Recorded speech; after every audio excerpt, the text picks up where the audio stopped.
David Copperfield, Part 1 by Charles Dickens. Chapter 1. I Am Born. Whether I shall turn out to be the hero of my own life, or whether that station will be held by anybody else, these pages must show. To begin my life with the beginning of my life, I record that I was born, as I have been informed and believe, on a Friday, at 12 o'clock at night. It was remarked that the clock began to strike, and I began to cry, simultaneously. In consideration of the day and hour of my birth, it was declared by the nurse, and by some sage women in the neighborhood who had taken a lively interest in me several months before there was any possibility of our becoming personally acquainted, first, that I was destined to be unlucky in life, and secondly, that I was privileged to see ghosts and spirits, both these gifts inevitably attaching, as they believed, to all unlucky infants of either gender, born towards the small hours on a Friday night. I need say nothing here on the first head, because nothing can show better than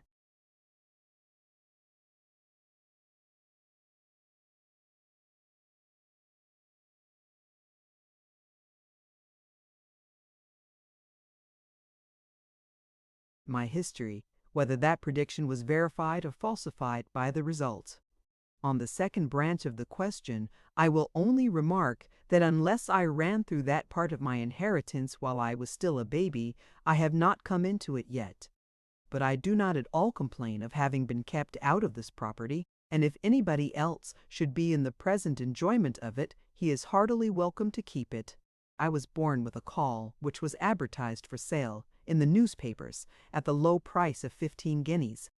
Whether seagoing people were short of money about that time, or were short of faith and preferred court jackets, I don't know. All I know is that there was but one solitary bidding, and that was from an attorney connected with the bill-broking business, who offered £2 in cash and the balance in sherry, but declined to be guaranteed from drowning on any higher bargain.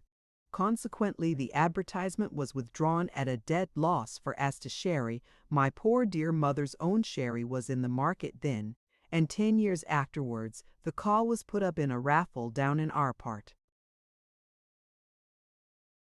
of the country to 50 members at half a crown a head, the winner to spend 5 shillings. I was present myself, and I remember to have felt quite uncomfortable and confused at a part of myself being disposed of in that way. The call was won, I recollect, by an old lady with a hand-basket who, very reluctantly, produced from it the stipulated 5 shillings, all in halfpence and twopence, as penny short, as it took an immense time and a great waste of arithmetic to endeavor without any effect to prove to her. It is a fact which will be long remembered as remarkable down there, that she was never drowned, but died triumphantly in bed at 92. I have understood that it was, to the last, her proudest boast, that she never had been on the water in her life, except upon a bridge, and that over her tea, to which she was extremely partial, she, to the last, expressed her indignation at the impiety of mariners and others who had the presumption to go meandering about the world. It was in vain to represent to her that some conveniences, tea perhaps included, resulted from this objectionable practice. She always returned, with greater emphasis and with an instinctive knowledge of the strength of her objection, "Let us have no meandering." Not to meander myself at present, I will go back to my birth. I was born at Blunderstone, in Suffolk, or thereby, as they say in Scotland. I was a posthumous child. My father's eyes had closed upon the light of this world 6 months, when mine opened on it. There is something strange to me, even now, in the reflection that he never saw me, and something stranger yet in the shadowy remembrance that I have of my first childish associations with his white gravestone in the churchyard, and of the indefinable compassion I used to feel for it lying out alone there in the dark night, when our little parlor was warm and bright with fire and candle, and the doors of our house were almost cruelly, it seemed to me sometimes, bolted and locked against it.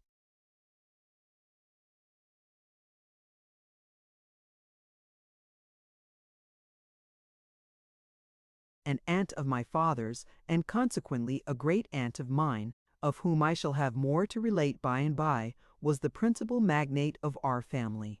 Miss Trotwood, or Miss Betsy, as my poor mother always called her, when she sufficiently overcame her dread of this formidable personage to mention her at all, which was seldom, had been married to a husband younger than herself, who was very handsome, except in the sense of the homely adage, handsome is, than handsome does, for he was strongly suspected of having beaten Miss Betsy, and even of having once, on a disputed question of supplies, made some hasty but determined derangements to throw her at the aptite. These evidences of an incompatibility of temper induced Miss Betsy to pay him off, and effect a separation by mutual consent. He went to India with his capital, and there, according to a wild legend in our family, he was once seen riding on an elephant, in company with a baboon. But I think it must have been a baboo or a begum. Anyhow, from India tidings of his death reached home within 10 years.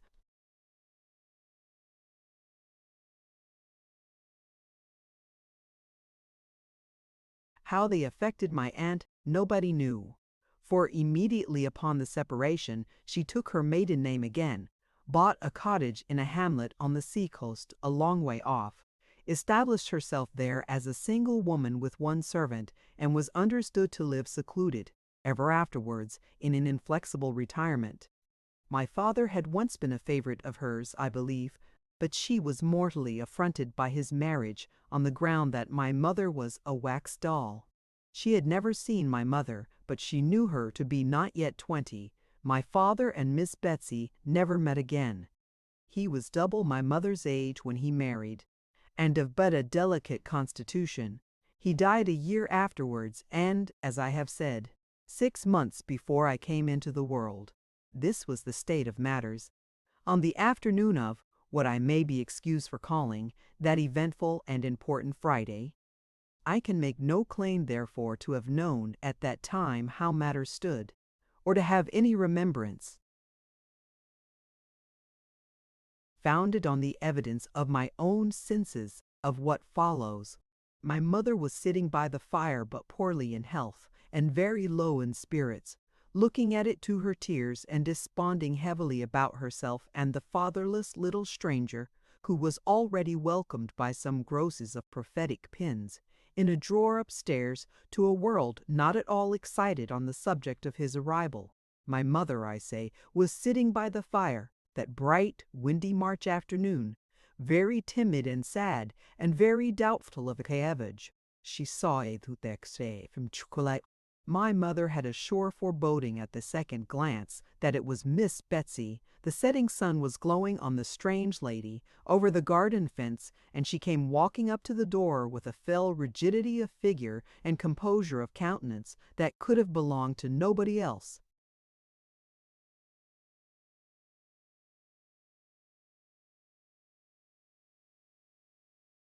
When she reached the house, she gave another proof of her identity. My father had often hinted that she seldom conducted herself like any ordinary Christian, and now, instead of ringing the bell, she came and looked in at that identical window, pressing the end of her nose against the glass to that extent that my poor dear mother used to say it became perfectly flat and white in a moment. She gave my mother such a turn that I have always been convinced I am indebted to Miss Betsy for having been born on a Friday.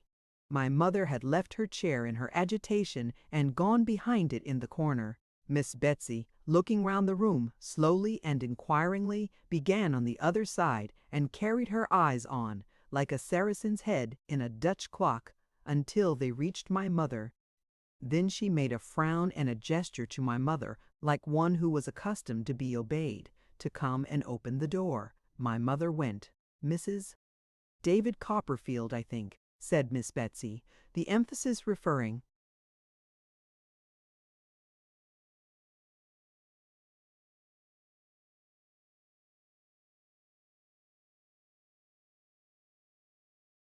Perhaps to my mother's mourning weeds and her condition. Yes, said my mother faintly.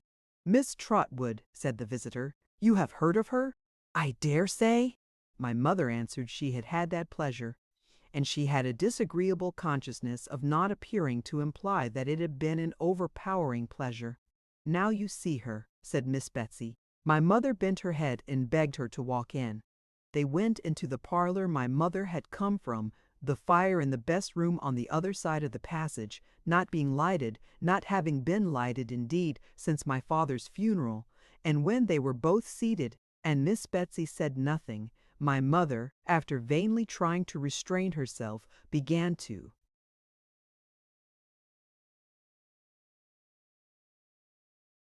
cry. "Oh, toot, toot, tut," said Miss Betsy in a hurry. "Don't do that. Come, come." My mother couldn't help it notwithstanding, so she cried until she had had her cry out. "Take off your cap, child," said Miss Betsy, "and let me see you." My mother was too much afraid of her to refuse compliance with this odd request, if she had any disposition to do so. Therefore she did as she was told, and did it with such nervous hands that her hair, which was luxuriant and beautiful, fell all about her face. "Why, bless my heart!" exclaimed Miss Betsy, "you are a very baby."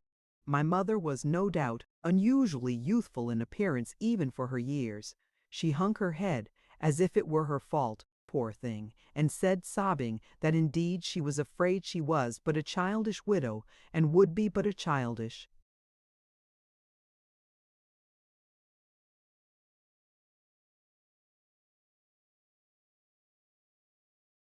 Mother, if she lived. In a short pause which ensued, she had a fancy that she felt Miss Betsy touch her hair, and that with no ungentle hand. But looking at her in her timid hope, she found that lady sitting with the skirt of her dress tucked up, her hands folded on one knee, and her feet upon the fender, frowning at the fire. "In the name of heaven," said Miss Betsy suddenly. "Why Rookery, do you mean the house, ma'am?" asked my mother. "Why Rookery," said Miss Betsy. "Cookery would have been more to the purpose if you had had any practical ideas of life, either of you." "The name was Mr. Copperfield's choice," returned my mother. "When he bought the house, he liked to think that there were rooks about it. The evening wind made such a disturbance just now among some tall old elm."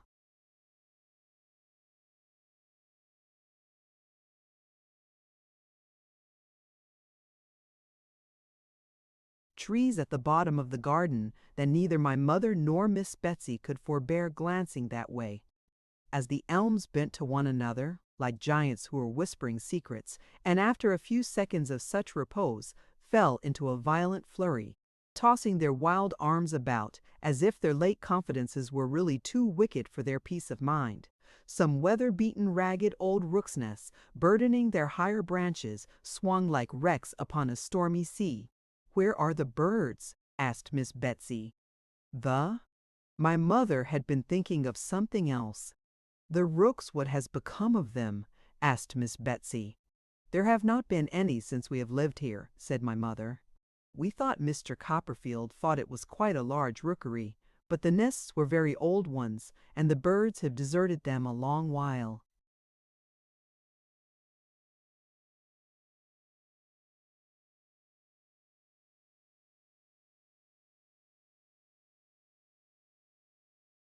"David Copperfield all over!" cried Miss Betsy. "David Copperfield from head to foot! Calls a house a rookery when there's not a rook near it, and takes the birds on trust because he sees the nests. Mr. Wall Copperfield," returned my mother, "is dead, and if you dare to speak unkindly of him to me, my poor dear mother, I suppose, had some momentary intention of committing an assault and battery upon my aunt, who could easily have settled her with one hand, even if my mother had been in far better training for such an encounter than she was that evening. But it passed with the action of rising from her chair, and she sat down again very meekly and fainted. When she came to herself, or when Miss Betsy had restored her, whichever it was, she found the latter standing at the window. The twilight was by this time shading down into darkness, and dimly as they saw each other, they could not have done that without the aid of the fire. "Well," said Miss Betsy, coming back to her chair, as if she had only been taking a casual look at the prospect, "And when do you expect I am all in a tremble?" faltered my mother. "I don't know what's the matter. I shall die, I am sure." "No, no, no," said Miss Betsy. "Have some tea." "Oh, dear me, do you think it will do me any good?" cried my mother in a helpless manner. "Of course it will," said Miss Betsy. "It's nothing but fancy. What do you call your girl?" "I don't know that it will be a girl yet, ma'am," said my mother innocently.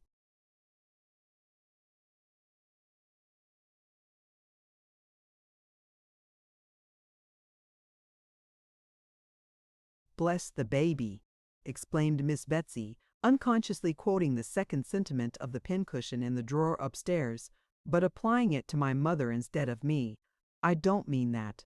I mean your servant girl." "Peggotty," said my mother. "Peggotty," repeated Miss Betsy with some indignation.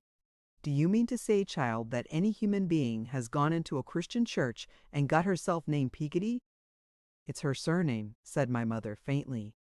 "Mr. McPeakeny Copperfield called her by it because her Christian name was the same as mine." "Here, Peggotty," cried Miss Betsy, opening the parlor door. "Tea. Your mistress is a little unwell. Don't dawdle." Having issued this mandate with as much potentiality as if she had been a recognized authority in the house ever since it had been a house, and having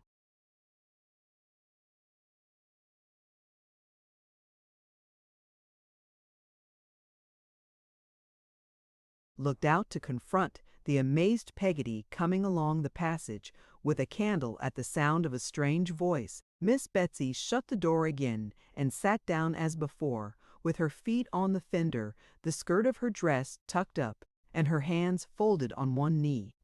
"You were speaking about its being a girl," said Miss Betsy. "I have no doubt it will be a girl. I have a presentiment that it must be a girl. Now, child, from the moment of the birth of this girl, perhaps boy, my mother took the liberty of putting in, 'I tell you I have a presentiment that it must be a girl,'" returned Miss Betsy. "Don't contradict. From the moment of this girl's birth, child, I intend to be her friend. I intend to be her godmother, and I beg you'll call her Betsy Trotwood Copperfield.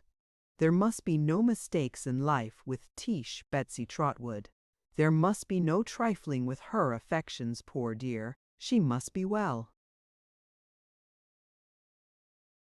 brought up, and well guarded from reposing any foolish confidences where they are not deserved. I must make that my care." There was a twitch of Miss Betsy's head, after each of these sentences, as if her own old wrongs were working within her, and she repressed any plainer reference to them by strong constraint. So my mother suspected, at least, as she observed her by the low glimmer of the fire, too much scared by Miss Betsy, too uneasy in herself, and too subdued and bewildered altogether, to observe anything very clearly or to know what to say.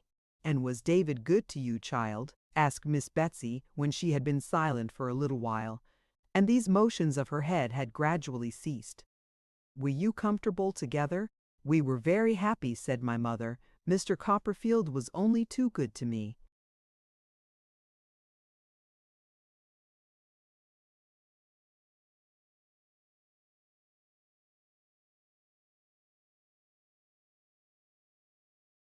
"What, he spoiled you, I suppose," returned Miss Betsy, "for being quite alone and dependent on myself in this rough world again." "Yes, I fear he did indeed," sobbed my mother.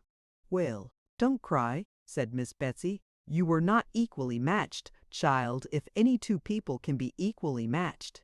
And so I asked the question, you were an orphan, weren't you?" "Yes." "And a governess?" "I was nursery governess in a family where Mr. Copperfield came to visit.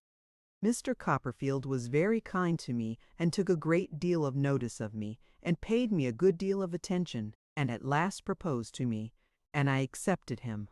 And so we were married," said my mother simply. "Ha! Poor baby!" mused Miss Betsy, with her frown still bent upon the fire.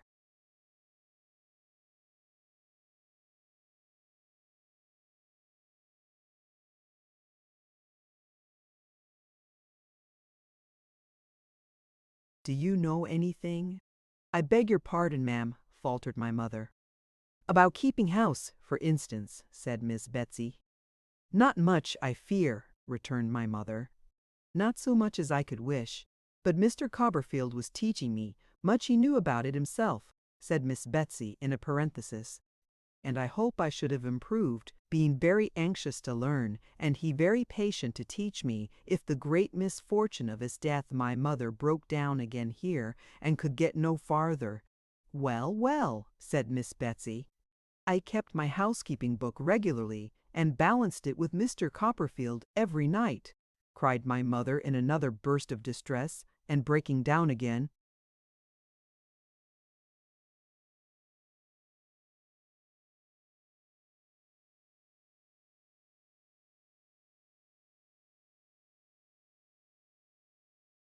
Well, well, said Miss Betsy, don't cry any more. And I am sure we never had a word of difference respecting it, except when Mr. Copperfield objected to my 3s and 5s being too much like each other, or to my putting curly tails to my 7s and 9s, resumed my mother in another burst, and breaking down again. You'll make yourself ill, said Miss Betsy, and you know that will not be good either for you or for my goddaughter. Come, you mustn't do it. This argument had some share in quieting my mother, though her increasing indisposition had a larger one. There was an interval of silence, only broken by Miss Betsy's occasionally ejaculating, "Ha!" as she sat with her feet upon the fender. David had bought an annuity for himself with his money, I know, said she by and by. What did he do for you?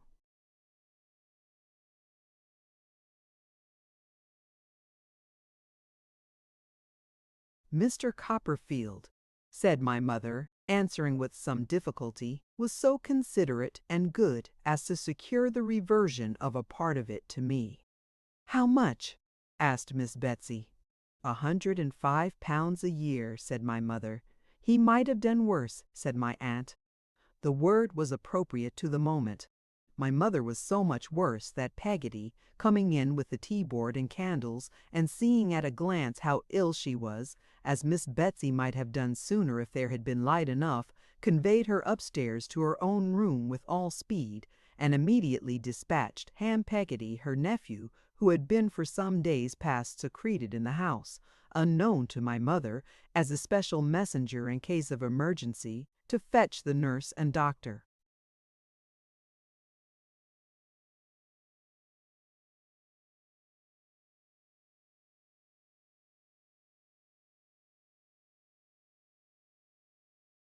Those allied powers were considerably astonished when they arrived within a few minutes of each other to find an unknown lady of portentous appearance sitting before the fire with her bonnet tied over her left arm, stopping her ears with jeweler's cotton. Peggotty knowing nothing about her, and my mother saying nothing about her, she was quite a mystery in the parlor, and the fact of her having a magazine of jeweler's cotton in her pocket and sticking the article in her ears in that way did not detract from the solemnity of her presence. The doctor having been upstairs and come down again, and having satisfied himself, I suppose, that there was a probability of this unknown lady and himself having to sit there face to face for some hours, laid himself out to be polite and social. He was the meekest of his sex, the mildest of little men. He sidled in and out of a room to take up the less space. He walked as softly as the ghost in Hamlet, and more slowly. He carried his head on one side, partly in modest appreciation of himself, partly in modest propitiation of everybody else. It is.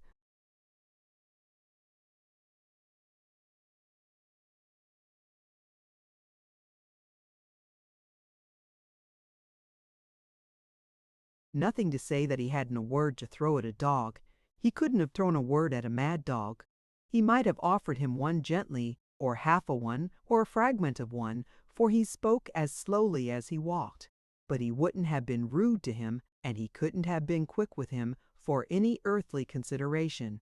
Mr. Chillip, looking mildly at my aunt with his head on one side, and making her a little bow, said, in allusion to the jeweler's cotton, as he softly touched his left ear, "Some local irritation, ma'am." "What?" replied my aunt, pulling the cotton out of one ear like a cork. Mr. Chillip was so alarmed by her abruptness, as he told my mother afterwards, that it was a mercy he didn't lose his presence of mind. But he repeated sweetly, "Some local irritation, ma'am." "Nonsense," replied my aunt, and corked herself again at one blow. Mr. Chillip could do nothing after this, but sit and look at her feebly as she sat and looked at the fire until he was called upstairs again. After some quarter of an hour's absence he returned. "Well?" said my aunt, taking the cotton out of the ear nearest to him. "Well, ma'am," returned Mr. Chillip, we are progressing slowly, ma'am." Said my aunt with a perfect shake on the contemptuous interjection, and corked herself as before. Really, as Mr. Chillip told my mother, he was almost shocked, speaking in a professional point of view alone, he was almost shot. But he sat and looked at her notwithstanding for nearly 2 hours as she sat looking at the fire, until he was again called out. After another absence he again returned. "Well?" said my aunt, taking out the cotton on that side again. "Well, ma'am," returned Mr. Chillip, we are progressing slowly, ma'am." Said my aunt, with such a snarl at him that Mr. Chillip absolutely could not bear it. It was really calculated to break his spirit, he said afterwards. He preferred to go and sit upon the stairs, in the dark and a strong draught, until he was again sent for. Ham Peggotty, who went to the National School, and was a very dragon at his catechism, and who may therefore be regarded as a credible witness, reported next day that, happening to peep in at the parlor door an hour after this, he was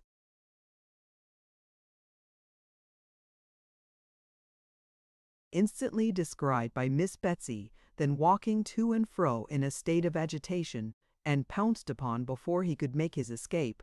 That there were now occasional sounds of feet and voices overhead, which he inferred the cotton did not exclude, from the circumstance of his evidently being clutched by the lady as a victim on whom to expend her superabundant agitation when the sounds were loudest.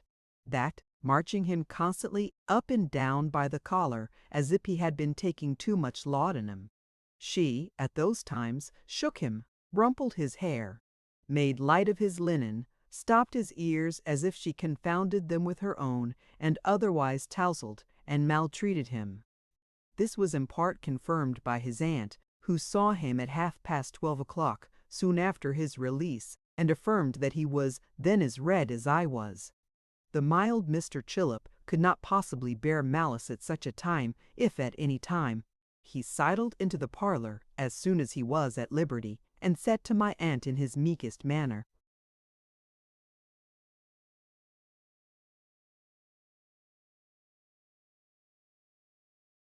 "Well, ma'am, I am happy to congratulate you." "What upon?" said my aunt sharply. Mr. Chillip was fluttered again by the extreme severity of my aunt's manner, so he made her a little bow and gave her a little smile to mollify her. "Mercy on the man, what's he doing?" cried my aunt impatiently. "Can't he speak? Be calm, my dear ma'am," said Mr. Chillip in his softest accents. "There is no longer any occasion for uneasiness, ma'am. Be calm." It has since been considered almost a miracle that my aunt didn't shake him, and shake what he had to say, out of him. She only shook her own head at him, but in a way that made him quail.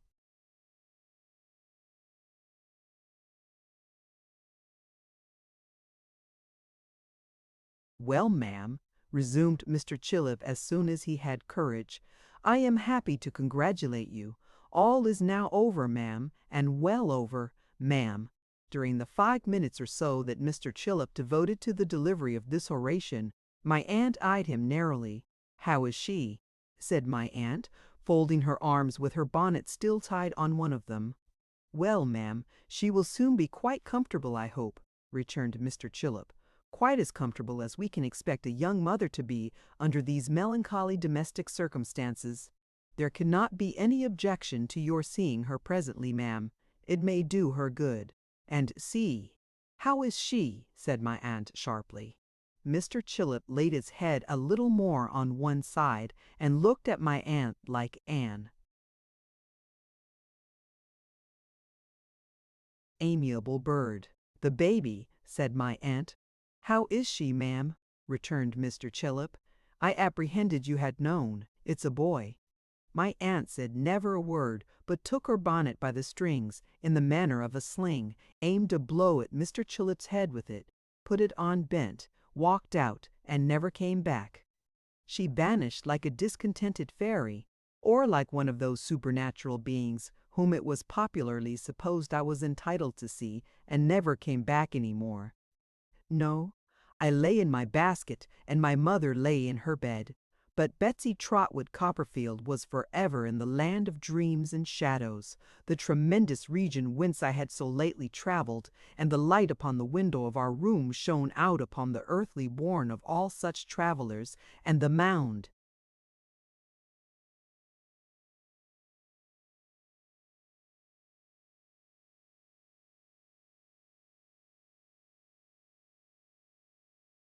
above the ashes and the dust that once was he, without whom I had never been. Chapter 2. I observe. The first objects that assume a distinct presence before me as I look far back into the blank of my infancy are my mother with her pretty hair and youthful shape, and Peggotty with no shape at all, and eyes so dark that they seemed to darken their whole neighborhood in her face, and cheeks and arms so hard and red that I wondered the birds didn't peck her in preference to apples. I believe I can remember these two at a little distance apart, dwarfed to my sight by stooping down or kneeling on the floor, and I going unsteadily from the one to the other.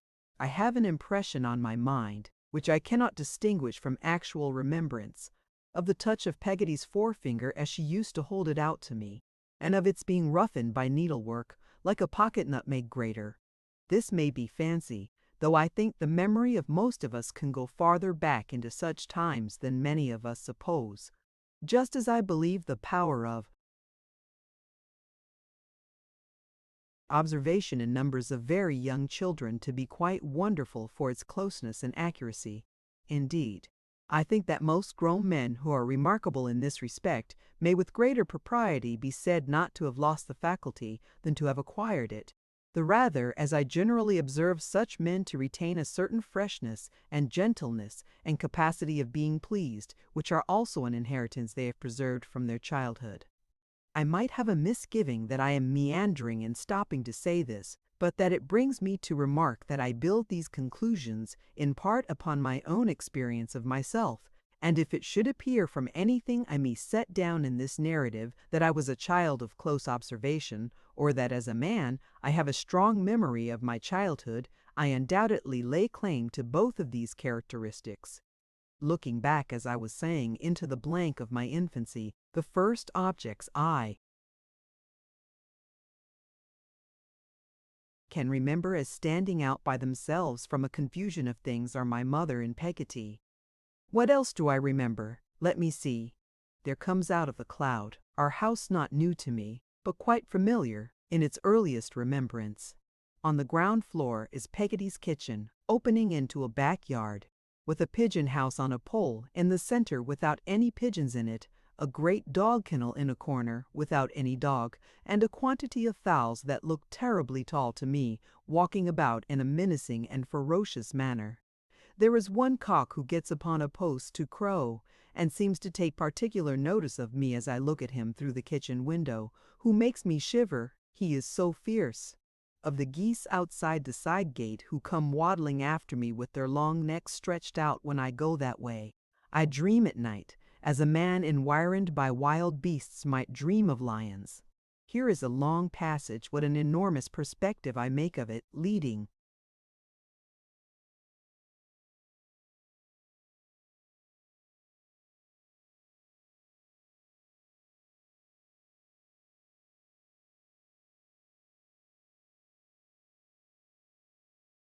from Peggotty's kitchen to the front door. A dark storeroom opens out of it, and that is a place to be run past at night, for I don't know what may be among those tubs and jars and old tea chests when there is nobody in there with a dimly burning light, letting a moldy air come out of the door, in which there is the smell of soap, pickles, pepper, candles, and coffee, all at one whiff. Then there are the two parlors, the parlor in which we sit of an evening, my mother and I, and Peggotty, for Peggotty is quite our companion, when her work is done and we are alone, and the best parlor where we sit on a Sunday, grandly but not so comfortably.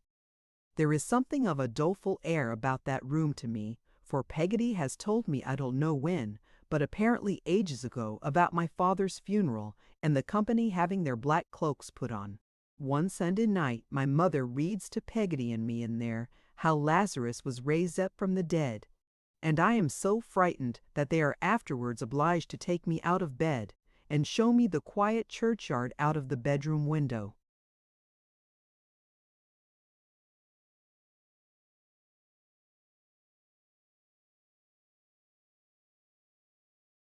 With the dead all lying in their graves at rest, below the solemn moon. There is nothing half so green that I know anywhere as the grass of that churchyard, nothing half so shady as its trees, nothing half so quiet as its tombstones. The sheep are feeding there. When I kneel up, early in the morning, in my little bed in a closet within my mother's room, to look out at it, and I see the red light shining on the sundial, and think within myself, is the sundial glad, I wonder, that it can tell the time again? Here is our pew in the church. What a high-backed pew! With a window near it, out of which our house can be seen, and is seen many times during the morning service by Peggotty, who likes to make herself as sure as she can that it's not being robbed or is not in flames. But though Peggotty's eye wanders, she is much offended if mine does, and frowns to me as I stand upon the seat that I am to look at the clergyman. But I can't always look at him. I know him without.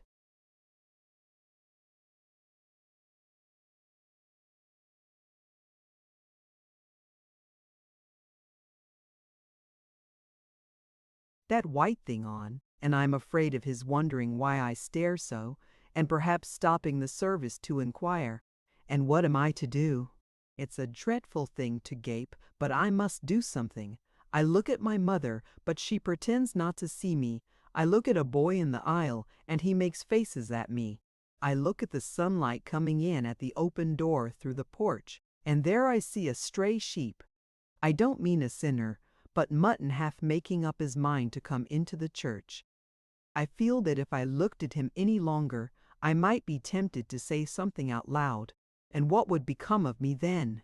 I look up at the monumental tablets on the wall and try to think of Mr. Bodgers, late of this parish, and what the feelings of Mrs. Bodgers must have been when affliction sore long time Mr. Bodgers bore, and physicians were in vain.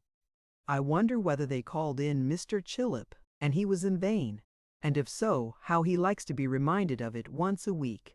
I look from Mr. Chillip in his Sunday neckcloth to the pulpit, and think what a good place it would be to play in, and what a castle.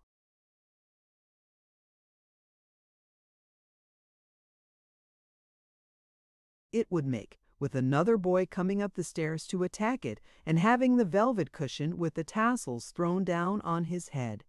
In time my eyes gradually shut up, and from seeming to hear the clergyman singing a drowsy song in the heat, I hear nothing until I fall off the seat with a crash and am taken out, more dead than alive, by Peggotty.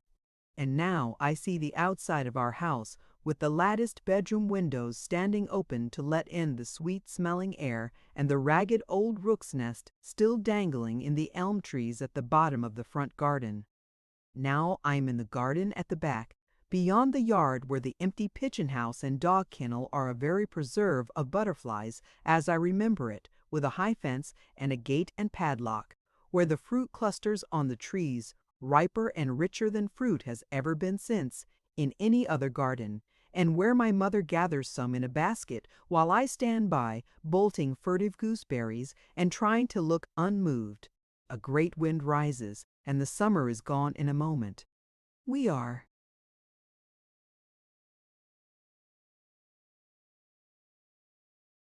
playing in the winter twilight, dancing about the parlor. When my mother is out of breath and rests herself in an elbow chair, I watch her winding her bright curls round her fingers and straightening her waist, and nobody knows better than I do that she likes to look so well and is proud of being so pretty. That is among my very earliest impressions. That, and a sense that we were both a little afraid of Peggotty, and submitted ourselves in most things to her direction, were among the first opinions, if they may be so called, that I ever derived from what I saw. Peggotty and I were sitting one night by the parlor fire alone. I had been reading to Peggotty about crocodiles. I must have read very perspicuously, or the poor soul must have been deeply interested, for I remember she had a cloudy impression, after I had done, that they were a sort of vegetable. I was tired of reading and dead sleepy, but having leave, as a high treat, to sit up until my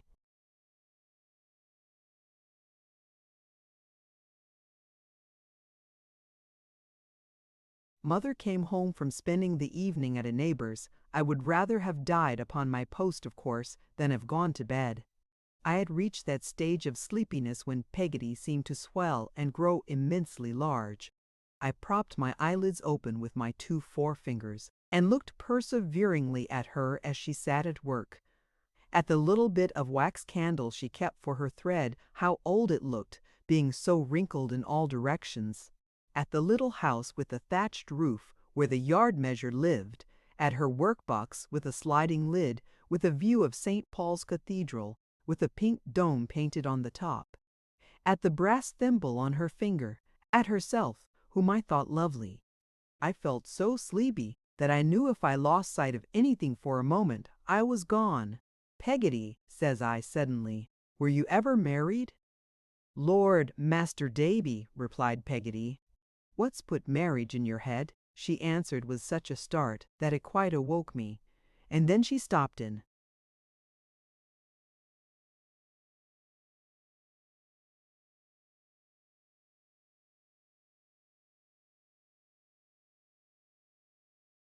Her work and looked at me with her needle drawn out to its thread's length.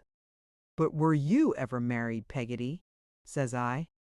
"You are a very handsome woman, ain't you?" I thought her in a different style from my mother, certainly, but of another school of beauty. I considered her a perfect example. There was a red velvet footstool in the best parlor on which my mother had painted a nosegay. The groundwork of that stool and Peggotty's complexion appeared to me to be one and the same thing. The stool was smooth and Peggotty was rough, but that made no difference. "Me handsome, Davy," said Peggotty. "Lawk, no, my dear. But what put marriage in your head?" "I don't know. You mustn't marry more than one person at a time, may you?"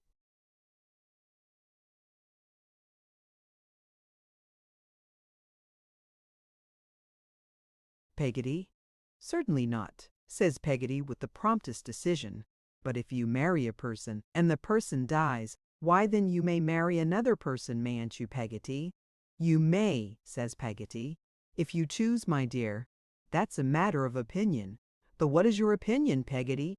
said I. I asked her and looked curiously at her because she looked so curiously at me. "My opinion is," said Peggotty, taking her eyes from me after a little indecision and going on with her work, "that I never was married myself, Master Davy, and that I don't expect to be. That's all I know about the subject." "You and Cross, I suppose, Peggotty, are you?" said I, after sitting quiet for a minute. I really thought she was. She had been so short with me, but I was quite mistaken, for she laid aside her work, which was a stocking of her own, and opening her arms wide, took my curly head within them and gave it a good squeeze. I know it was a good squeeze, because, being very plump, whenever she made any little exertion after she was dressed, some of the buttons on the back of her gown flew off. And I recollect 2 bursting to the opposite side of the parlor while she was hugging me. "Now let me hear some more about the Crocodiles," said Peggotty, who was not quite right in the name yet, for I and Hert half enough. I couldn't quite understand why Peggotty looked so queer, or why she was so ready to go back to the crocodiles. However, we returned to those monsters with fresh wakefulness on my part, and we left their eggs in the sand for the sun to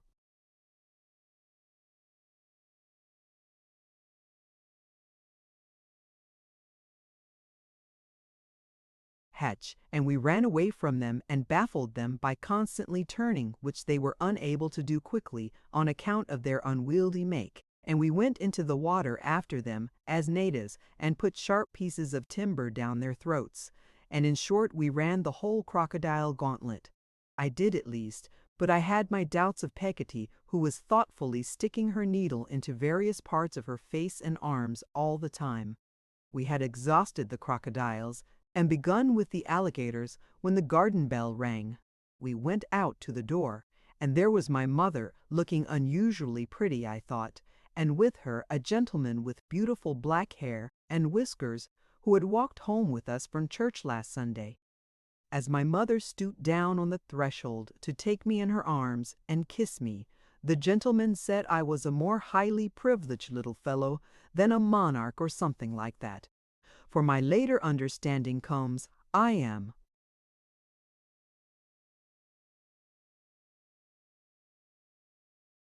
sensible to my aid here.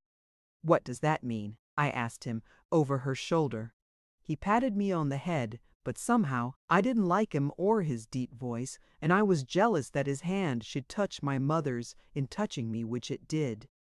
I put it away as well as I could. "Oh, Davy!" remonstrated my mother. "Dear boy," said the gentleman, "I cannot wonder at his devotion. I never saw such a beautiful color on my mother's face before." She gently chid me for being rude and, keeping me close to her shawl, turned to thank the gentleman for taking so much trouble as to bring her home. She put out her hand to him as she spoke, and, as he met it with his own, she glanced, I thought, at me.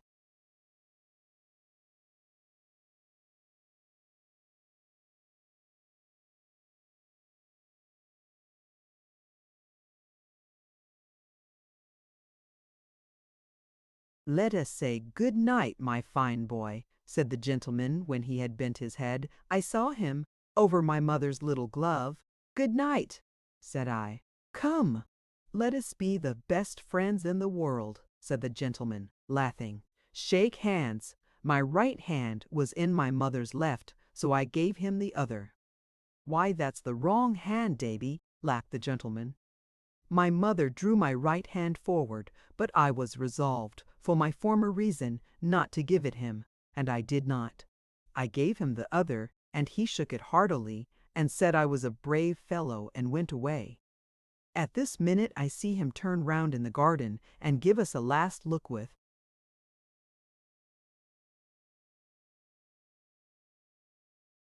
his ill-omened black eyes before the door was shut. Peggotty, who had not said a word or moved a finger, secured the fastenings instantly, and we all went into the parlor. My mother, contrary to her usual habit, instead of coming to the elbow chair by the fire, remained at the other end of the room and sat singing to herself. "Hope you have had a pleasant evening, ma'am," said Peggotty, standing as stiff as a barrel in the center of the room with a candlestick in her hand. "Much obliged to you, Peggotty," returned my mother in a cheerful voice. "I have had a very pleasant evening." "A stranger or so makes an agreeable change," suggested Peggotty. "A very agreeable change indeed," returned my mother, Peggotty continuing to stand motionless in the middle of the room, and my mother resuming her singing. I fell asleep, though I was not so sound asleep but that I could hear voices without hearing what they said. When I half awoke from this uncomfortable doze, I found Peggotty and my mother both in tears and both talking. "Not such a one as this Mr. Copperfield wouldn't have liked," said Peggotty. "That I say, and that I swear." "Good heavens!" cried my mother. "You'll drive me mad. Was ever any poor girl so ill-used by her servants as I am? Why do I do myself the injustice of calling myself a girl? Have I never been merry, Peggotty?" "God knows you have, ma'am," returned Peggotty.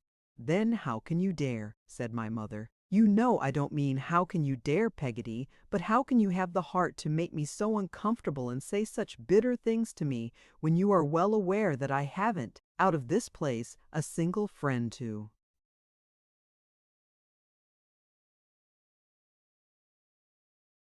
turn to? The more's the reason, returned Peggotty, for saying that it won't do. No, that it won't do. No, that it won't do. No, no price could make it do. No. I thought Peggotty would have thrown the candlestick away, she was so emphatic with it. How can you be so aggravating, said my mother, shedding more tears than before, as to talk in such an unjust manner? How can you go on as if it was all settled and arranged, Peggotty, when I tell you over and over again, you cruel thing, that beyond the commonest civilities nothing has passed? You talk of admiration. What am I to do? If people are so silly as to indulge the sentiment, is it my fault? What am I to do, I ask you? Would you wish me to shave my head and black my face, or disfigure myself with the burn, or a scald, or something of that sort? I dare say you would, Peggotty. I dare say you'd quite enjoy it. Peggotty seemed to take this aspersion very much to heart, I thought.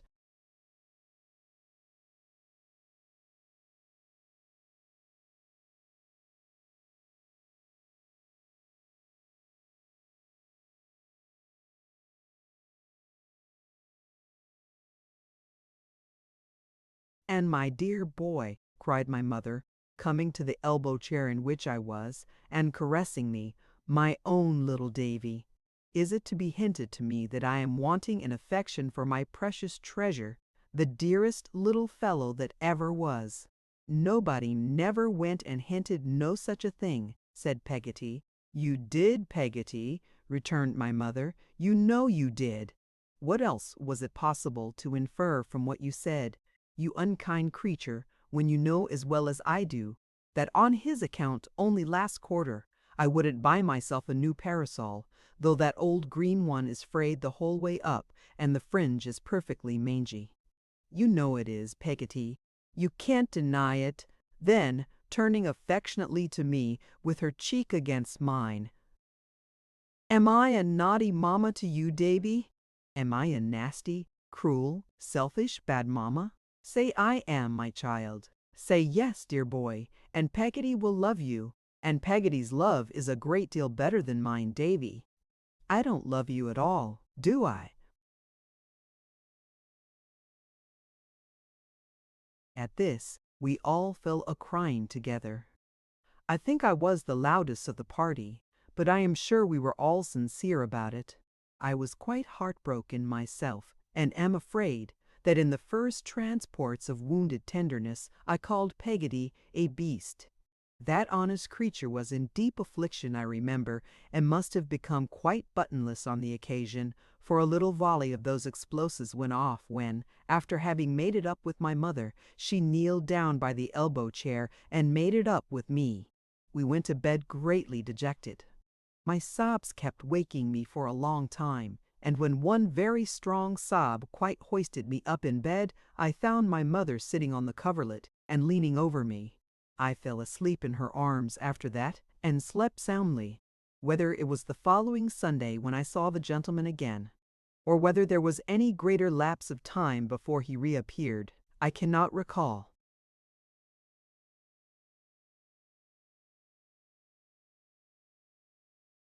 I don't profess to be clear about dates, but there he was in church, and he walked home with us afterwards.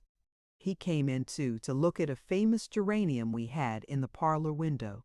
It did not appear to me that he took much notice of it, but before he went he asked my mother to give him a bit of the blossom. She begged him to choose it for himself, but he refused to do that. I could not understand why. So she plucked it for him, and gave it into his hand. He said he would never, never part with it any more, and I thought he must be quite a fool not to know that it would fall to pieces in a day or two. Peggotty began to be less with us, of an evening, than she had always been. My mother deferred to her very much more than usual. It occurred to me, and we were all three excellent friends, Still, we were different from what we used to be, and were not so comfortable among ourselves. Sometimes I fancied that Peggotty perhaps objected to my mother's wearing all the pretty dresses she had in her drawers, or to her going so often to visit at that neighbor's, but I couldn't, to my satisfaction, make out how it was. Gradually, I became used to seeing the gentleman with the black whiskers. I liked him no better than at first, and had the same uneasy jealousy of him. But if I had any reason for beyond a child's instinctive dislike, and a general idea that Peggotty and I could make much of my mother without any help, it certainly was not the reason that I might have found if I had been older. No such thing came into my mind, or near it. I could observe in little pieces, as it were, but as to making a net of a number of these pieces, and catching anybody in it, that was, as yet, beyond me. One autumn morning I was with my mother in the front garden, when Mr. Murdstone, I knew him by that name, now came by on horseback. He reined up his horse to salute my mother, and said he was going to Lowestoft to see some friends who were there with a yacht, and merrily proposed to take me on the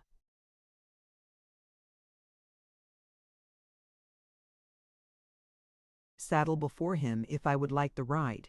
The air was so clear and pleasant, and the horse seemed to like the idea of the ride so much himself, as he stood snorting and pawing at the garden gate, that I had a great desire to go.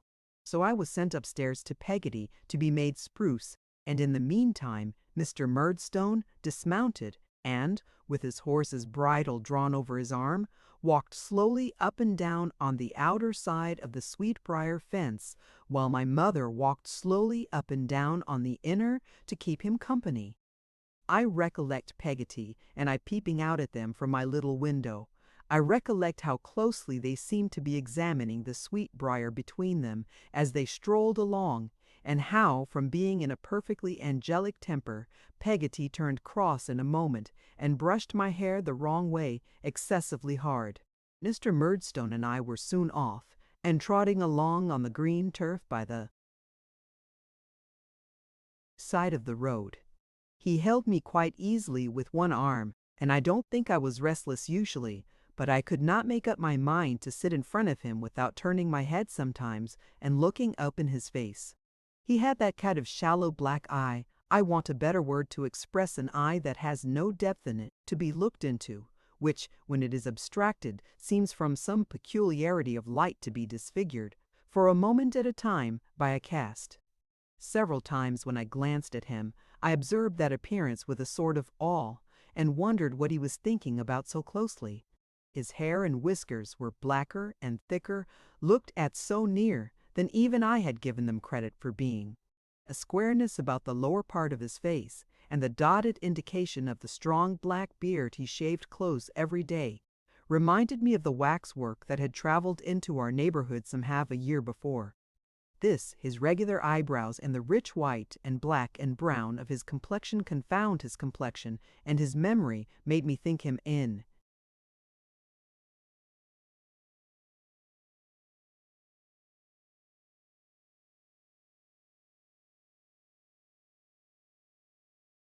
spite of my misgivings, a very handsome man. I have no doubt that my poor dear mother thought him so too. We went to an hotel by the sea, where two gentlemen were smoking cigars in a room by themselves. Each of them was lying on at least 4 chairs, and had a large rough jacket on. In a corner was a heap of coats and boat cloaks, and a flag, all bundled up together. They both rolled onto their feet in an untidy sort of manner when we came in, and said, "Holloa, Murdstone, we thought you were dead." "Not yet," said Mr. Murdstone. "And who's this shaver?" said one of the gentlemen, taking hold of me. "That's Davy," returned Mr. Murdstone. "Davy who?" said the gentleman. "Jones." "Copperfield," said Mr. Murdstone. "What?" "Bewitching Mrs. Copperfield's encumbrance," cried the gentleman. "The pretty little widow." "Quinion," said Mr. Murdstone. "Take care, if you please. Somebody's sharp." "Who is?" asked the gentleman, laughing. I looked up quickly, being curious to know. "Only Brooks of Sheffield," said Mr. Murdstone. I was quite relieved to find that it was only Brooks of Sheffield, for at first I really thought it was I. There seemed to be something very comical in the reputation of Mr. Brooks of Sheffield, for both the gentlemen laughed heartily when he was mentioned, and Mr. Murdstone was a good deal amused also.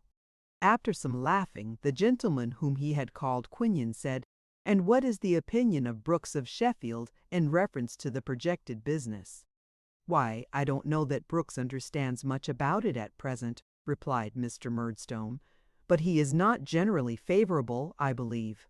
There was more laughter at this, and Mr. Quinion said he would ring the bell for some sherry in which to drink to Brooks.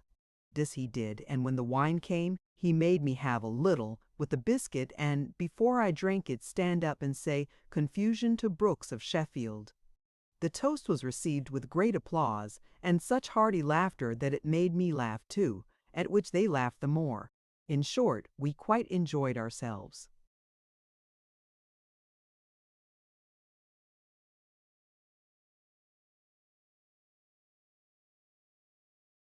We walked about on the cliff after that, and sat on the grass and looked at things through a telescope.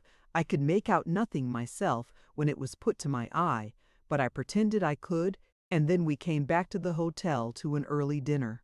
All the time we were out, the two gentlemen smoked incessantly, which I thought, if I might judge from the smell of their rough coats, they must have been doing, ever since the coats had first come home from the tailor's. I must not forget that we went on board the yacht, where they all three descended into the cabin and were busy with some papers. I saw them quite hard at work when I looked down through the open skylight. They left me, during this time, with a very nice man with a very large head of red hair and a very small shiny hat upon it, who had got a cross-barred shirt or waistcoat on, with Skylark in capital letters across the chest. I thought it was his name, and that as he lived on board ship and hadn't a street door to put his name on, he put it there instead. But when I called him Mr. Skylark, he said it meant the vessel.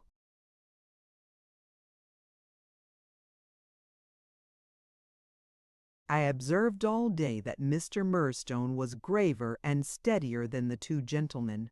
They were very gay and careless. They joked freely with one another, but seldom with him. It appeared to me that he was more clever and cold than they were, and that they regarded him with something of my own feeling. I remarked that, once or twice when Mr. Quinion was talking, he looked at Mr. Murdstone sideways, as if to make sure of his not being displeased, and that once when Mr. Passnidge the other gentleman was in high spirits, he trod upon his foot and gave him a secret caution with his eyes to observe Mr. Murdstone, who was sitting stern and silent. Nor do I recollect that Mr. Murdstone laughed at all that day, except at the Sheffield joke, and that, by the by, was his own. We went home early in the evening. It was a very fine evening, and my mother and he had another stroll by the Sweetbriar, while I was sent in to get my tea. When he was gone, my mother asked me all about the day I had had, and what they had said and done. I mentioned what they had said about her, and she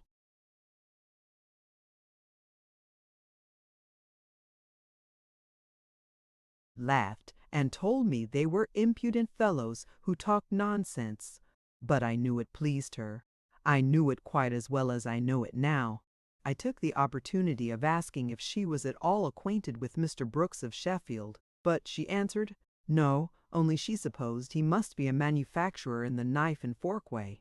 Can I say of her face altered as I have reason to remember it, perished as I know it is that it is gone, when here it comes before me at this instant as distinct as any face that I may choose to look on in a crowded street?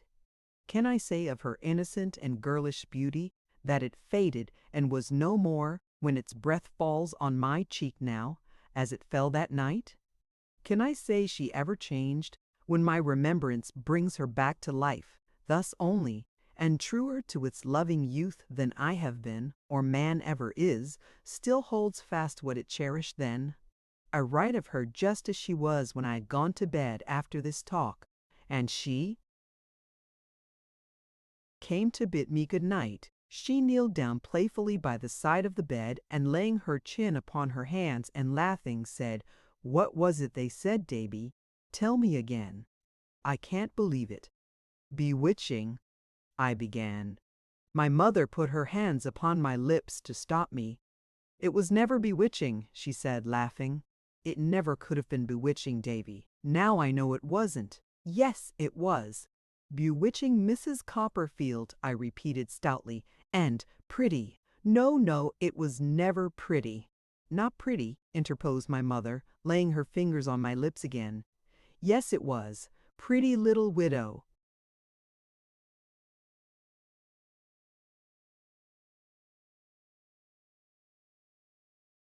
"What foolish, impudent creatures!" cried my mother, laughing and covering her face. "What ridiculous men, aren't they, Davy dear? Well, Ma, don't tell Peggotty. She might be angry with them. I am dreadfully angry with them myself, but I would rather Peggotty didn't know." I promised, of course, and we kissed one another over and over again, and I soon fell fast asleep. It seems to me, at this distance of time, as if it were the next day when Peggotty broached the striking and adventurous proposition I am about to mention, but it was probably about 2 months afterwards. We were sitting as before, one evening when my mother was out as before, in company with the stocking and the yard measure and the bit of wax and the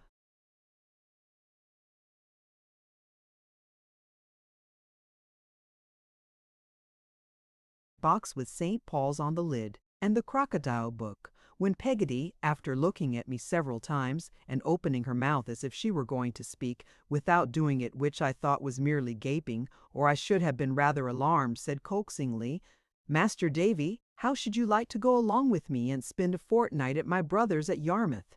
"Wouldn't that be a treat? Is your brother an agreeable man, Peggotty?" I inquired, provisionally. "Oh, what an agreeable man he is!" cried Peggotty, holding up her hands. "Then there's the sea, and the boats and ships, and the fishermen, and the beach, and to play with Peggotty meant her nephew Ham, mentioned in my first chapter." But she spoke of him as a morsel of English grammar.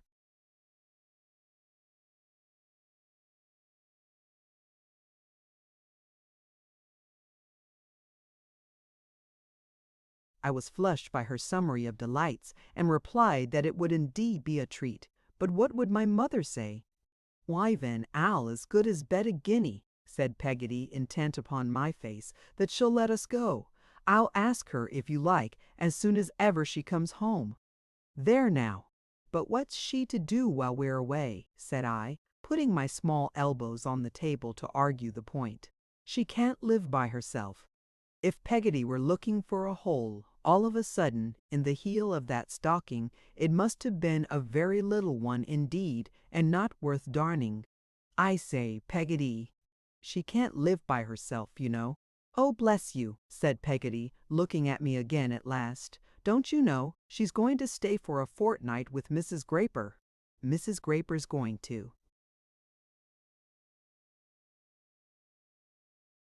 have a lot of company." Oh! If that was it, I was quite ready to go. I waited in the utmost impatience until my mother came home from Mrs. Graper's, for it was that identical neighbor, to ascertain if we could get leave to carry out this great idea. Without being nearly so much surprised as I had expected, my mother entered into it readily. And it was all arranged that night, and my board and lodging during the visit were to be paid for. The day soon came for our going. It was such an early day that it came soon even to me, who was in a fever of expectation, and half afraid that an earthquake or a fiery mountain, or some other great convulsion of nature, might interpose to stop the expedition. We were to go in a carrier's cart which departed in the morning after breakfast. I would have given any money to have been allowed to wrap myself up overnight and sleep in my hat and boots.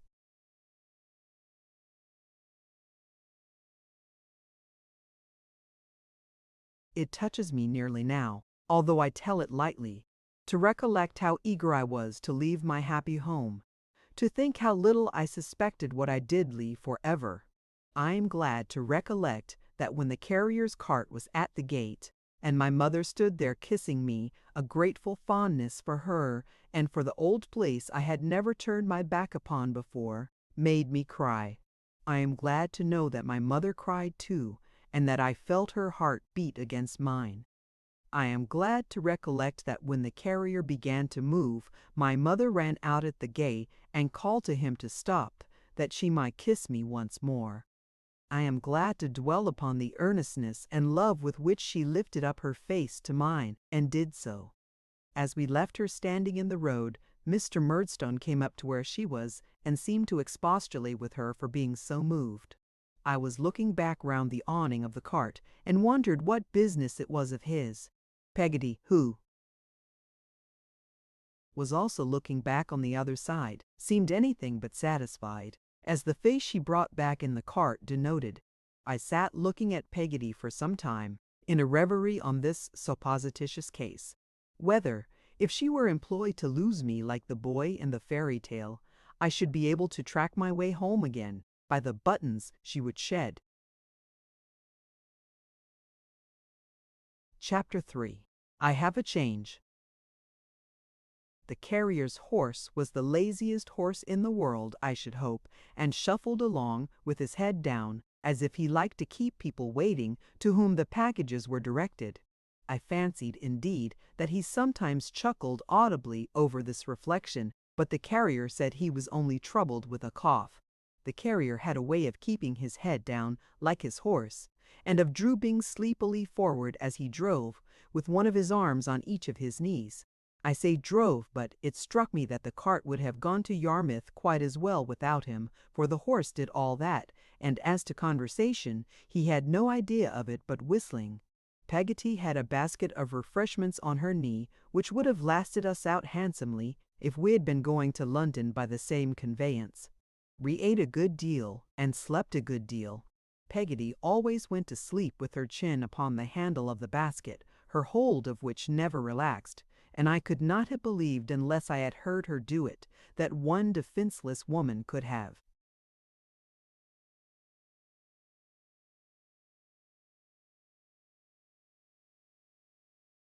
snored so much. We made so many deviations up and down lanes, and were such a long time delivering the bedstead at a public house and calling at other places, that I was quite tired and very glad when we saw Yarmouth.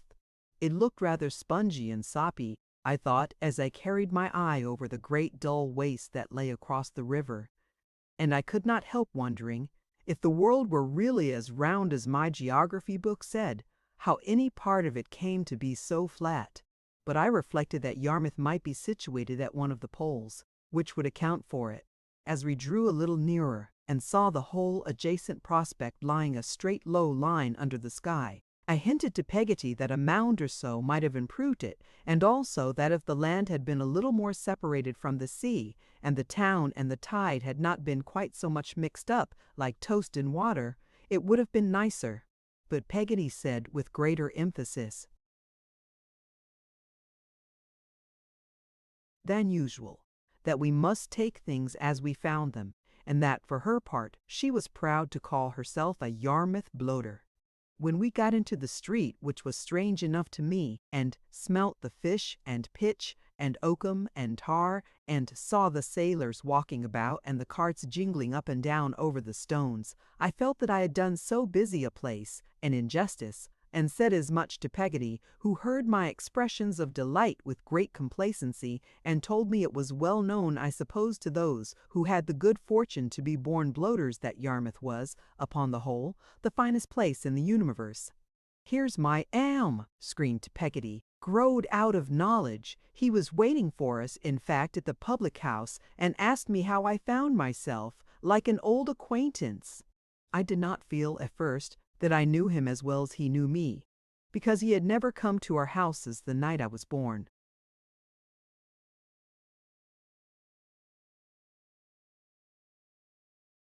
And naturally he had the advantage of me, but our intimacy was much advanced by his taking me on his back to carry me home. He was, now, a huge, strong fellow of 6 feet high, broad in proportion and round-shouldered, but with a simpering boy's face and curly light hair that gave him quite a sheepish look.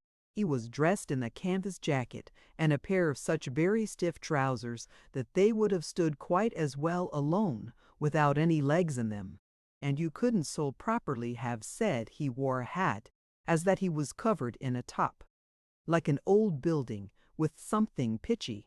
Ham carrying me on his back and a small box of ours under his arm, and Peggotty carrying another small box of ours, we turned down lanes bestrewn with bits of chips and little hillocks of sand, and went past gasworks, rope walks, boat builders' yards, shipwrights' yards, shriggers' lofts, smiths' forges, and a great litter of such places, until we came out upon the dull waste I had already seen at a distance, when Ham said,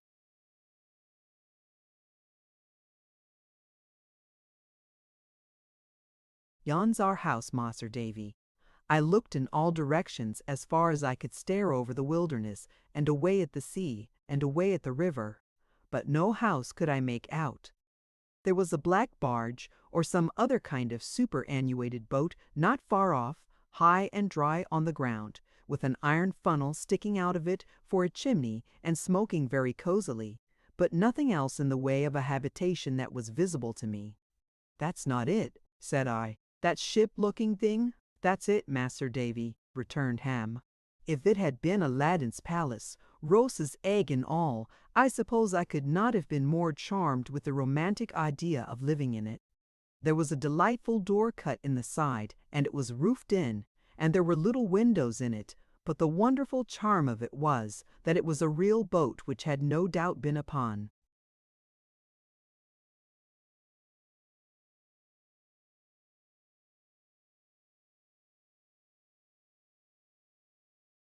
The water hundreds of times, and which had never been intended to be lived in, on dry land.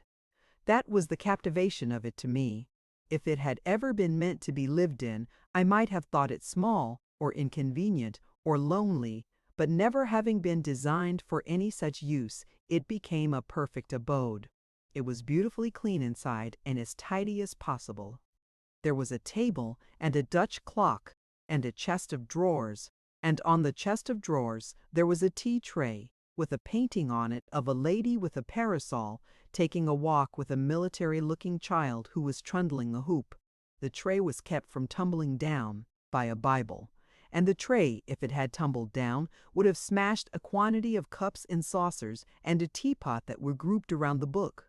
On the walls there were some common-colored pictures framed and glazed of Scripture subjects, such as I have never seen since in the hands of peddlers, without seeing the whole interior of Peggotty's brother house again, at one view, Abraham in red going to sacrifice Isaac in blue, and Daniel in yellow, cast into our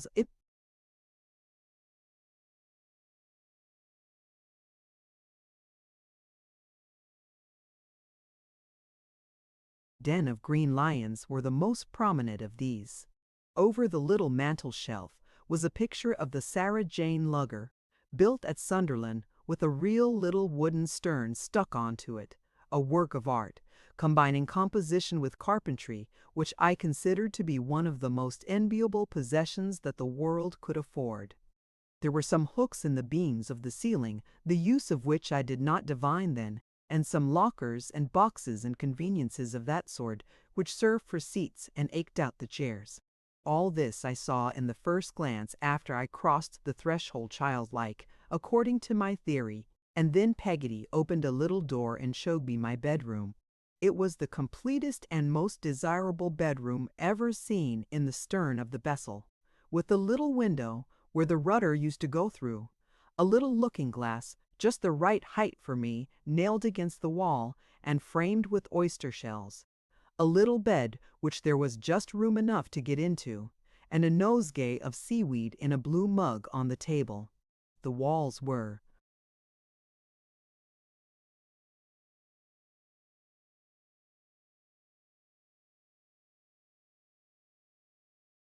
whitewashed as white as milk, and the patchwork counterpane made my eyes quite ache with its brightness.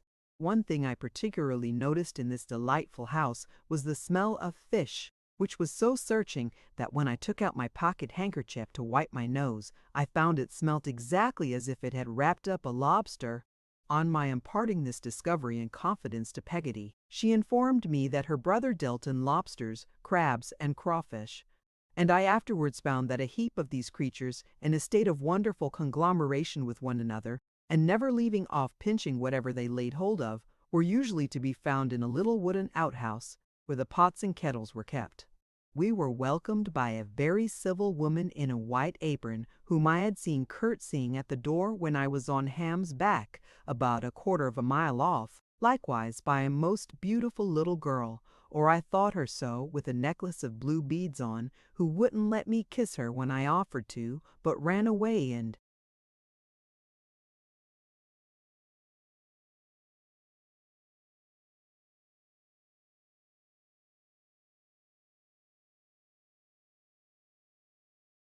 hide herself.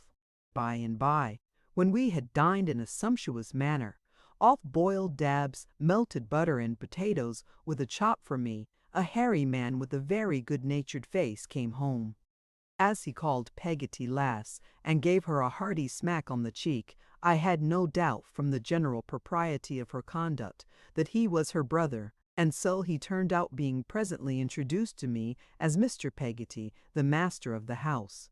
"Glad to see you, sir," said Mr. Peggotty.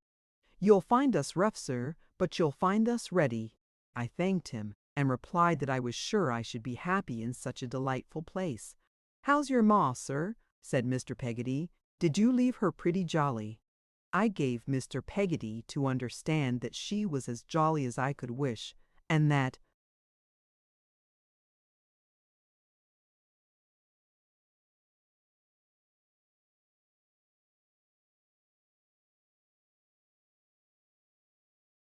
she desired her compliments, which was a polite fiction on my part.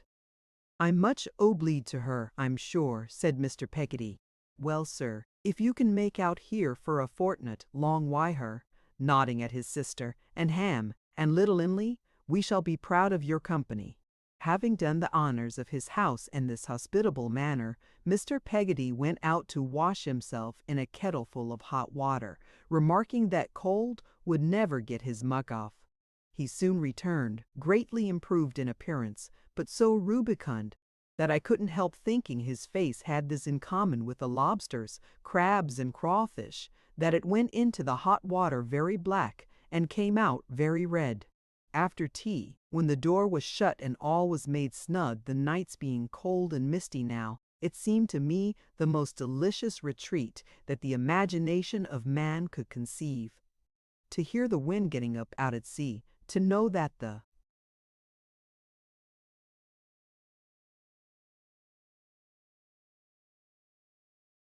fog was creeping over the desolate flat outside, and to look at the fire and think that there was no house near but this one, and this one a boat, was like enchantment.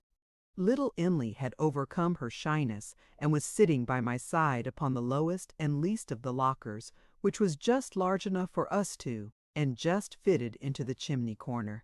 Mrs. Peggotty, with the white apron, was knitting on the opposite side of the fire.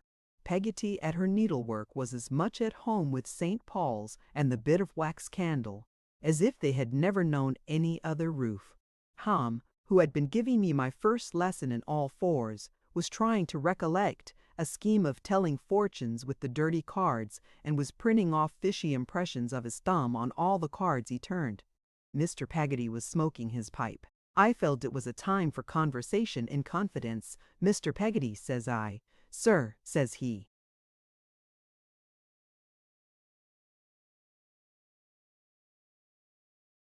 "Did you give your son the name of Ham because you lived in a sort of ark?" Mr. Peggotty seemed to think it a deep idea, but answered, "No, sir, I never give him no name."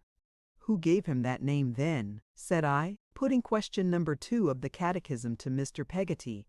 "Why, sir, his father give it him," said Mr. Peggotty. "I thought you were his father." "My brother Joe was his father," said Mr. Peggotty. "Dead, Mr. Peggotty?" I hinted after a respectful pause. "Drowned dead," said Mr. Peggotty. I was very much surprised that Mr. Peggotty was not Ham's father, and began to wonder whether I was mistaken about his relationship to anybody else there. I was so curious to know that I made up my mind to have it out with Mr. Peggotty. "Little Em'ly," I said, glancing at her. "She is your daughter, isn't she, Mr. Peggotty?" "No, sir. My brother-in-law, Tom, was her father. I couldn't help it." "Dead, Mr. Peggotty?" I hinted after another respectful silence. "Drownded?" said Mr. Peggotty. I felt the difficulty of resuming the subject, but had not got to the bottom of it yet, and must get to the bottom somehow. So I said,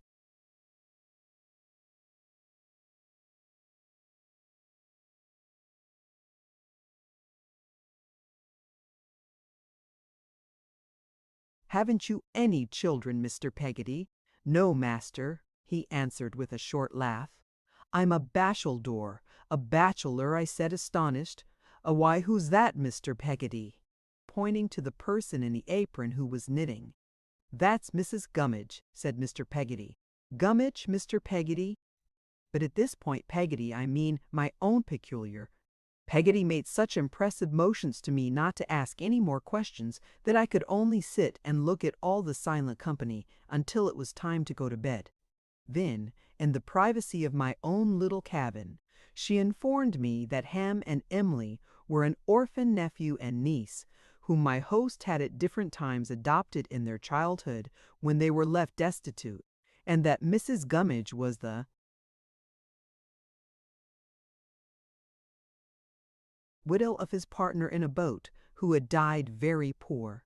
"He was but a poor man himself," said Peggotty, "but as good as gold and as true as steel." Those were her similes. The only subject, she informed me, on which he ever showed a violent temper or swore an oath was this generosity of his. And if it were ever referred to by any one of them, he struck the table a heavy blow with his right hand, had split it on one such occasion, and swore a dreadful oath that he would be gormed if he didn't cut and run for good, if it was ever mentioned again. It appeared, in answer to my inquiries, that nobody had the least idea of the etymology of this terrible verb, passive degormed, but that they all regarded it as constituting a most solemn imprecation. I was very sensible of my entertainer's goodness, and listened to the women's going to bed in another little crib like mine at the opposite end of the boat, and to him and Ham hanging up 2 hammocks for themselves on the hooks I had noticed in the roof, in a very luxurious state of mind, enhanced by my being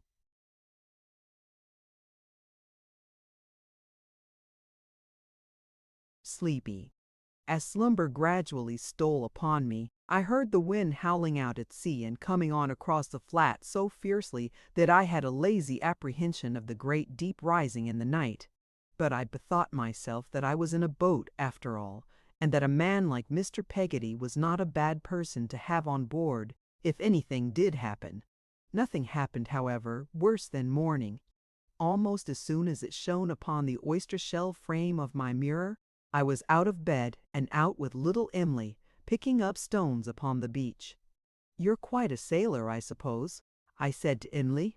I don't know that I supposed anything of the kind, but I felt it an act of gallantry to say something, and a shining sail close to us made such a pretty little image of itself at the moment in her bright eye that it came into my head to say this. "No," replied Em'ly, shaking her head, "I'm afraid of the sea."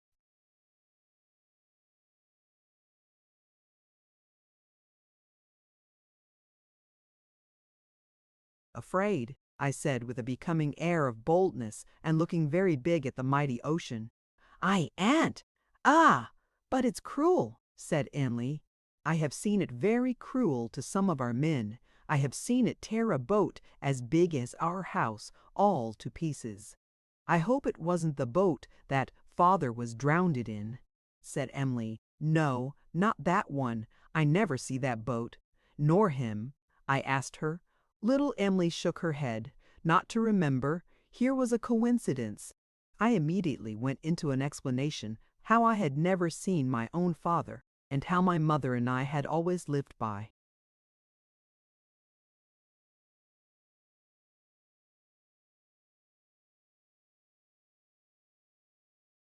ourselves in the happiest state imaginable, and lived so then, and always meant to live so, and how my father's grave was in the churchyard near our house, and shaded by a tree, beneath the boughs of which I had walked and heard the birds sing many a pleasant morning.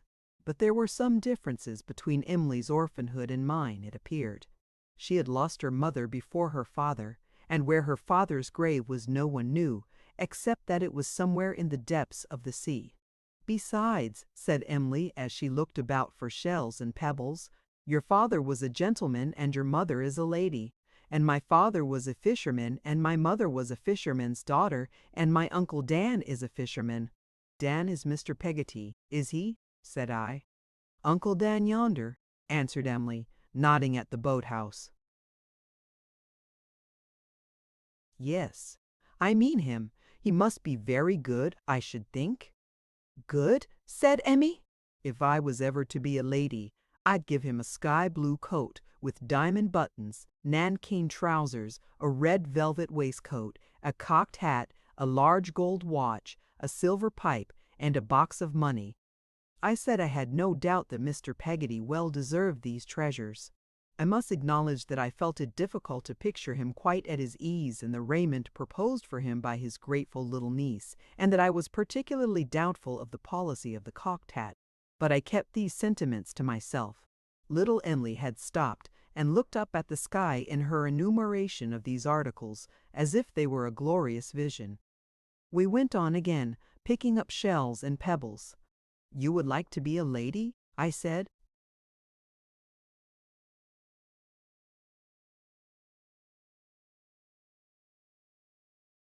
Emily looked at me and laughed and nodded. "Yes, I should like it very much. We would all be gentlefolks together then, me and Uncle and Ham and Mrs. Gummidge. We wouldn't mind then when there comes stormy weather, not for our own sakes, I mean. We would for the poor fishermen's, to be sure, and we'd help 'em with money when they come to any hurt." This seemed to me to be a very satisfactory, and therefore not at all improbable picture. I expressed my pleasure in the contemplation of it, and little Emily was emboldened to say, shyly, "Don't you think you are afraid of the sea now?" It was quiet enough to reassure me, but I have no doubt if I had seen a moderately large wave come tumbling in, I should have taken to my heels, with an awful recollection of her drowned relations. However, I said no, and I added, "You don't seem to be either, though you say you are, for she was."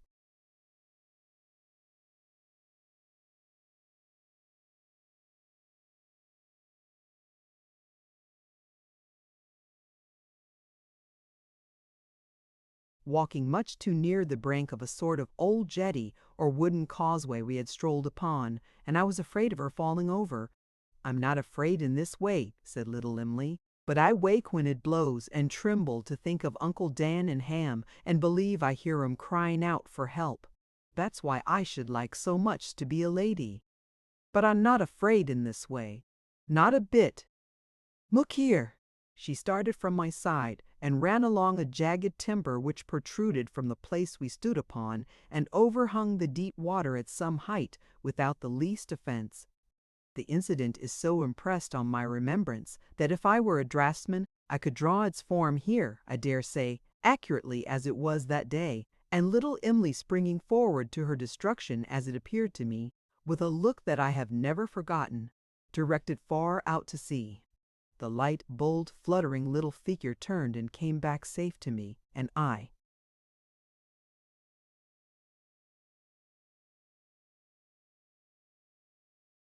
soon laughed at my fears and at the cry I had uttered, fruitlessly in any case, for there was no one near. But there have been times since, in my manhood, many times there have been, when I have thought, is it possible, among the possibilities of hidden things, that in the sudden rashness of the child and her wild look so far off, there was any merciful attraction of her into danger, any tempting her towards him permitted on the part of her dead father, that her life might have a chance of ending that day? There has been a time since when I have wondered whether, if the life before her could have been revealed to me at a glance, and so revealed as that a child could fully comprehend it, and if her preservation could have depended on a motion of my hand, I ought to have held it up to save her. There has been a time since I do not say it lasted long, but it has been when I have asked myself the question, would it have been better for little Emily to have had the waters close above her head that morning in my sight? And when I have answered yes, it would have been.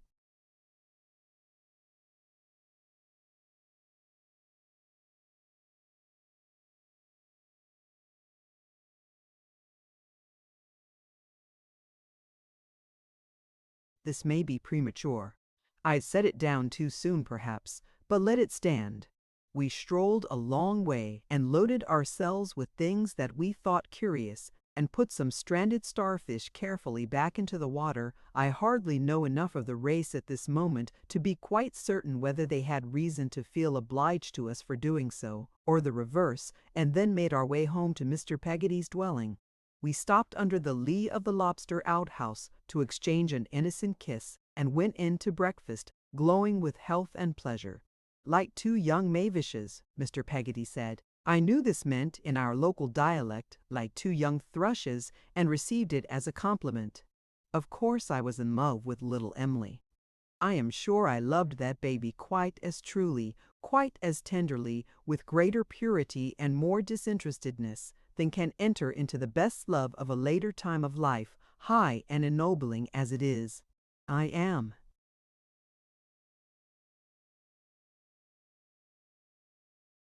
Sure, my fancy raised up something round, that blue-eyed mite of a child, which etherealized, and made a very angel of her.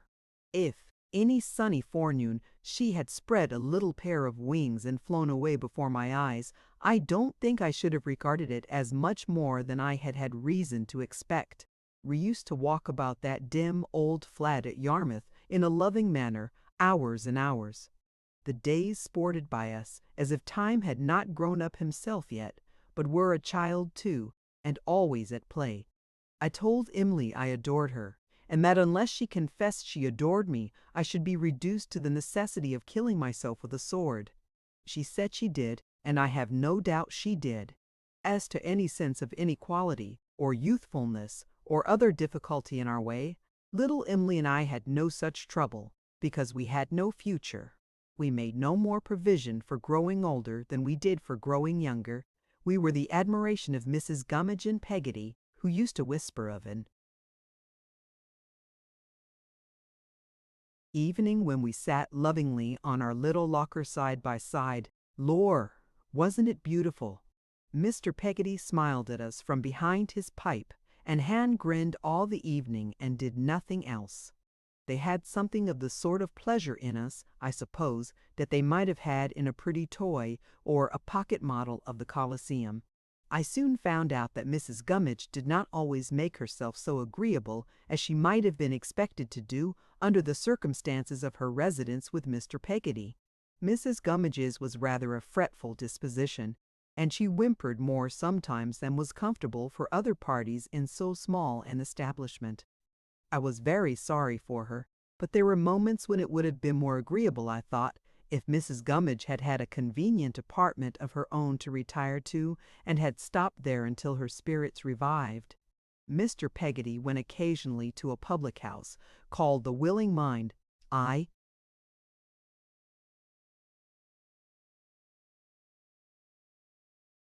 discovered this by his being out on the second or third evening of our visit, and by Mrs. Gummidge's looking up at the Dutch clock between 8 and 9, and saying he was there, and that, what was more, she had known in the morning he would go there. Mrs. Gummidge had been in a low state all day, and had burst into tears in the forenoon, when the fire smoked. "I'm a lone creature," were Mrs. Gummidge's words when that unpleasant occurrence took place, "and everything goes contrary with me." "Oh, it'll soon leave off," said Peggotty. "I again mean our Peggotty, and besides, you know it's not more disagreeable to you than to us." "I feel it more," said Mrs. Gummidge. It was a very cold day, with cutting blasts of wind. Mrs. Gummidge's peculiar corner of the fireside seemed to me to be the warmest and snuggest in the place, as her chair was certainly the easiest, but it didn't suit her that day at all. She was constantly complaining of the cold, and of its occasioning a visitation in her back which she called the creeps. At last she shed tears on that subject and said again that she was a lone lorn creature and everything went contrary with her. "It is certainly very cold," said Peggotty. "Everybody must feel it so. I feel it more than other people," said Mrs. Gummidge. So at dinner, when Mrs. Gummidge was always helped immediately after me, to whom the preference was given as a visitor of distinction, the fish were small and bony, and the potatoes were a little burnt. We all acknowledged that we felt this something of a disappointment. But Mrs. Gummidge said she felt it more than we did, and shed tears again, and made that former declaration with great bitterness.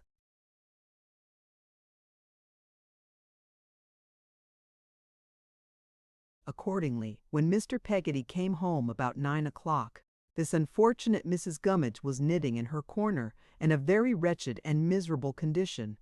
Peggotty had been working cheerfully. Ham had been patching up a great pair of water boots, and I, with little Em'ly by my side, had been reading to them. Mrs. Gummidge had never made any other remark than a forlorn sigh, and had never raised her eyes since tea. "Well, mates," said Mr. Peggotty, taking his seat, "and how are you?" We all said something, or looked something, to welcome him, except Mrs. Gummidge, who only shook her head over her knitting. "What's amiss?" said Mr. Peggotty, with a clap of his hands. "Cheer up, old mother." Mr. Peggotty meant old girl. Mrs. Gummidge did not appear to be able to cheer up. She took out an old black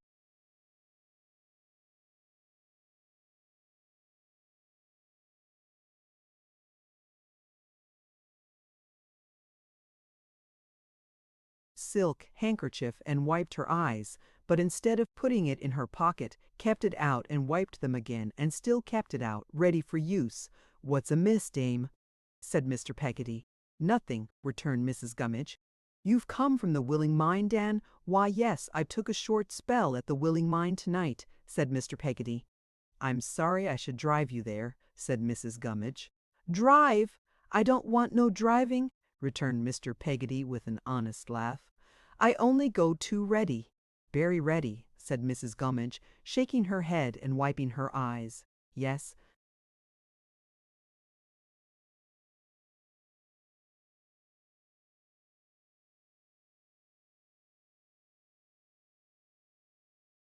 yes, very ready. I am sorry it should be along of me that you're so ready." "Along o' you! It an ant along o' you," said Mr. Peggotty. "Don't ye believe a bit on it." "Yes, yes, it is," cried Mrs. Gummidge. "I know what I am. I know that I am a lone lorn creature, and not only that everything goes contrary with me, but that I go contrary with everybody. Yes, yes. I feel more than other people do, and I show it more. It's my misfortune." I really couldn't help thinking, as I sat taking in all this, that the misfortune extended to some other members of that family besides Mrs. Gummidge, but Mr. Peggotty made no such retort, only answering with another entreaty to Mrs. Gummidge to cheer up. "I at what I could wish myself to be," said Mrs. Gummidge. "I am far from it. I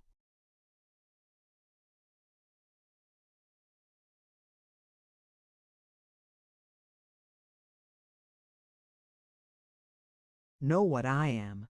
My troubles has made me contrary. I feel my troubles, and they make me contrary.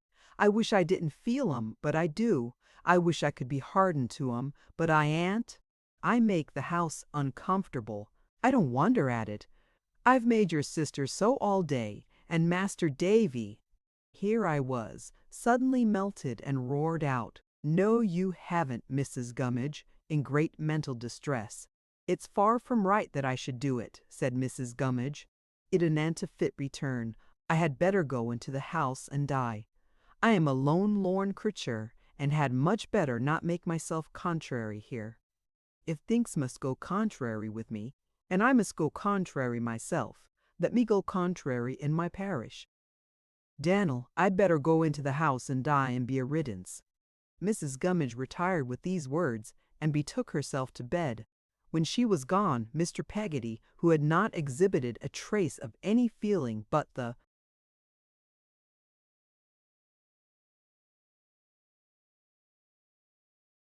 profoundest sympathy, looked round upon us, and nodding his head with a lively expression of that sentiment still animating his face, said in a whisper, "She's been thinking of the old un." I did not quite understand what old one Mrs. Gummidge was supposed to have fixed her mind upon, until Peggotty, on seeing me to bed, explained that it was the late Mr. Gummidge, and that her brother always took that for a received truth on such occasions, and that it always had a moving effect upon him. Some time after he was in his hammock that night, I heard him myself repeat to Ham, "Poor thing, she's been thinking of the old un." And whenever Mrs. Gummidge was overcome in a similar manner during the remainder of our stay, which happened some few times, he always said the same thing in extenuation of the circumstance, and always with the tenderest commiseration. So the fortnight slipped away, varied by nothing but the variation of the tide.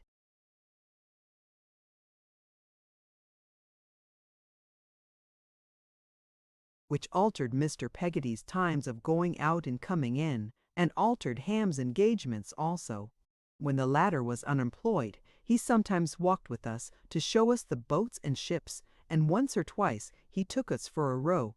I don't know why one slight set of impressions should be more particularly associated with a place than another, though I believe this obtains with most people in reference especially to the associations of their childhood. I never hear the name or read the name of Yarmouth, but I am reminded of a certain Sunday morning on the beach, the bells ringing for church, little Em'ly leaning on my shoulder, Ham lazily dropping stones into the water, and the sun, away at sea, just breaking through the heavy mist and showing us the ships, like their own shadows. At last the day came for going home. I bore up against the separation from Mr. Peggotty and Mrs. Gummidge, but my agony of mind at leaving little Em'ly was piercing. We went arm in arm to the public house where the carrier put up, and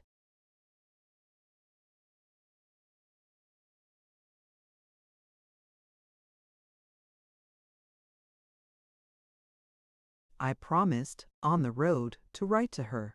I redeemed that promise afterwards in characters larger than those in which apartments are usually announced in manuscript, as being to let. We were greatly overcome at parting, and if ever in my life I have had a void made in my heart, I had one made that day. Now all the time I had been on my visit, I had been ungrateful to my home again, and had thought little or nothing about it.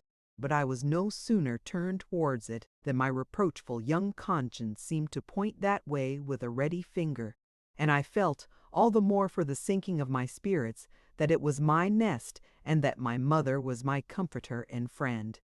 This gained upon me as we went along, so that the nearer we drew, the more familiar the objects became that we passed, the more excited I was to get there and to run into her arms.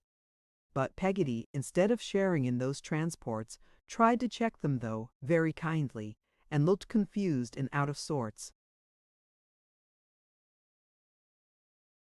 Blunderstone Rookery would come, however, in spite of her, when the carrier's horse pleased and did.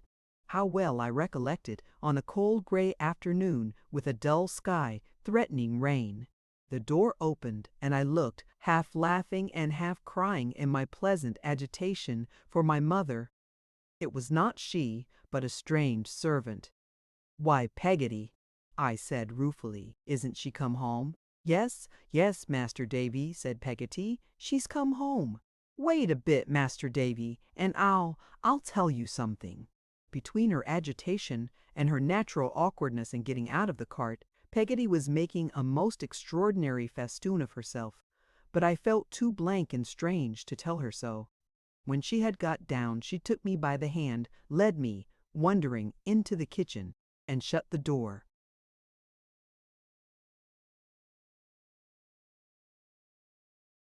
"Peggotty," said I, quite frightened, "what's the matter?" "Nothing's the matter, bless you, Master Davy, dear," she answered, assuming an air of sprightliness. "Something's the matter, I'm sure." "Where's mamma? Where's mamma, Master Davy?" repeated Peggotty. "Yes." "Why hasn't she come out to the gate? And what have we come in here for? Oh, Peggotty!" My eyes were full, and I felt as if I were going to tumble down. "Bless the precious boy!" cried Peggotty, taking hold of me. "What is it? Speak, my pet. Not dead too?" "Oh, she's not dead, Peggotty." Peggotty cried out, "No!" with an astonishing volume of voice, and then sat down.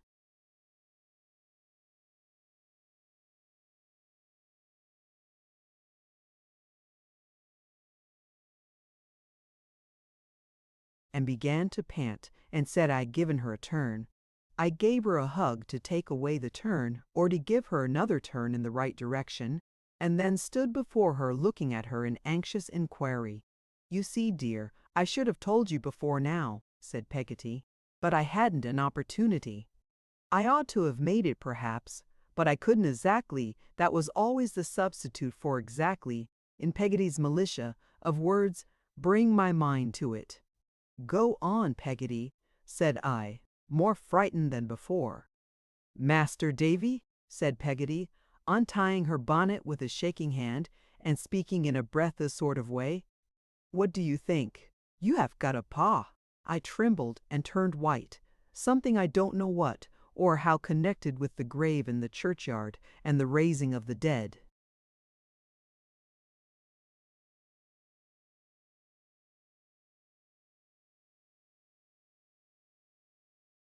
seemed to strike me like an unwholesome wind. "A new one," said Peggotty. "A new one," I repeated. Peggotty gave a gasp, as if she were swallowing something that was very hard, and, putting out her hand, said, "Come and see him." "I don't want to see him. I don't want to see him." "And your mamma," said Peggotty. I ceased to draw back, and we went straight to the best parlor, where she left me. On one side of the fire sat my mother, on the other Mr. Murdstone.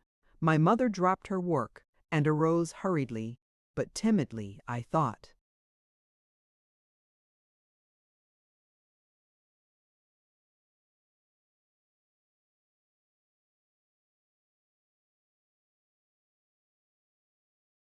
"Now, Clara, my dear," said Mr. Murdstone, "recollect, control yourself, always control yourself.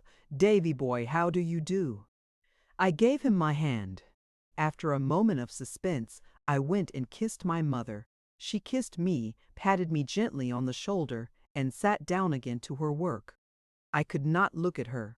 I could not look at him. I knew quite well that he was looking at us both, and I turned to the window and looked out there, at some shrubs that were drooping their heads in the cold. As soon as I could creep away, I crept upstairs. My old dear bedroom was changed, and I was to lie a long way off. I rambled downstairs to find anything that was like itself, so altered it all seemed, and roamed into the yard. I very soon started back from there, for the empty dog kennel was filled up with a great dog, deep-mouthed and black-haired like him, and he was very angry at the sight of me, and sprang out to get at me.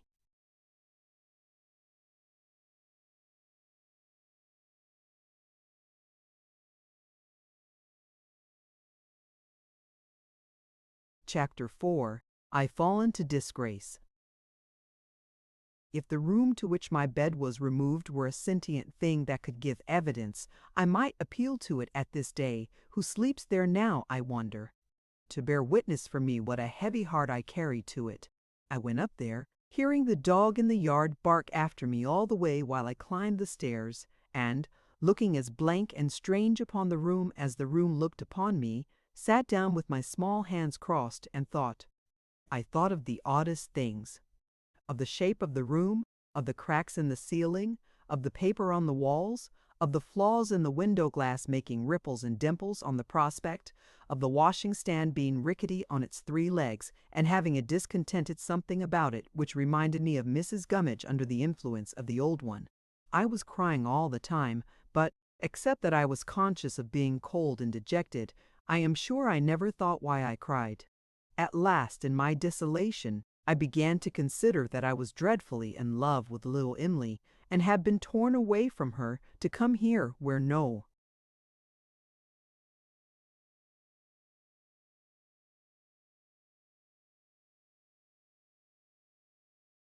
one seemed to want me, or to care about me half as much as she did. This made such a very miserable piece of business of it that I rolled myself up in a corner of the counterpane and cried myself to sleep. I was awoke by somebody saying, "Here he is," and uncovering my hot head. My mother and Peggotty had come to look for me, and it was one of them who had done it. "Davy," said my mother, "what's the matter?" I thought it was very strange that she should ask me, and answered, "Nothing." I turned over on my face, I recollect, to hide my trembling lip, which answered her with greater truth. "Davy," said my mother, "Davy, my child." I dare say no words she could have uttered would have affected me so much then as her calling me her child. I hid my tears in the bedclothes and pressed her for me with my hand, when she would have raised me up. "This is your doing, Peggotty, you cruel thing," said my mother. "I have no doubt at all about it. How can you reconcile it to your conscience, I wonder, to prejudice my own boy against me or against anybody who is dear to me? What do you mean by it, Peggotty?" Poor Peggotty lifted up her hands and eyes, and only answered, in a sort of paraphrase of the grace I usually repeated after dinner, "Lord forgive you, Mrs. Copperfield, and for what you have said this minute, may you never be truly sorry." "It's enough to distract me," cried my mother. "In my honeymoon, too, when my most inveterate enemy might relent, one would think, and not envy me a little peace of mind and happiness. Davy, you naughty boy! Peggotty, you savage creature! Oh dear me!" cried my mother, turning from one of us to the other in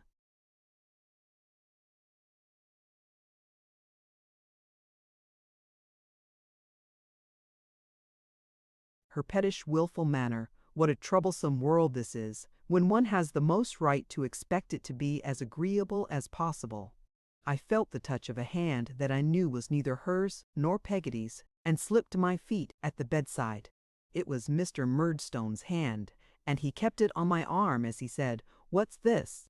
"Clara, my love, have you forgotten?" "Firmness, my dear." "I am very sorry, Edward," said my mother. "I meant to be very good, but I'm so uncomfortable." "Indeed," he answered, "that's a bad hearing so soon, Clara." "I say it's very hard I should be made so now," returned my mother, pouting, "and it is very hard, isn't it?"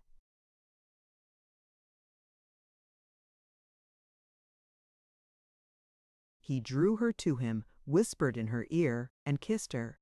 I knew as well, when I saw my mother's head lean down upon his shoulder, and her arm touch his neck, I knew as well that he could mold her pliant nature into any form he chose, as I know, now, that he did it.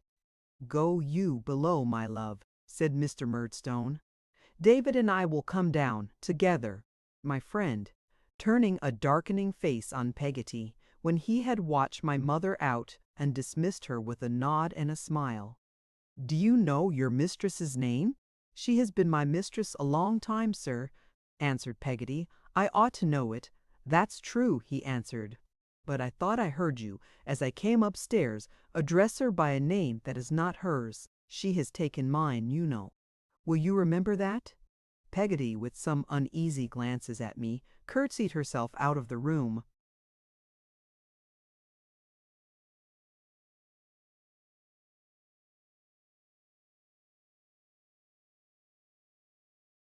Without replying, seeing, I suppose, that she was expected to go and had no excuse for remaining.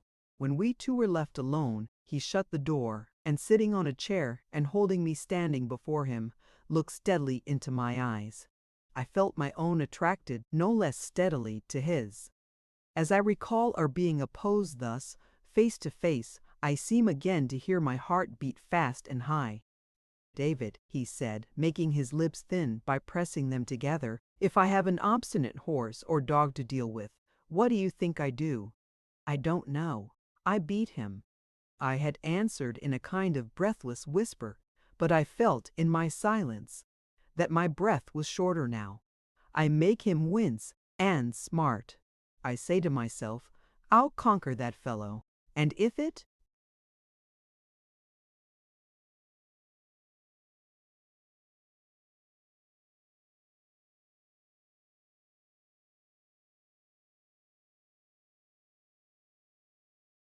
were to cost him all the blood he had, I should do it. What is that upon your face? Dirt, I said. He knew it was the mark of tears as well as I. But if he had asked the question 20 times, each time with 20 blows, I believe my baby heart would have burst before I would have told him so. You have a good deal of intelligence for a little fellow, he said with a grave smile that belonged to him, and you understood me very well, I see. Wash that face, sir, and come down with me. He pointed to the washing stand, which I had made out to be like Mrs. Gummidge, and motioned me with his head to obey him directly.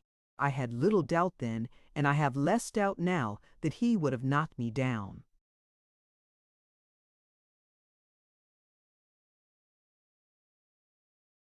Without the least compunction, if I had hesitated. Clara, my dear, he said when I had done his bidding, and he walked me into the parlor with his hand still on my arm, you will not be made uncomfortable any more, I hope. We shall soon improve our youthful humors. God help me, I might have been improved for my whole life. I might have been made another creature, perhaps, for life by a kind word at that season. A word of encouragement and explanation, of pity for my childish ignorance, of welcome home, of reassurance to me that it was home, might have made me dutiful to him in my heart henceforth, instead of in my hypocritical outside, and might have made me respect, instead of hate him. I thought my mother was sorry to see me standing in the room so scared and strange, and that presently, when I stole to a chair, she followed me with her eyes more sorrowfully still missing, perhaps, some freedom in my childish tread. But the word was not spoken, and the time,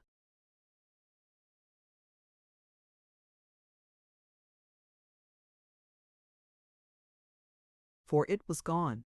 We dined alone, we three, together. He seemed to be very fond of my mother. I am afraid I liked him none the better for that, and she was very fond of him. I gathered from what they said that an elder sister of his was coming to stay with them, and that she was expected that evening.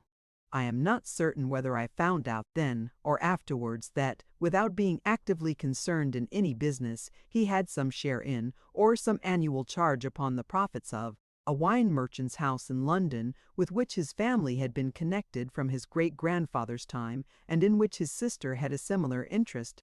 But I may mention it in this place, whether or no, after dinner, when we were sitting by the fire, and I was meditating an escape to Peggotty, without having the hardihood to slip at the ferment quaid, and then he just devoured it.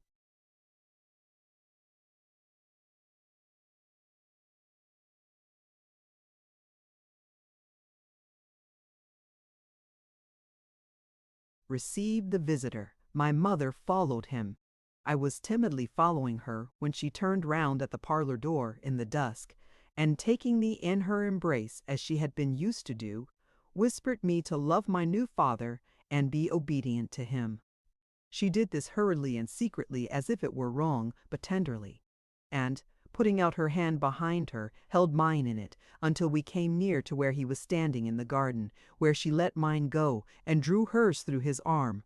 It was Miss Murdstone who was arrived, and a gloomy-looking lady she was, dark like her brother, whom she greatly resembled in face and voice, and with very heavy eyebrows, nearly meeting over her large nose, as if, being disabled by the wrongs of her sex from wearing whiskers, she had carried them to that account.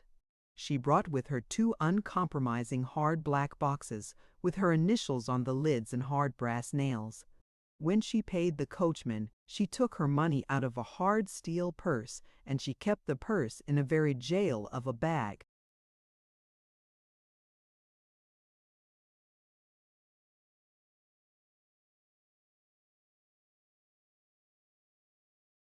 which hung upon her arm by a heavy chain, and shut up like a bite. I had never at that time seen such a metallic lady altogether as Miss Murdstone was. She was brought into the parlor with many tokens of welcome, and there formally recognized my mother as a new and near relation. Then she looked at me and said, "Is that your boy, sister-in-law?" My mother acknowledged me. "Generally speaking," said Miss Murdstone, "I don't like boys. How 'd I do, boy?" Under these encouraging circumstances, I replied that I was very well, and that I hoped she was the same, with such an indifferent grace that Miss Murdstone disposed of me in 2 words.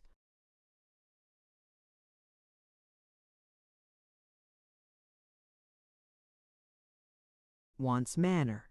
Having uttered which, with great distinctness, she begged the favor of being shown to her room, which became to me from that time forth a place of awe and dread, wherein the 2 black boxes were never seen open or known to be left unlocked, and wherefore I peeped in once or twice when she was out numerous little steel fetters and rivets, with which Miss Murdstone embellished herself when she was dressed, generally hung upon the looking-glass in formidable array.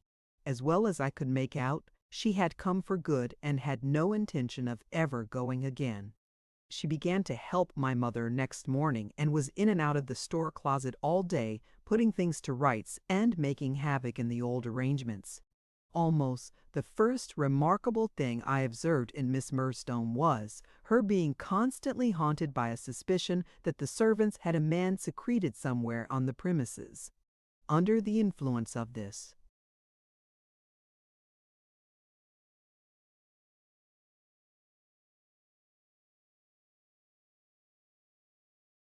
delusion, she dived into the coal cellar at the most untimely hours, and scarcely ever opened the door of a dark cupboard without clapping it to again, in the belief that she had got him.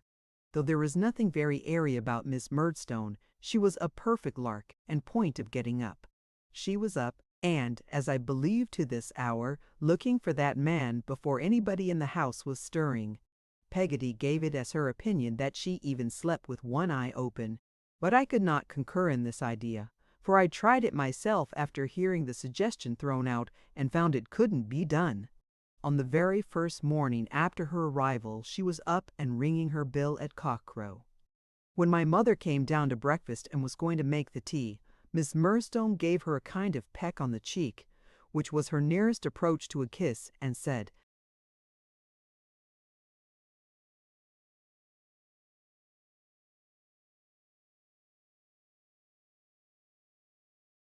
"Now, Clara, my dear, I am come here, you know, to relieve you of all the trouble I can.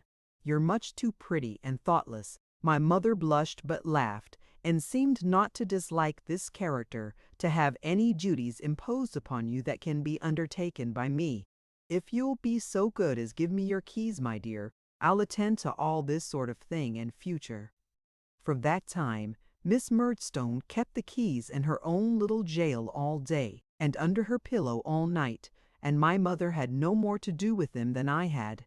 My mother did not suffer her authority to pass from her without a shadow of protest. One night when Miss Murdstone had been developing certain household plans to her brother, of which she signified his approbation, my mother suddenly began to cry, and said she thought she might have been consulted. "Clara," said Mr. Murdstone sternly, "Clara, I wonder at you."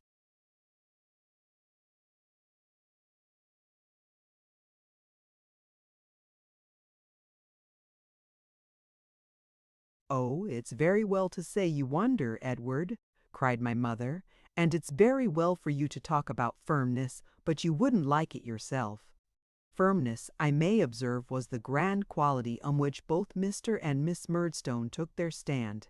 However I might have expressed my comprehension of it at that time, if I had been called upon, I nevertheless did clearly comprehend in my own way that it was another name for tyranny, and for a certain gloomy, arrogant devil's humor that was in them both. The creed, as I should state it now, was this: Mr. Murdstone was firm. Nobody in his world was to be so firm as Mr. Murdstone. Nobody else in his world was to be firm at all, for everybody was to be bent to his firmness. Miss Murdstone was an exception. She might be firm, but only by relationship, and in an inferior and tributary degree. My mother was another exception. She might be firm, and must be, but only in bearing their firmness, and firmly believing there was no other firmness upon earth.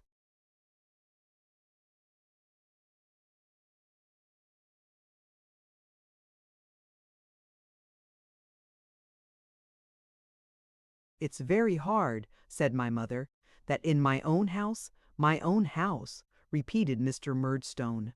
Clara, or own house, I mean, faltered my mother, evidently frightened. I hope you must know what I mean, Edward. It's very hard that in your own house I may not have a word to say about domestic matters. I am sure I managed very well before we were married. There's evidence, said my mother, sobbing. Ask Peggotty if I didn't do very well when I wasn't interfered with. Edward, said Miss Murdstone, let there be an end of this. I go tomorrow.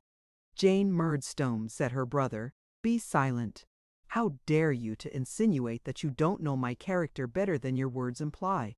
I am sure, my poor mother went on, at a grievous disadvantage, and with many tears, I don't want anybody to go. I should be very miserable and unhappy if anybody was to go. I don't ask much. I am not unreasonable. I only want to be consulted sometimes. I am very much obliged to anybody who assists me, and I only want to be consulted as a mere form sometimes. I thought you were pleased once with my being a little inexperienced and girlish. Edward, I am sure you said so, but you seem to hate me for it now. You are so severe. Edward, said Miss Murdstone again, let there be an end of this. I go tomorrow. Jane Murdstone, thundered Mr. Murdstone, will you be silent? How dare you? Miss Murdstone made a jail delivery of her pocket handkerchief and held it before her eyes. Clara, he continued, looking at my mother, you surprise me. You astound me.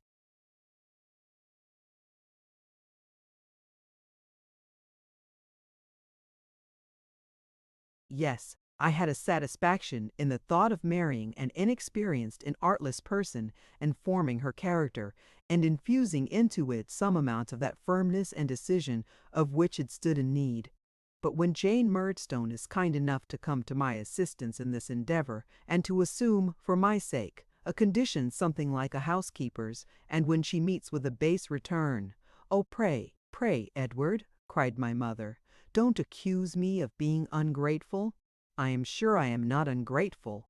No one ever said I was before. I have many faults, but not that. Oh, don't, my dear. When Jane Murdstone meets, I say," he went on, after waiting until my mother was silent, "with a base return, that feeling of mine is chilled and altered.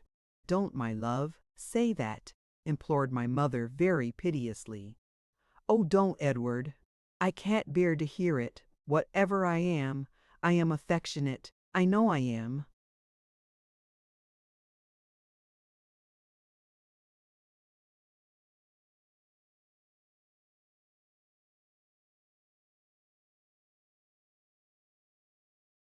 Affectionate.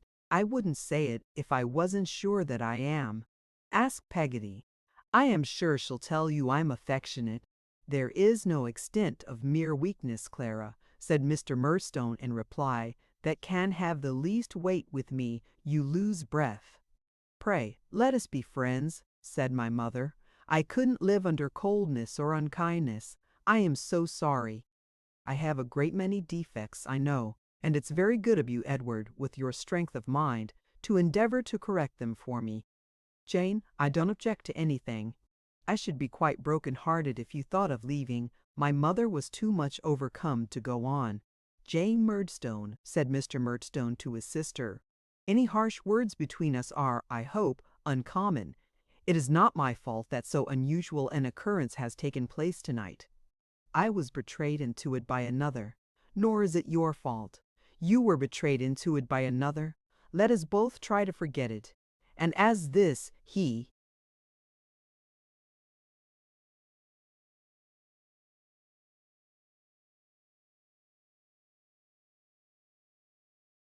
added, after these magnanimous words, is not a fit scene for the boy David. Go to bed.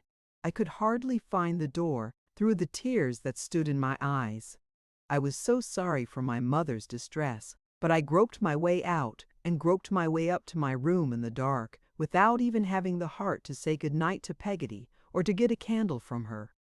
When her coming up to look for me an hour or so afterwards awoke me, she said that my mother had gone to bed poorly, and that Mr. and Miss Murdstone were sitting alone.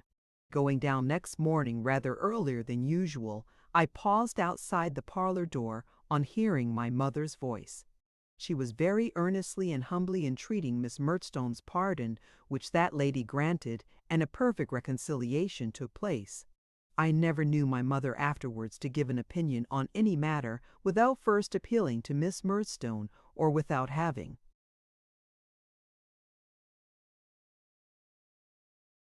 first ascertained by some sure means what Miss Murdstone's opinion was, and I never saw Miss Murdstone, when out of temper she was infirm that way, move her hand towards her bag as if she were going to take out the keys and offer to resign them to my mother, without seeing that my mother was in a terrible fright. The gloomy taint that was in the Murdstone blood darkened the Murdstone religion, which was austere and wrathful. I have thought since that its assuming that character was a necessary consequence of Mr. Murdstone's firmness, which wouldn't allow him to let anybody off from the utmost weight of the severest penalties he could find any excuse for. Be this as it may, I well remember the tremendous visages with which we used to go to church, and the changed air of the place. Again, the dreaded Sunday comes round, and I file into the old pew first, like a guarded captive brought to a condemned service. Again Miss Murdstone, in a black velvet gown, that looks as if it had been made out of a pall.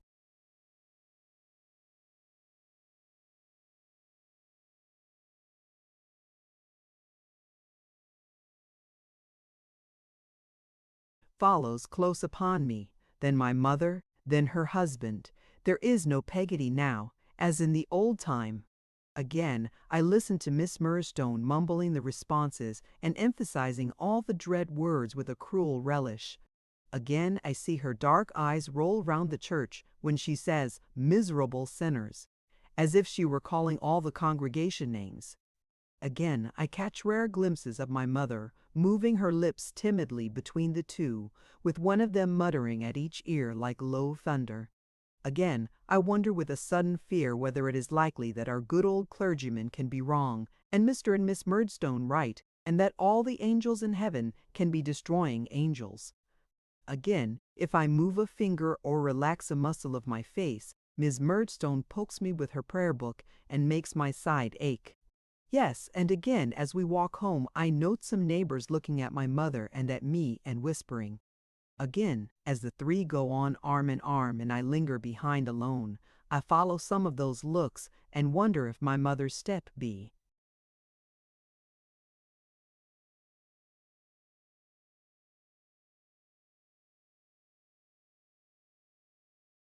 really not so light as I have seen it, and if the gaiety of her beauty be really almost worried away.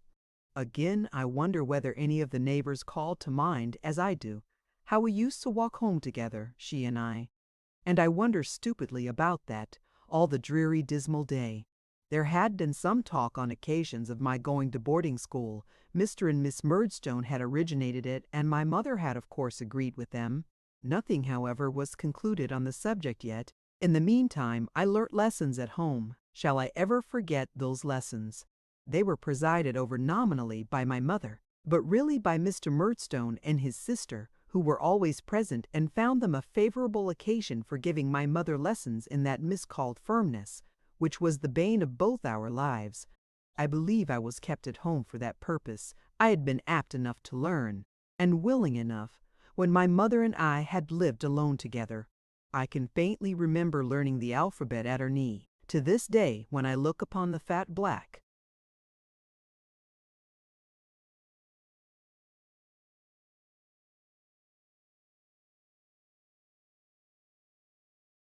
letters in the primer, the puzzling novelty of their shapes, and the easy good nature of O and Q and S seem to present themselves again before me as they used to do, but they recall no feeling of disgust or reluctance.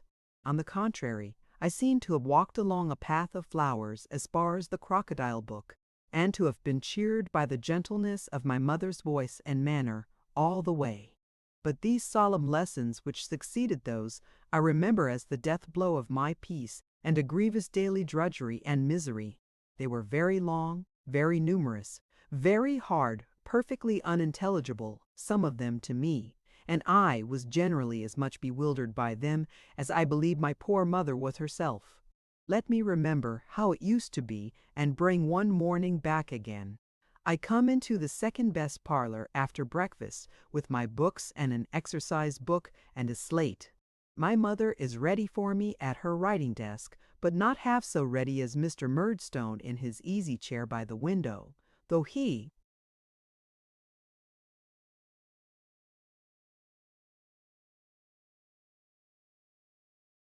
pretends to be reading a book, or is Miss Murdstone sitting near my mother stringing steel beads. The very sight of these two has such an influence over me that I begin to feel the words I have been at infinite pains to get into my head all sliding away and going, I don't know where. I wonder where they do go, by the by. I hand the first book to my mother. Perhaps it is a grammar, perhaps a history or geography. I take a last drowning look at the page as I give it into her hand, and start off aloud at a racing pace while I have got it fresh. I trip over a word. Mr. Murdstone looks up. I trip over another word. Miss Murdstone looks up.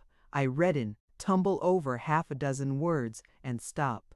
I think my mother would show me the book if she dared, but she does not dare, and she says softly, "Oh, Davy." "Now, Clara," says Mr. Murdstone, "be firm with the boy.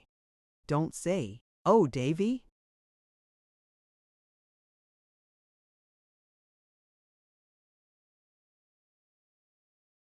"Davy, that's childish. He knows his lesson, or he does not know it." "He does not know it," Miss Murdstone interposes awfully. "I am really afraid he does not," says my mother. "Then you see, Clara," returns Miss Murdstone, "you should just give him the book back and make him know it." "Yes, certainly," says my mother. "That is what I intend to do, my dear Jane. Now, Davy, try once more, and don't be stupid." I obey the first clause of the injunction by trying once more, but am not so successful with the second, for I am very stupid. I tumble down before I get to the old place, at a point where I was all right before, and stop to think. But I can't think about the lesson. I think of the number of yards of net in Miss Murdstone's cap, or of the price of Mr. Murdstone's dressing gown, or any such.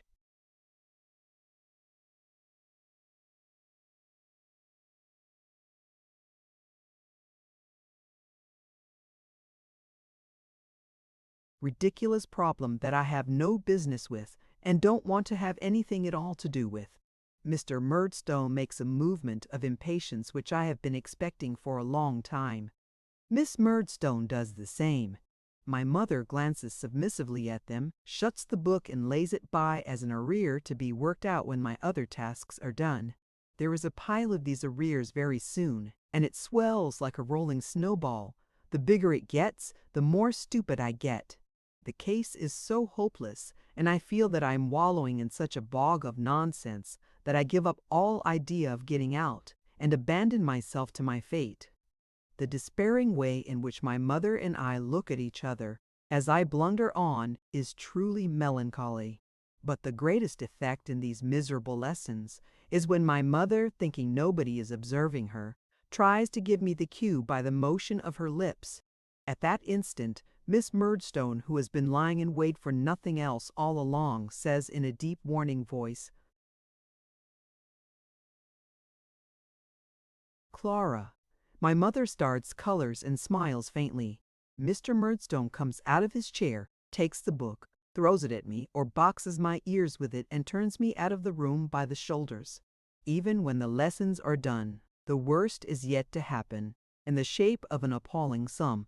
This is invented for me, and delivered to me orally by Mr. Murdstone, and begins, "If I go into a cheesemonger's shop and buy 5,000 double Gloucester cheeses at 4 pence halfpenny each, present payment," at which I see Miss Murdstone secretly overjoyed.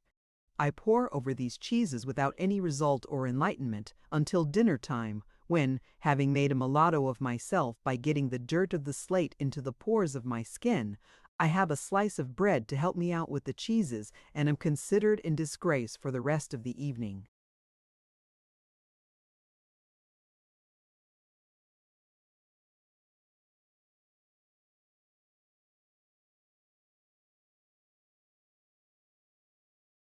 It seems to me, at this distance of time, as if my unfortunate studies generally took this course.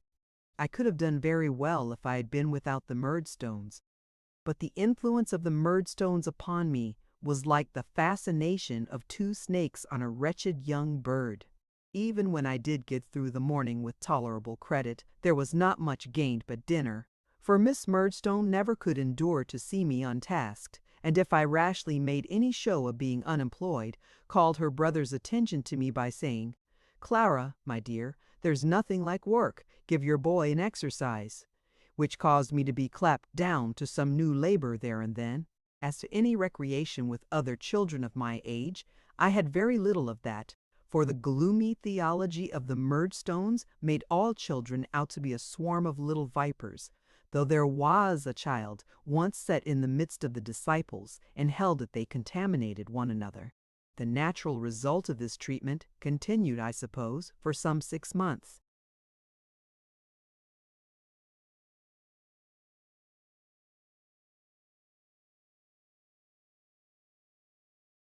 Or more was to make me sullen, dull, and dogged. I was not made the less so by my sense of being daily more and more shut out and alienated from my mother. I believe I should have been almost stupefied but for one circumstance. It was this. My father had left a small collection of books in a little room upstairs, to which I had access for it adjoined my own, and which nobody else in our house ever troubled. From that blessed little room, Roderick Random, Peregrine Pickle, Humphrey Clinker, Tom Jones, the Vicar of Wakefield, Don Quixote, Gil Blas, and Robinson Crusoe came out, a glorious host, to keep me company. They kept alive my fancy and my hope of something beyond that place and time. They and the Arabian Nights and the tales of the genii, and did me no harm, for whatever harm was in some of them was not there for me. I knew nothing of it. It is astonishing to me now how I found time, in the midst of my porings and blunderings over heavier themes, to read those books as I did. It is curious to me how I could ever have consoled myself under my small troubles.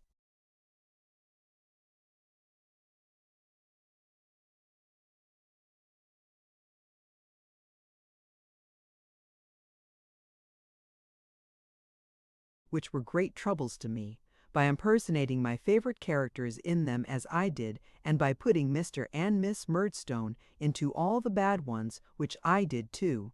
I have been Tom Jones, a child's Tom Jones, a harmless creature for a week together.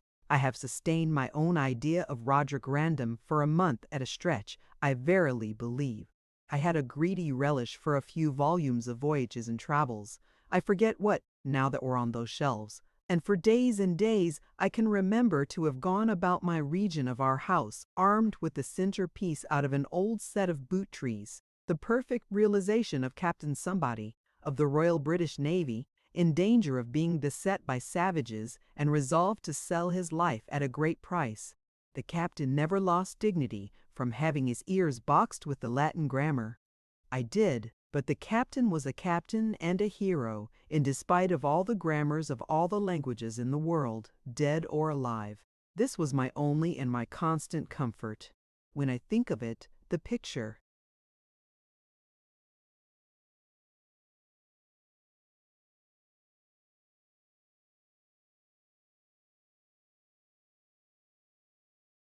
always rises in my mind, of a summer evening, the boys at play in the churchyard, and I sitting on my bed, reading as if for life. Every barn in the neighborhood, every stone in the church, and every foot of the churchyard had some association of its own, in my mind, connected with these books, and stood for some locality made famous in them. I have seen Tom Pipes go climbing up the church steeple. I have watched Strap, with the knapsack on his back, stopping to rest himself upon the wicket gate, and I know that Commodore Trunnion held that club with Mr. Pickle in the parlor of our little village alehouse. The reader now understands, as well as I do, what I was when I came to that point of my youthful history to which I am now coming again. One morning when I went into the parlor with my books, I found my mother looking anxious, Miss Murdstone looking firm, and Mr. Murdstone binding something round the bottom of a cane, a lithe and limber cane, which she left off binding when I came in and poised and switched in the air. "I tell you, Clara," said Mr. Murdstone, "I have been often flogged myself." "To be sure, of course," said Miss Murdstone.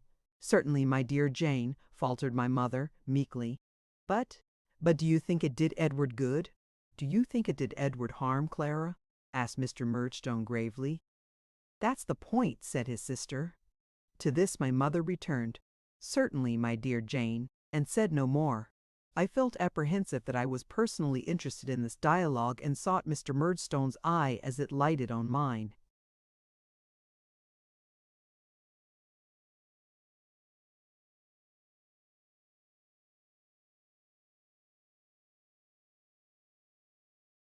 "Now, David," he said, and I saw that cast again as he said it, "you must be far more careful today than usual." He gave the cane another poise, and another switch, and having finished his preparation of it, laid it down beside him, with an impressive look, and took up his book. This was a good freshener to my presence of mind. As a beginning, I felt the words of my lesson slipping off, not one by one, or line by line, but by the entire page.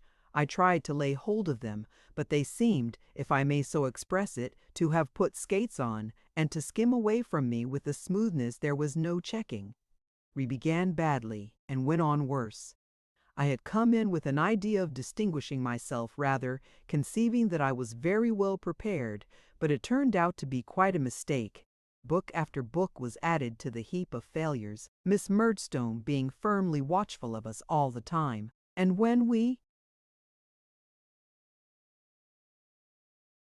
came at last to the 5,000 cheeses canes he made it that day, I remember, my mother burst out crying. "Clara," said Miss Murdstone, in her warning voice. "I am not quite well, my dear Jane, I think," said my mother. I saw him wink solemnly at his sister as he rose and said, taking up the cane, "Why, Jane, we can hardly expect Clara to bear, with perfect firmness, the worry and torment that David has occasioned her today." "That would be stoical. Clara is greatly strengthened and improved, but we can hardly expect so much from her. David, you and I will go upstairs, boy." As he took me out to the door, my mother ran towards us. Miss Murdstone said, "Clara, are you a perfect fool?" and interfered. I saw my mother stop her ears then, and I heard her crying.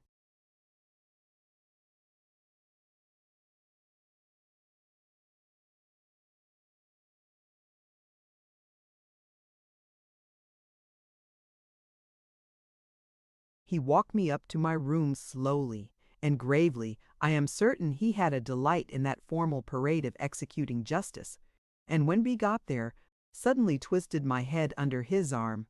"Mr. Murdstone, sir," I cried to him, pray don't beat me. I have tried to learn, sir, but I can't learn while you and Miss Murdstone are by. I can't indeed." "Can't you indeed, David?" he said. "We'll try that." He had my head as in a vice, but I twined round him somehow, and stopped him for a moment, entreating him not to beat me. It was only a moment that I stopped him, for he cut me heavily an instant afterwards, and in the same instant I caught the hand with which he held me in my mouth, between my teeth, and bit it through. It sets my teeth on edge to think of it. He beat me then as if he would have beaten me to death. Above all the noise, we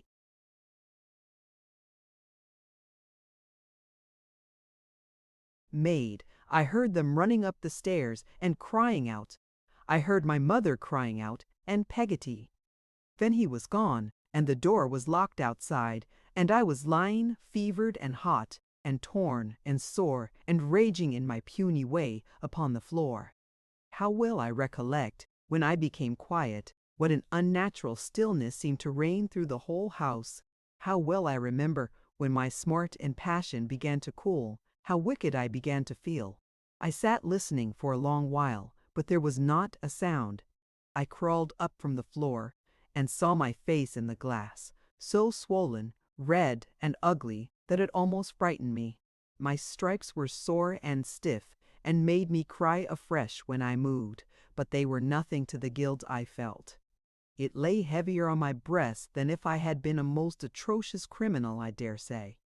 It had begun to grow dark, and I had shut the window I had been lying for thee.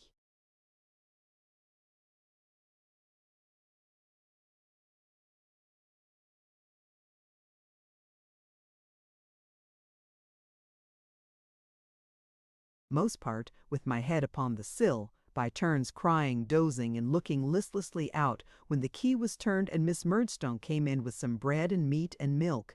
These she put down upon the table without a word, glaring at me the while with exemplary firmness, and then retired, locking the door after her. Long after it was dark I sat there, wondering whether anybody else would come. When this appeared improbable for that night, I undressed and went to bed, and there I began to wonder fearfully what would be done to me, whether it was a criminal act that I had committed, whether I should be taken into custody and sent to prison, whether I was at all in danger of being hanged. I never shall forget the waking next morning, the being cheerful and fresh for the first moment, and then the being weighed down by the stale and dismal oppression of remembrance.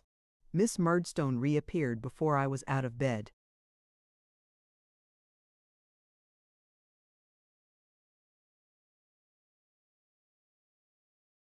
Told me, in so many words, that I was free to walk in the garden for half an hour and no longer, and retired, leaving the door open that I might avail myself of that permission.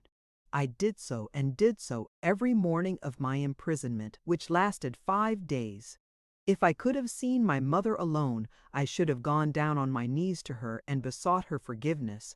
But I saw no one, Miss Murdstone excepted, during the whole time except at evening prayers in the parlor, to which I was escorted by Miss Murdstone after everybody else was placed, where I was stationed, a young outlaw, all alone by myself near the door, but devotional posture. I only observed that my mother was as far off from me as she could be, and kept her face another way, so that I never saw it, and that Mr. Murdstone's hand was bound up in a large linen wrapper.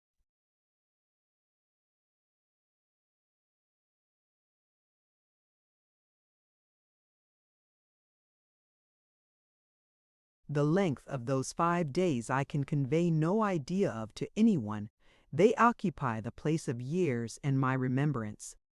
The any laughing was disting. It's a singing one that lining singing outside town with, which theme when I was sting at Stedders twin of the stein, anything of one from Exlighten, wishing the puzzle that Eve and just skimmeeting and breathe flighten and the paint as a such like a for me, but and review the Bertimes I went when that the V miper will at the decumble back in this to Michael Lameth of my best at a very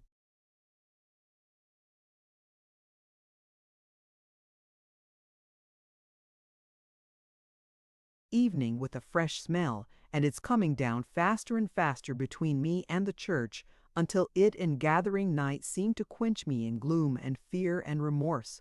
All this appears to have gone round and round for years instead of days. It is so vividly and strongly stamped on my remembrance.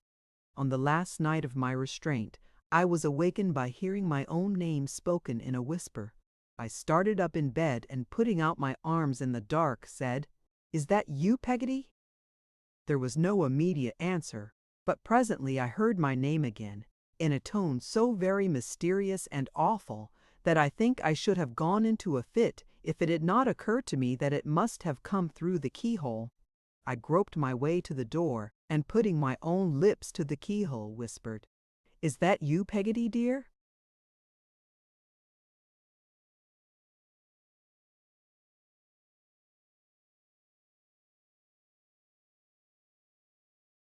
"Yes, my own precious Davy," she replied. "Be as soft as a mouse, or the cat'll hear us."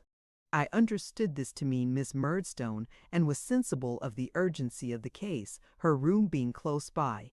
"How's mamma, dear Peggotty? Is she very angry with me?" I could hear Peggotty crying softly on her side of the keyhole, as I was doing on mine, before she answered. "No, not very. What is going to be done with me, Peggotty dear?" "Do you know? School." "Near London," was Peggotty's answer. I was obliged to get her to repeat it, for she spoke it the first time quite down my throat, in consequence of my having forgotten to take my mouth away from the keyhole and put my ear there, and though her words tickled me a good deal, I didn't hear them. When Peggotty? Tomorrow. Is that the reason why Miss Murdstone took the clothes out of my drawers, which she had done, though I have forgotten to mention it? Yes, said Peggotty. Box, shan't I see mamma? Yes, said Peggotty. Mornin'. Then Peggotty fitted her mouth close to the keyhole, and delivered these words through it with as much feeling and earnestness as a keyhole has ever been the medium of communicating, I will venture to assert, shooting in each broken little sentence in a convulsive little burst of its own.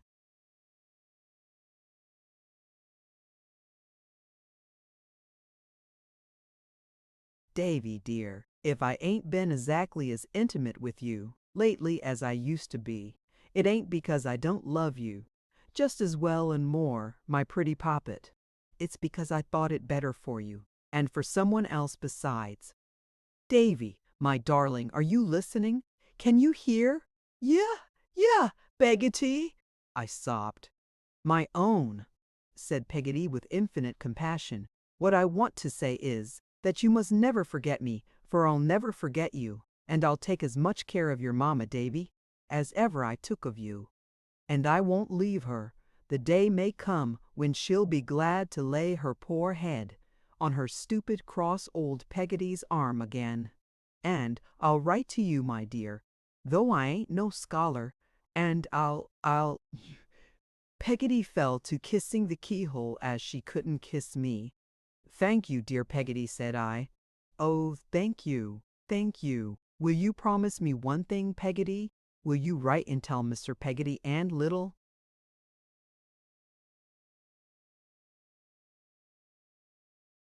Emily and Mrs. Gummidge and Ham, that I am not so bad as they might suppose, and that I sent 'em all my love, especially to little Emily? Will you, if you please, Peggotty? The kind soul promised, and we both of us kissed the keyhole with the greatest affection. I patted it with my hand, I recollect, as if it had been her honest face, and parted. From that night there grew up in my breast a feeling for Peggotty which I cannot very well define. She did not replace my mother. No one could do that, but she came into a vacancy in my heart which closed upon her, and I felt towards her something I have never felt for any other human being. It was a sort of comical affection, too, and yet if she had died, I cannot think what I should have done, or how I should have acted out the tragedy it would have been to me. In the morning Miss Murdstone appeared as usual and told me I was going to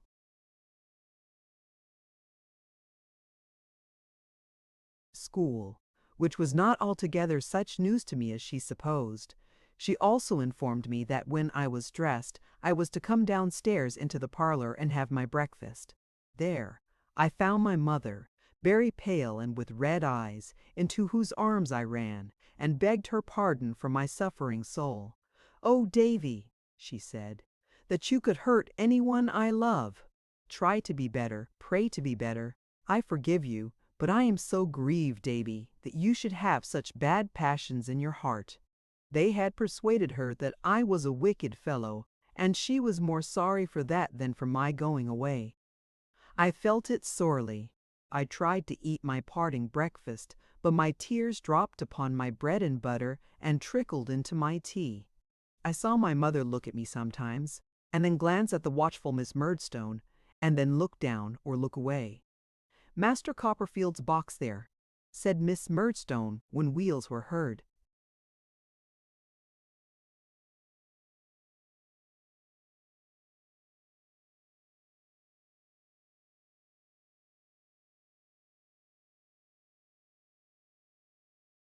At the gate, I looked for Peggotty, but it was not she. Neither she nor Mr. Murdstone appeared. My former acquaintance, the carrier, was at the door. The box was taken out to his cart and lifted in. "Clara," said Miss Murdstone in her warning note. "Ready, my dear Jane," returned my mother. "Good-bye, Davy. You are going for your own good. Good-bye, my child. You will come home in the holidays and be a better boy." Clara, Miss Murdstone repeated. Certainly, my dear Jane, replied my mother, who was holding me. I forgive you, my dear boy. God bless you. Clara, Miss Murdstone repeated. Miss Murdstone was good enough to take me out to the cart and to say on the way that she hoped I would repent before I came to a bad end, and then I got into the cart and the lazy horse walked off with it.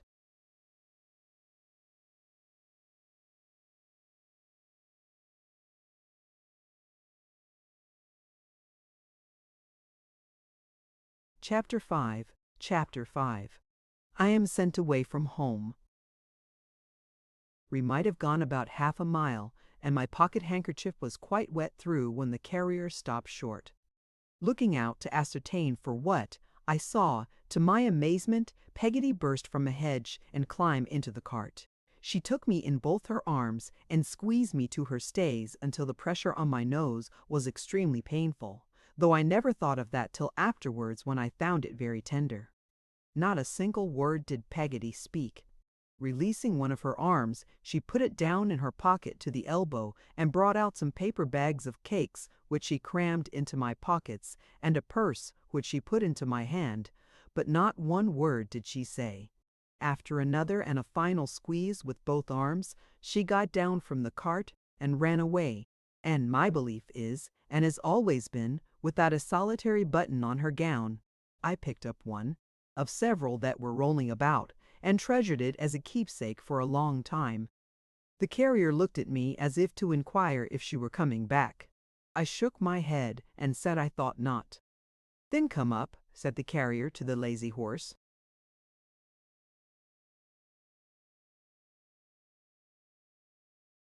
Who came up accordingly. Having by this time cried as much as I possibly could, I began to think it was of no use crying any more, especially as neither Roderick Random nor that captain in the Royal British Navy had ever cried that I could remember in trying situations.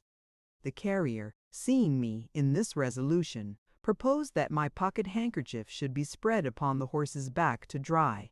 I thanked him and assented, and particularly small it looked under those circumstances. I had now leisure to examine the purse. It was a stiff leather purse with a snap and had 3 bright shillings in it, which Peggotty had evidently polished up with whitening for my greater delight. But its most precious contents were 2 half-crowns folded together in a bit of paper on which was written, "In my mother's hand, for Davy, with my love." I was so overcome by this that I asked the carrier to be so good as to reach me my pocket handkerchief again. But he,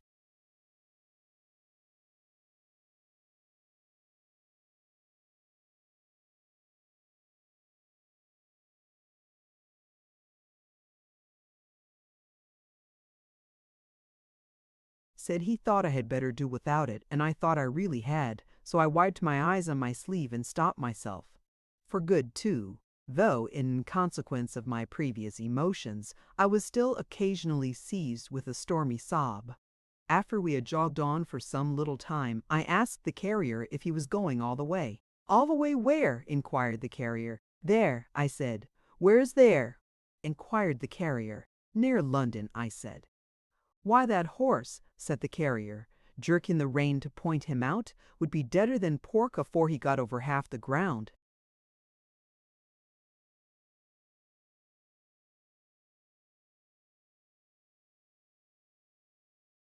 "Are you only going to Yarmouth, then?" I asked.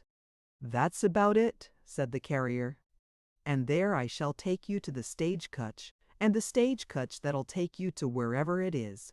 As this was a great deal for the carrier, whose name was Mr. Barkis, to say, he being, as I observed in a former chapter, of a phlegmatic temperament, and not at all conversational, I offered him a cake as a mark of attention, which he ate at one gulp, exactly like an elephant, and which made no more impression on his big face than it would have done on an elephant's. "Did see make 'em now?" said Mr. Barkis, always leaning forward in his slouching way on the footboard of the cart with an arm on each knee. "Peggotty, do you mean, sir?" "Ah," said Mr. Barkis, "her." Yes, she makes all our pastry and does all our cooking. Do she though? Said Mr. Barkis. He made up his mouth as if to whistle, but he didn't whistle. He sat looking at the horse's ears as if he saw something new there, and sat so for a considerable time. By and by he said, "No sweethearts, I believe." "Sweetmeats, did you say, Mr. Barkis?"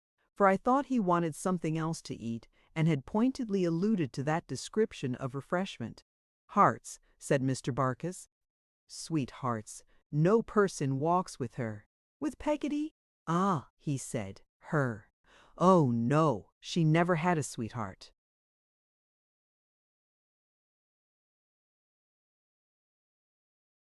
"Didn't she, though?" said Mr. Barkis. Again he made up his mouth to whistle, and again he didn't whistle, but sat looking at the horse's ears. "So she makes," said Mr. Barkis, after a long interval of reflection. "All the apple parsties and does all the cooking, do she?" I replied that such was the fact. "Well, I'll tell you what," said Mr. Barkis. "Parks, you might be written to her." "I shall certainly write to her," I rejoined. "Ah," he said, slowly turning his eyes towards me. "Well, if you was written to her, p'raps you'd recollect to say that Barkis was willin', would you?" "That Barkis is willing," I repeated innocently. "Is that all the message?"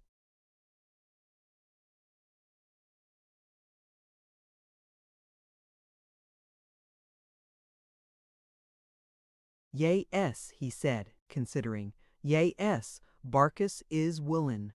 "But you will be at Blunderstone again to-morrow, Mr. Barkis?" I said, faltering a little at the idea of my being far away from it then, and could give your own message so much better. As he repudiated this suggestion, however, with a jerk of his head, and once more confirmed his previous request by saying, with profound gravity, "Barkis is willin'." "That's the message?" I readily undertook its transmission. While I was waiting for the coach in the hotel at Yarmouth that very afternoon, I procured a sheet of paper and an inkstand, and wrote a note to Peggotty, which ran thus: "My dear Peggotty, I have come here safe. Barkis is willing. My love to Mamma. Yours affectionately. P.S. He says he particularly wants you to know Barkis is willing." When I had taken this commission on myself prospectively, Mr. Barkis relapsed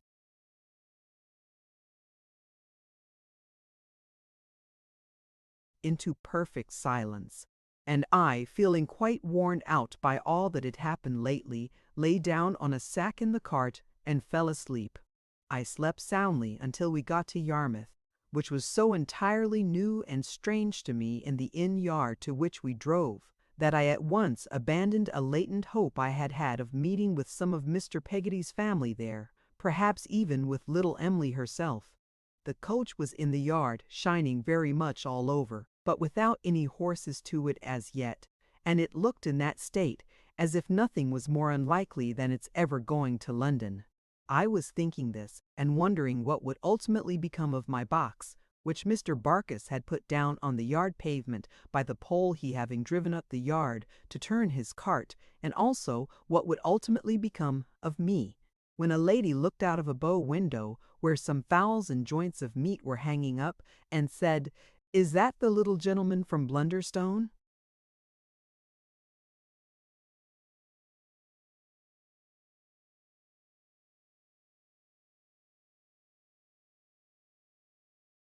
"Yes, ma'am," I said. "What name?" inquired the lady. "Copperfield, ma'am," I said. "That won't do," returned the lady. "Nobody's dinner is paid for here, in that name." "Is it Murdstone, ma'am?" I said. "If you're Master Murdstone," said the lady, "why do you go and give another name first?" I explained to the lady how it was, who then rang a bell and called out, "William, show the coffee room," upon which a waiter came running out of a kitchen on the opposite side of the yard to show it, and seemed a good deal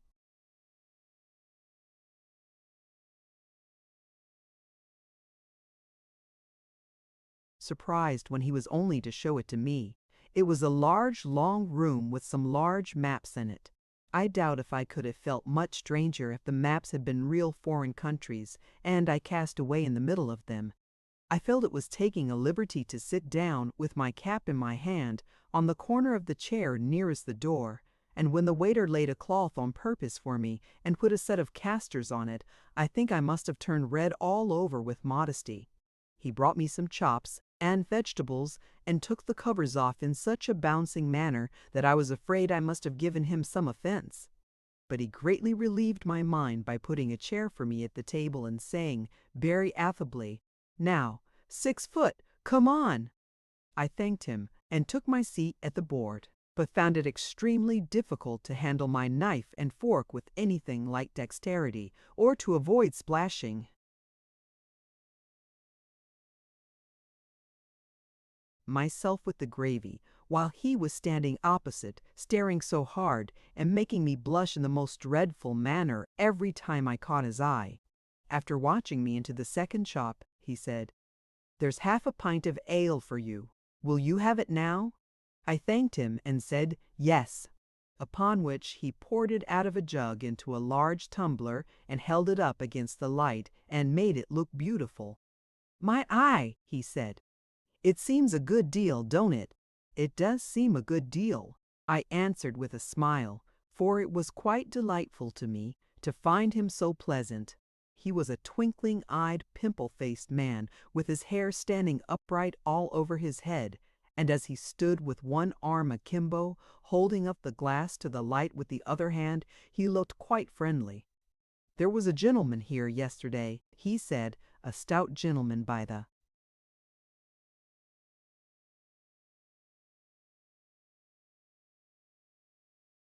name of Topsawyer. Perhaps you know him?" "No," I said. "I don't think in breeches and gaiters, broad-brimmed hat, gray coat, speckled choker," said the waiter. "No," I said bashfully. "I haven't the pleasure. He came in here," said the waiter, looking at the light through the tumbler, "ordered a glass of this ale, would order it. I told him not drank it, and fell dead. It was too old for him. It oughtn't to be drawn, that's the fact. I was very much shocked to hear of this melancholy accident, and said I thought I had better have some water." "Why, you see," said the waiter, still looking at the light through the tumbler,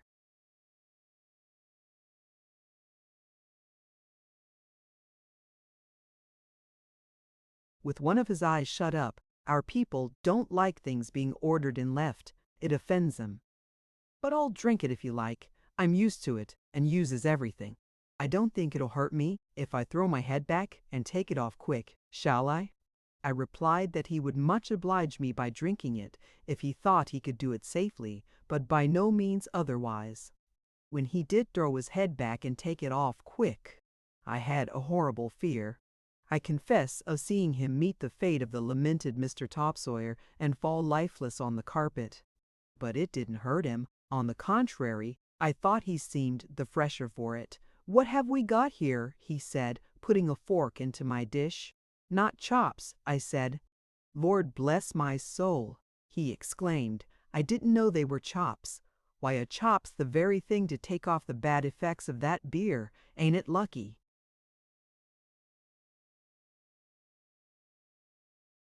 So he took a chop by the bone in one hand and a potato in the other, and ate away with a very good appetite, to my extreme satisfaction.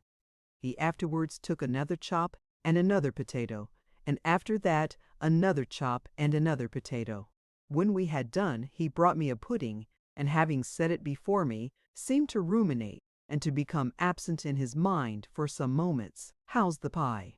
he said, rousing himself. "It's a pudding," I made answer. "Pudding!" he exclaimed. "Why, bless me, so it is." "What?" looking at it nearer. "You don't mean to say it's a batter pudding?" "Yes, it is indeed." "Why, a batter pudding," he said, taking up a tablespoon, "is my favorite pudding. Ain't that lucky? Come on, little un, and let's see who'll get most."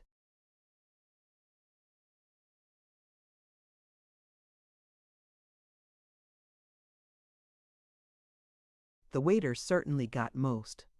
He entreated me more than once to come in and win, but what with his tablespoon to my teaspoon, his dispatch to my dispatch, and his appetite to my appetite, I was left far behind at the first mouthful, and had no chance with him. I never saw anyone enjoy a pudding so much, I think, and he laughed when it was all gone, as if his enjoyment of it lasted still. Finding him so very friendly and companionable, it was then that I asked for the pen and ink and paper to write to Peggotty.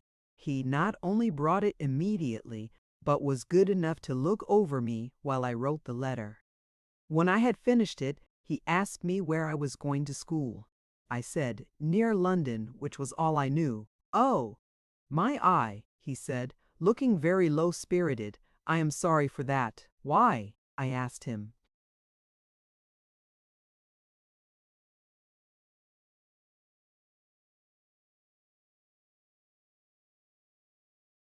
"Oh, Lord," he said, shaking his head. "That's the school where they broke the boy's ribs. 2 ribs, a little boy he was. I should say he was let me see how old are you about." I told him between 8 and 9. "That's just his age," he said. He was 8 years and 6 months old when they broke his first rib. 8 years and 8 months old when they broke his second and did for him. I could not disguise from myself, or from the waiter, that this was an uncomfortable coincidence, and inquired how it was done. His answer was not cheering to my spirits, for it consisted of 2 dismal words, with whopping. The blowing of the coach horn in the yard was a seasonable diversion which made me get up and hesitatingly inquire, in the mingled pride and diffidence of,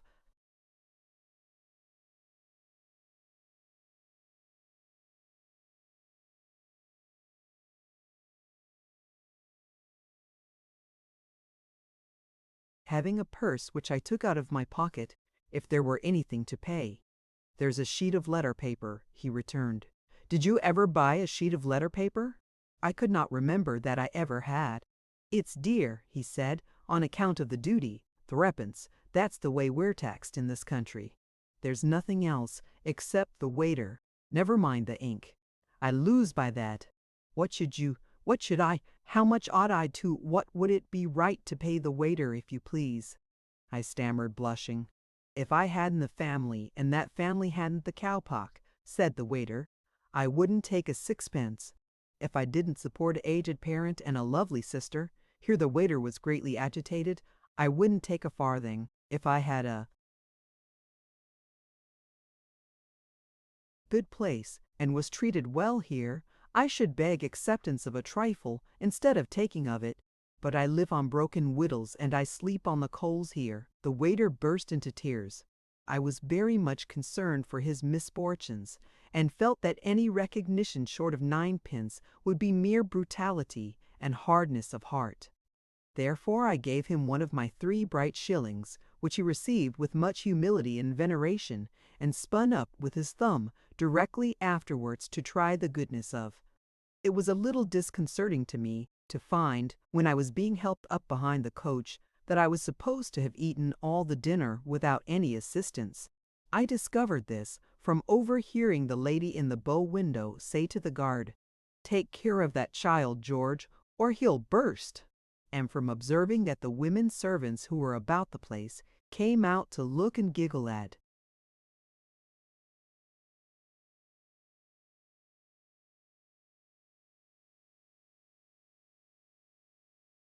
me as a young phenomenon. My unfortunate friend the waiter, who had quite recovered his spirits, did not appear to be disturbed by this, but joined in the general admiration without being at all confused. If I had any doubt of him, I suppose this half awakened it. But I am inclined to believe that with the simple confidence of a child, and the natural reliance of the child upon superior years' qualities, I am very sorry any children should prematurely change for worldly wisdom. I had no serious mistrust of him on the whole, even then. I felt it rather hard, I must own, to be made, without deserving it, the subject of jokes between the coachman and guard as to the coach drawing heavy behind, on account of my sitting there, and as to the greater expediency of my traveling by wagon. The story of my supposed appetite getting wind among the outside passengers, they were merry upon it likewise, and asked me whether I was going to be paid for, at school, as 2 brothers or 3, and whether I was contracted for, or went upon the regular terms, with other pleasant questions. But the worst,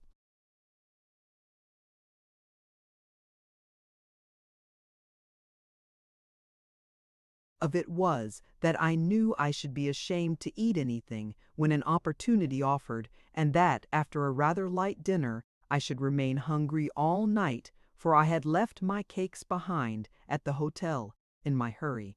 My apprehensions were realized. When we stopped for supper, I couldn't muster courage to take any, though I should have liked it very much, but sat by the fire and said I didn't want anything.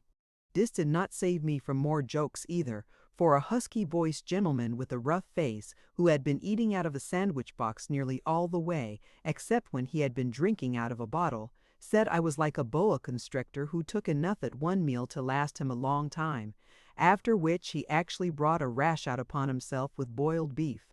We had started from Yarmouth at 3 o'clock in the afternoon, and we were due in London about 8 next morning. It was midsummer weather, and the evening was very pleasant. When we passed through a village, I pictured to myself what the insides of the houses were like and what the inhabitants were about.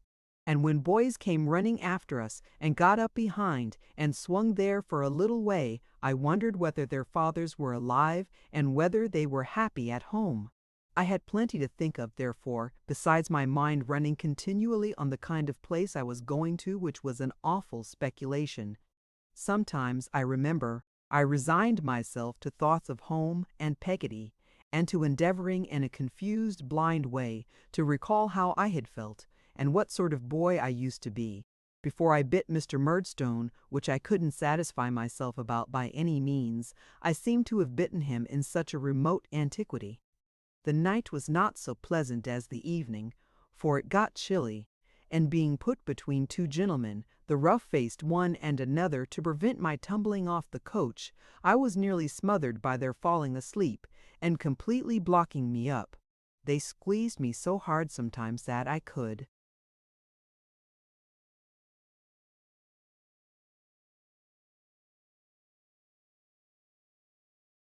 not help crying out, "Oh, if you please," which they didn't like at all, because it woke them.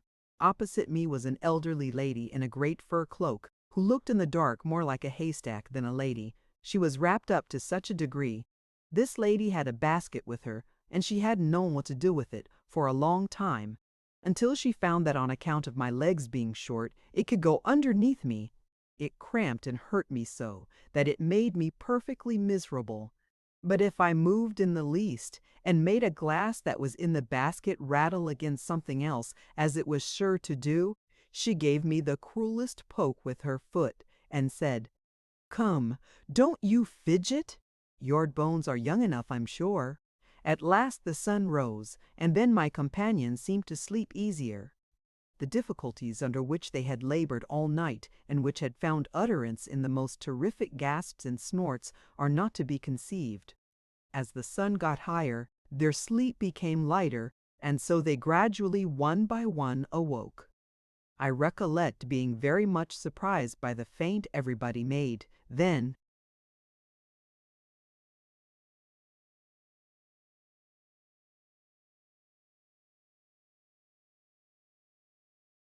of not having been to sleep at all, and by the uncommon indignation with which everyone repelled the charge. I labor under the same kind of astonishment to this day, having invariably observed that of all human weaknesses, the one to which our common nature is the least disposed to confess. I cannot imagine why is the weakness of having gone to sleep in a coach. What an amazing place London was to me when I saw it in the distance, and how I believed all the adventures of all my favorite heroes to be constantly enacting and reenacting there, and how I vaguely made it out in my own mind to be fuller of wonders and wickedness than all the cities of the earth, I need not stop here to relate. We approached it by degrees and got, in due time, to the inn in the Whitechapel district for which we were bound. I forget whether it was the Blue Bull or the Blue Boar, but I know it was the Blue something, and that its likeness was painted up on the back of the coach. The guard's eye lighted on me as he was getting down, and he said at the booking-office door, "Is there anybody here for a youngster booked in the name of Murdstone, from Blunderstone, Suffolk, to be left till called for?" Nobody answered. "Try Copperfield, if you please, sir," said I, looking helplessly down. "Is there anybody here for a youngster, booked in the name of Murdstone, from Blunderstone, Suffolk, but owning to the name of Copperfield, to be left till called for?" said the guard. "Come, is there anybody?" No, there was nobody.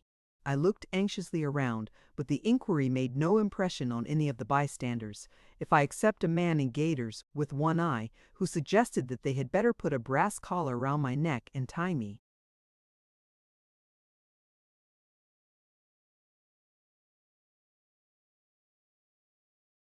Up in the stable, a ladder was brought, and I got down after the lady, who was like a haystack, not daring to stir until her basket was removed. The coach was clear of passengers by that time. The luggage was very soon cleared out. The horses had been taken out before the luggage, and now the coach itself was wheeled and backed off by some hostlers, out of the way. Still, nobody appeared to claim the dusty youngster from Blunderstone, Suffolk. More solitary than Robinson Crusoe, who had nobody to look at him and see that he was solitary, I went into the booking office and, by invitation of the clerk on duty, passed behind the counter and sat down on the scale at which they weighed the luggage. Here, as I sat looking at the parcels, packages, and books, and inhaling the smell of stables ever since associated with that morning, a procession of most tremendous considerations began to march through my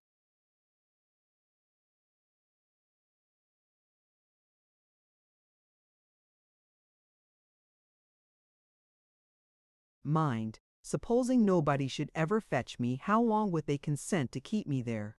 Would they keep me long enough to spend 7 shillings? Should I sleep at night in one of those wooden bins, with the other luggage, and wash myself at the pump in the yard in the morning? Or should I be turned out every night, and expected to come again to be left till called for, when the office opened next day? Supposing there was no mistake in the case, and Mr. Murdstone had devised this plan to get rid of me, what should I do? If they allowed me to remain there until my 7 shillings were spent, I couldn't hope to remain there when I began to starve. That would obviously be inconvenient and unpleasant to the customers, besides entailing on the blue, whatever it was, the risk of funeral expenses. If I started off at once and tried to walk back home, how could I ever find my way? How could I ever hope to walk so far? How could I make sure of anyone but Peggotty, even if I got back? If I found out the nearest proper authorities, and offered myself to go for a soldier or a sailor, I was such a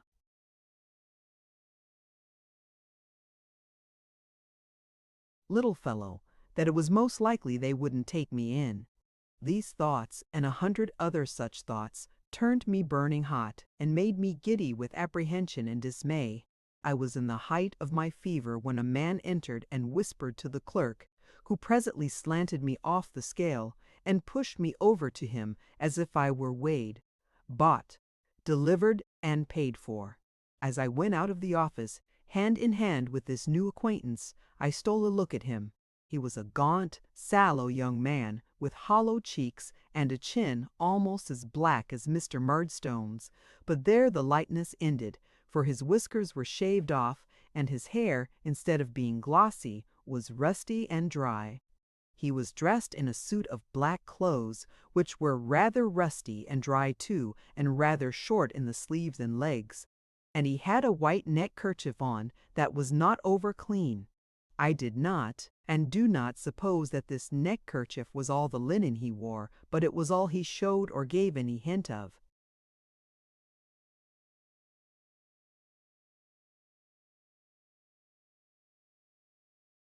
"You're the new boy," he said. "Yes, sir," I said. "I supposed I was. I didn't know. I'm one of the masters at Salem House," he said. I made him a bow and felt very much overawed. I was so ashamed to allude to a commonplace thing like my box, to a scholar and a master at Salem House, that we had gone some little distance from the yard before I had the hardihood to mention it. We turned back, on my humbly insinuating that it might be useful to me hereafter, and he told the clerk that the carrier had instructions to call for it at noon. "If you please, sir," I said, when we had accomplished about the same distance as before, "is it far?" "It's down by Blackheath," he said.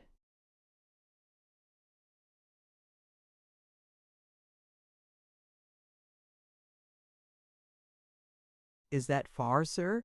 I diffidently asked. "It's a good step," he said. "We shall go by the stagecoach. It's about 6 miles." I was so faint and tired that the idea of holding out for 6 miles more was too much for me. I took heart to tell him that I had had nothing all night, and that if he would allow me to buy something to eat, I should be very much obliged to him. He appeared surprised at this. I see him stop and look at me now, and after considering for a few moments, said he wanted to call on an old person who lived not far off, and that the best way would be for me to buy some bread, or whatever I liked best that was wholesome, and make my breakfast at her house, where we could get some milk. Accordingly, we looked in at a baker's window, and after I had made a series of proposals to buy everything that was bilious in the shop and he had rejected them one by one, we decided in favor of a nice little loaf of brown bread which cost me 3 pence. Then at a grocer's shop we bought an egg and a slice of streaky bacon, which still left what I thought a good deal of change, and made me consider London a very cheap place. These provisions laid in, we went on through a great noise and uproar that confused my weary head beyond description, and over a bridge which no doubt was London Bridge indeed. I think he told me so, but I was half asleep until we came to the poor person's house, which was a part of some almshouses. The master at Salem House lifted the latch of one of a number of little black doors that were all alike and had each a little diamond-paned window on one side and another little diamond-paned window above, and we went into the little house of one of these poor old women who was blowing a fire to make a little saucepan boil. On seeing the master enter, the old woman stopped with a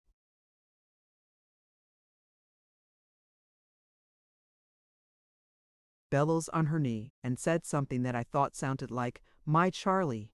But on seeing me come in, too, she got up and rubbing her hands made a confused sort of half curtsy.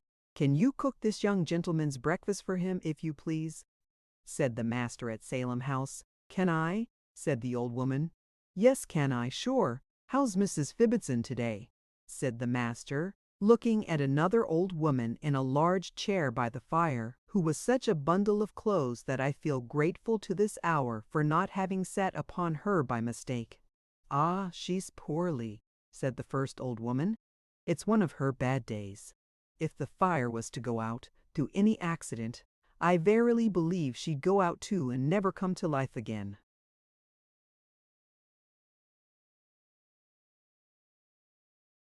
As they looked at her, I looked at her also. Although it was a warm day, she seemed to think of nothing but the fire. I fancied she was jealous even of the saucepan on it, and I have reason to know that she took its impressment into the service of boiling my egg and broiling my bacon in dudgeon, for I saw her, with my own discomfited eyes, shake her fist at me once when those culinary operations were going on and no one else was looking. The sun streamed in at the little window, but she sat with her own back and the back of the large chair towards it, screening the fire as if she were sedulously keeping it warm, instead of it keeping her warm, and watching it in a most distrustful manner. The completion of the preparations for my breakfast by relieving the fire gave her such extreme joy that she laughed aloud, in a very unmelodious laugh she had, I must say. I sat down to my brown loaf, my egg and my rasher of bacon, with a basin of milk besides, and made a most delicious meal, while I was yet in the full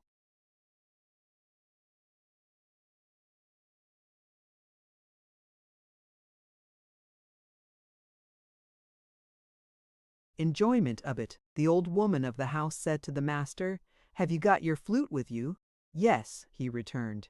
"Have a blow at it," said the old woman coaxingly. "Do!" The master upon this put his hand underneath the skirts of his coat and brought out his flute in 3 pieces, which he screwed together and began immediately to play. My impression is, after many years of consideration, that there never can have been anybody in the world who played worse. He made the most dismal sounds I have ever heard produced by any means, natural or artificial, I don't know what the tunes were, if there were such things in the performance at all, which I doubt, but the influence of the strain upon me was, first, to make me think of all my sorrows, until I could hardly keep my tears back, then to take away my appetite, and lastly, to make me so sleepy that I couldn't keep my eyes open. They begin to close again, and I begin to nod, as the recollection rises fresh upon me. Once more the little room, with its open corner cupboard, and its square-backed chairs, and its angular little staircase leading to the room above, and its 3 peacock's feathers displayed over the mantelpiece. I remember wondering, when I first went in, what that peacock would have thought if he had known what his finery was doomed to come to fades from before me, and I nod and sleep. The flute becomes inaudible. The wheels of the coach are heard instead, and I am on my journey. The coach jolts, I wake with a start, and the flute has come back again, and the master at Salem House is sitting with his legs crossed, playing it dolefully, while the old woman of the house looks on delighted. She fades in her turn, and he fades, and all fades, and there is no flute, no master, no Salem House, no David Copperfield, no anything but heavy sleep.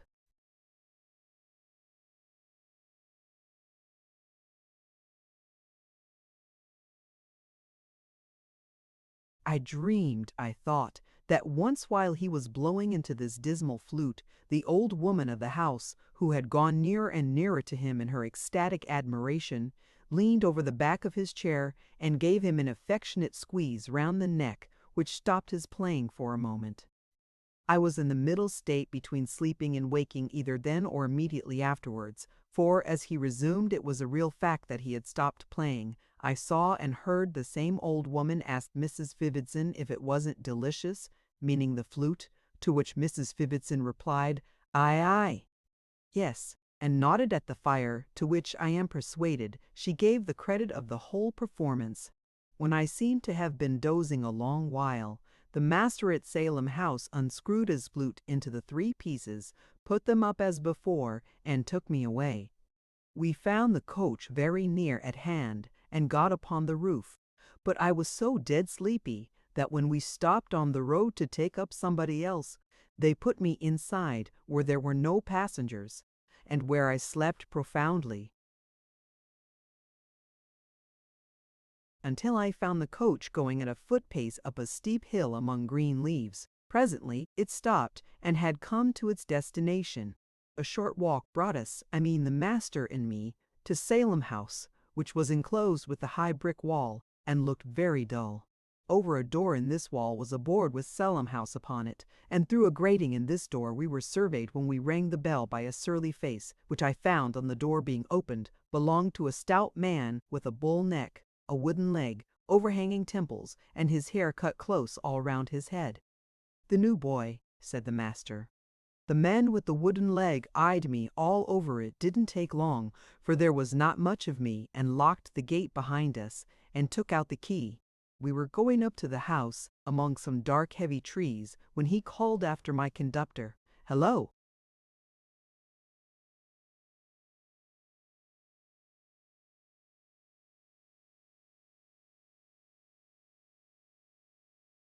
We looked back, and he was standing at the door of a little lodge, where he lived, with a pair of boots in his hand. "Here, the cobbler's been," he said, "since you've been out, Mr. Mell, and he says he can't mend 'em any more. He says there ain't a bit of the original boot left, and he wonders you expect it." With these words he threw the boots towards Mr. Mell, who went back a few paces to pick them up, and looked at them very disconsolately, I was afraid, as we went on together. I observed for the first time, that the boots he had on were a good deal the worse for wear, and that his stocking was just breaking out in one place, like a bud. Salem House was a square brick building with wings, of a bare and unfurnished appearance. All about it was so very quiet that I said to Mr. Mell, I suppose the boys were out, but he seemed surprised at my not knowing that it was holiday.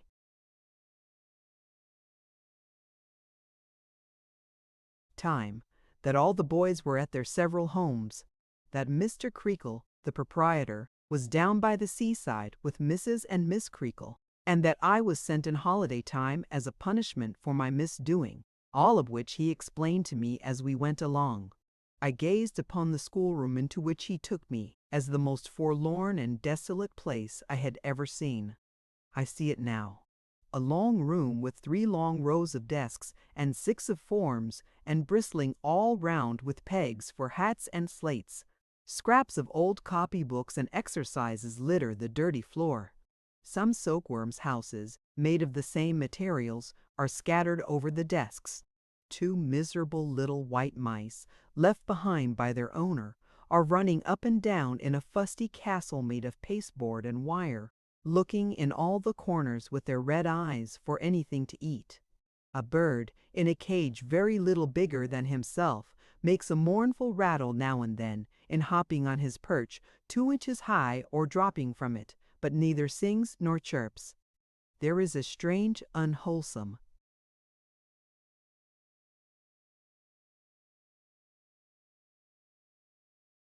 smell upon the room, like mildewed corduroys, sweet apples wanting air, and rotten books.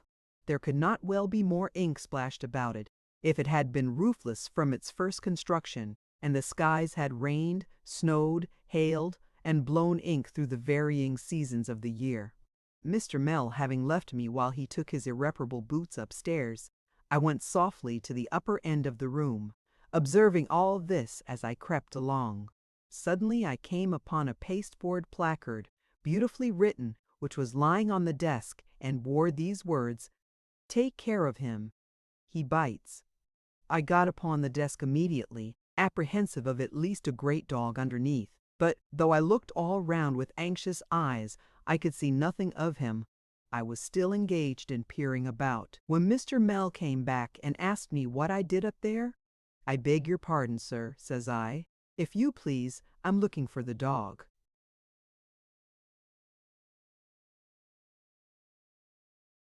"Dog," he says. "What dog? Isn't it a dog, sir? Isn't what a dog that's to be taken care of, sir, that bites?" "No, Copperfield," says he gravely, "that's not a dog. That's a boy. My instructions are, Copperfield, to put this placard on your back. I am sorry to make such a beginning with you, but I must do it." With that he took me down and tied the placard, which was neatly constructed for the purpose, on my shoulders like a knapsack, and wherever I went afterwards I had the consolation of carrying it. What I suffered from that placard nobody can imagine. Whether it was possible for people to see me or not, I always fancied that somebody was reading.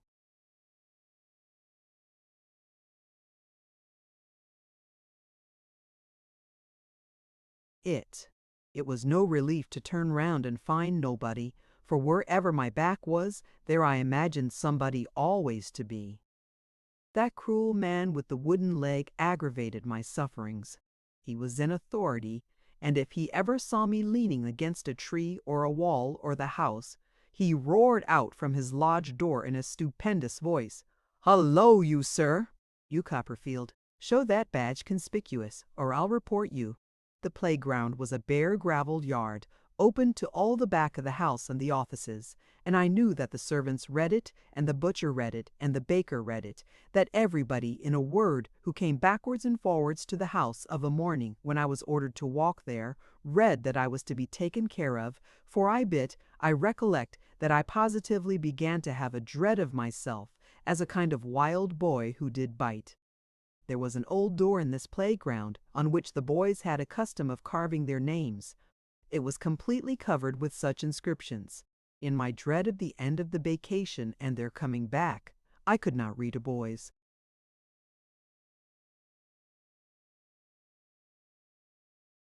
name without inquiring in what tone and with what emphasis H.E. would read, "Take care of him, he bites." There was one boy, a certain J.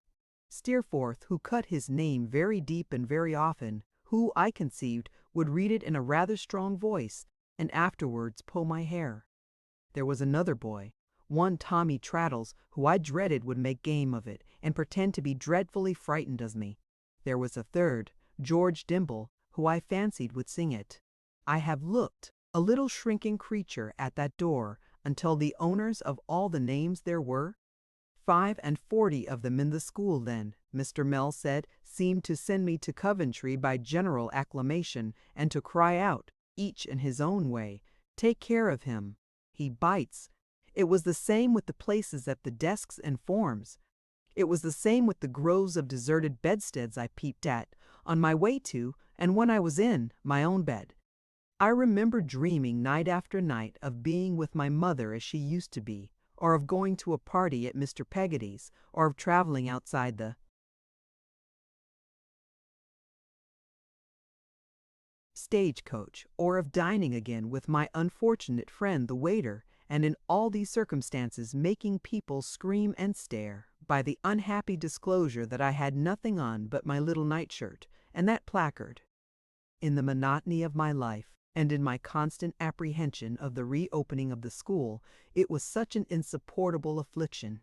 I had long tasks every day to do with Mr. Mell, but I did them, there being no Mr. and Miss Murdstone here, and got through them without disgrace. Before and after them, I walked about supervised, as I have mentioned, by the man with the wooden leg. How vividly I called to mind the damp about the house, the green cracked flagstones in the court, an old leaky water butt, and the discolored trunks of some of the grim trees, which seemed to have dripped more in the rain than other trees, and to have blown less in the sun. At one we dined, Mr. Mell and I, at the upper end of a long bare dining room, full of deal tables and smelling of fat. Then we had more tasks until tea, which Mr. Mell drank out of a blue teacup, and I out of a tin.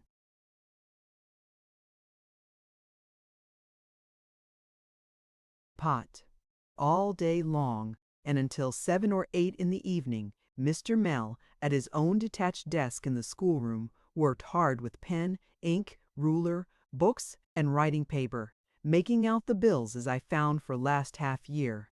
When he had put up his things for the night, he took out his flute and blew at it until I almost thought he would gradually blow his whole being into the large hole at the top, and ooze away at the keys. I picture my small self in the dimly lighted rooms, sitting with my head upon my hand, listening to the doleful performance of Mr. Mell and conning tomorrow's lessons. I picture myself with my books shut up, still listening to the doleful performance of Mr. Mell, and listening through it to what used to be at home, and to the blowing of the wind on Yarmouth Flats, and feeling very sad and solitary. I picture myself going up to bed, among the unused rooms, and sitting on my bedside crying for a comfortable word from Peggotty. I picture myself coming downstairs in the morning and looking through a long ghastly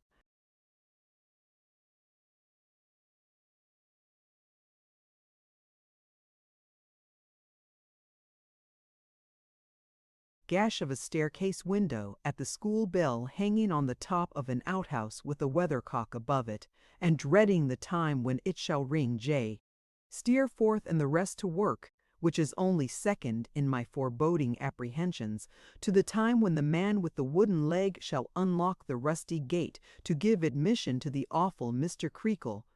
I cannot think I was a very dangerous character in any of these aspects, but in all of them I carried the same warning on my back.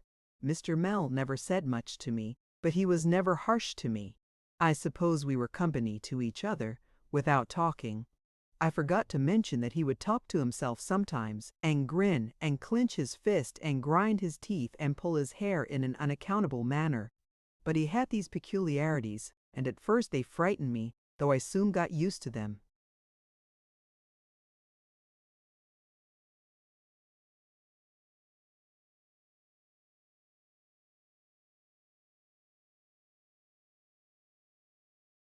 Chapter 6. I enlarge my circle of acquaintance.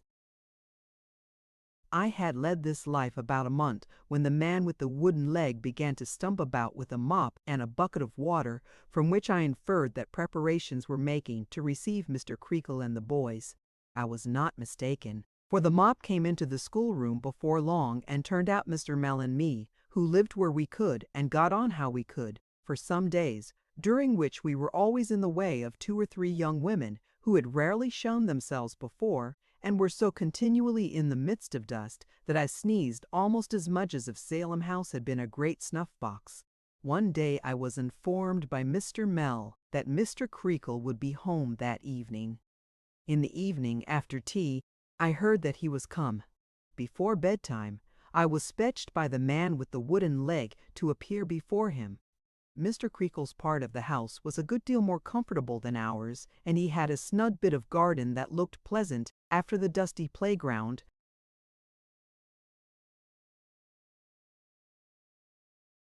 which was such a desert in miniature that I thought no one but a camel or a dromedary could have felt at home in it. It seemed to me a bold thing even to take notice that the passage looked comfortable as I went on my way, trembling to Mr. Creakle's presence, which so abashed me when I was ushered into it that I hardly saw Mrs. Creakle or Miss Creakle, who were both there in the parlor, or anything but Mr. Creakle, a stout gentleman with a bunch of watch chain and seals, in an armchair with a tumbler and bottle beside him. "So," said Mr. Creakle, "this is the young gentleman whose teeth are to be filed. Turn him round." The wooden-legged man turned me about so as to exhibit the placard, and having afforded time for a full survey of it, turned me about again with my face to Mr. Creakle, and posted himself at Mr. Creakle's side. Mr. Creakle's face was fiery, and his eyes were small and deep in his head. He had thick veins in his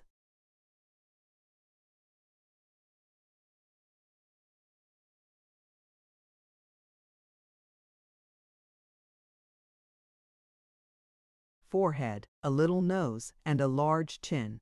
He was bald on the top of his head, and had some thin, wet-looking hair that was just turning gray, brushed across each temple so that the two sides interlaced on his forehead.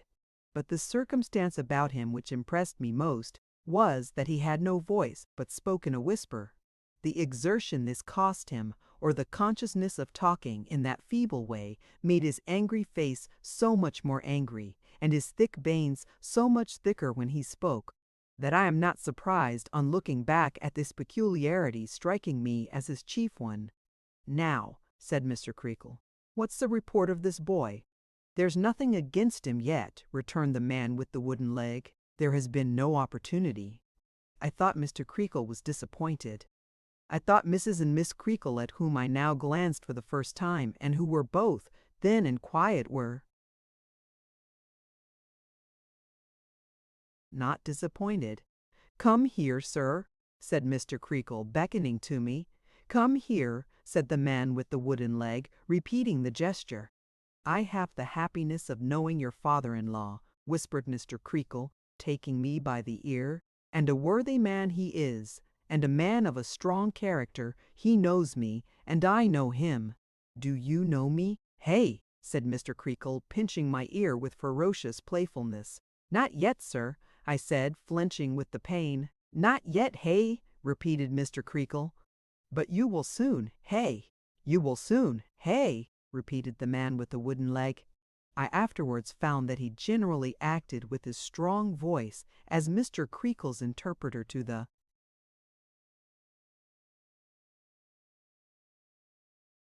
boys. I was very much frightened, and said, "I hope so, if he pleased." I felt all this while as if my ear were blazing. He pinched it so hard. "I'll tell you what I am," whispered Mr. Creakle, letting it go at last, with a screw at parting that brought the water into my eyes. "I'm a Tartar." "A Tartar," said the man with the wooden leg. "When I say I'll do a thing, I do it," said Mr. Creakle. "And when I say I will have a thing done, I will have it done." "Will have a thing done, I will have it done," repeated the man with the wooden leg. "I am a determined character," said Mr. Creakle. "That's what I am. I do my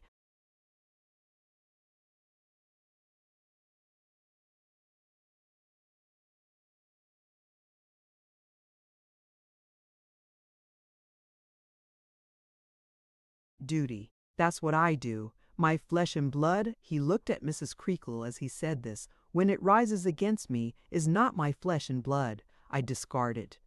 "Has that fellow to the man with the wooden leg been here again?" "No," was the answer. "No," said Mr. Creakle. "He knows better. He knows me. Let him keep away." "I say, let him keep away," said Mr. Creakle, striking his hand upon the table and looking at Mrs. Creakle, "for he knows me. Now you have begun to know me too, my young friend, and you may go. Take him away."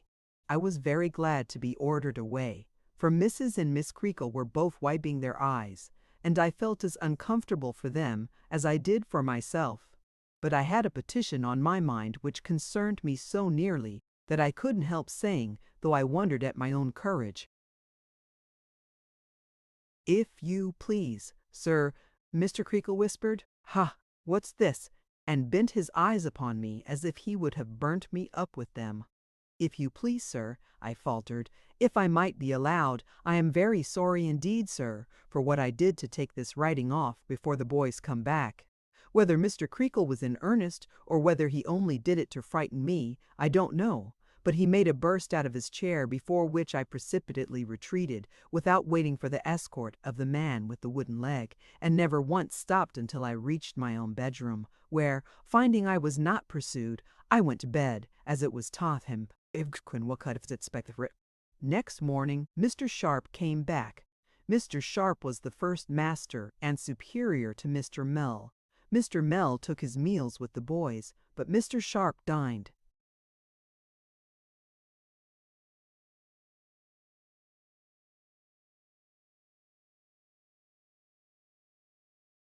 And supped at Mr. Creakle's table. He was a limp, delicate-looking gentleman, I thought, with a good deal of nose and a way of carrying his head on one side as if it were a little too heavy for him. His hair was very smooth and wavy, but I was informed by the very first boy who came back that it was a wig, a second-hand one, she said, and that Mr. Sharp went out every Saturday afternoon to get it curled. It was no other than Tommy Traddles who gave me this piece of intelligence. He was the first boy who returned. He introduced himself by informing me that I should find his name on the right-hand corner of the gate, over the top bolt. Upon that I said, "Traddles?" To which he replied, "The same," and then he asked me for a full account of myself and family. It was a happy circumstance for me that Traddles came back first. He enjoyed my placard so much that he saved me from the embarrassment of either disclosure or concealment by presenting me to every other boy who came back, great or small, immediately on his arrival, in this form of introduction: "Look here, here's a game." Happily, too, the greater part of the boys came back low-spirited and were not so boisterous at my expense as I had expected. Some of them certainly did dance about me like wild Indians, and the greater part could not resist the temptation of pretending that I was a dog, and patting and soothing me, lest I should bite, and saying, "Lie down, sir," and calling me Tozer. This was naturally confusing among so many strangers, and cost me some tears, but on the whole it was much better than I had anticipated. I was not considered as being formally received into the school, however, until J. Steerforth arrived. Before this boy, who was reputed to be a great scholar, and was very good-looking, and at least half a dozen years my senior, I was carried as before a magistrate. He inquired, under a shed in the playground, into the particulars of my punishment, and was pleased to express his opinion that it was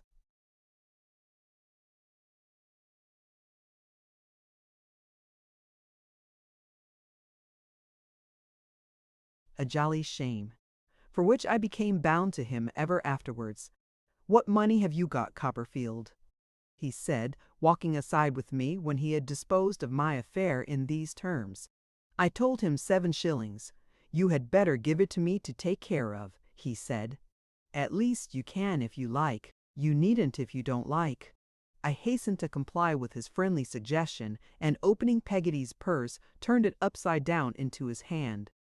"Do you want to spend anything now?" he asked me. "No, thank you," I replied. "You can't if you like, you know," said Steerforth. "Say the word." "No, thank you, sir," I repeated.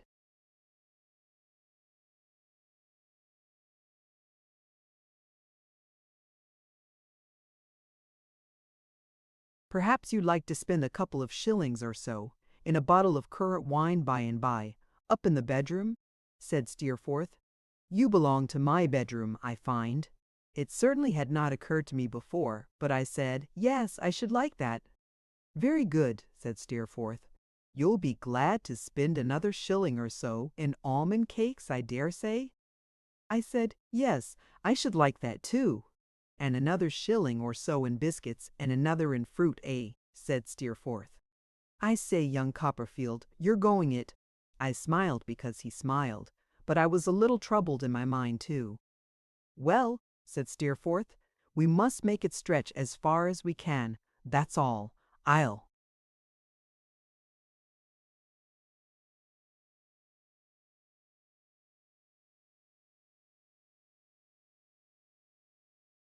do the best in my power for you.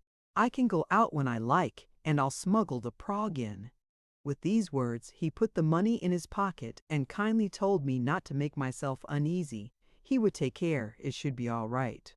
He was as good as his word, if that were all right, which I had a secret misgiving was nearly all wrong, for I feared it was a waste of my mother's 2 half-crowns, though I had preserved the piece of paper they were wrapped in, which was a precious saving.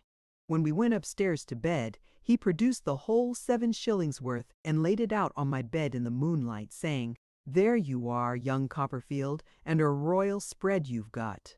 I couldn't think of doing honors of the feast, at my time of life, while he was by. My hand shook at the very thought of it.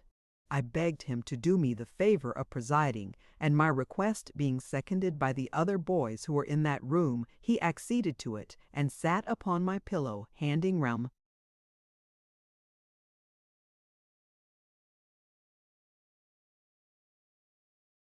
viands with perfect fairness, I must say, and dispensing the currant wine in a little glass without a foot, which was his own property. As to me, I sat on his left hand, and the rest were grouped about us, on the nearest beds and on the floor.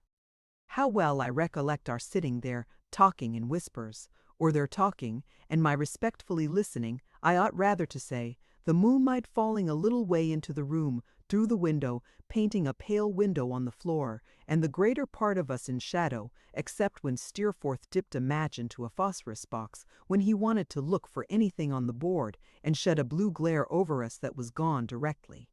A certain mysterious feeling, consequent on the darkness, the secrecy of the revel, and the whisper in which everything was said, steals over me again, and I listen to all they tell me with a vague feeling of solemnity and awe, which makes me glad that they are all so near, and frightens me though I feign to laugh when Traddles pretends to see a ghost in the corner.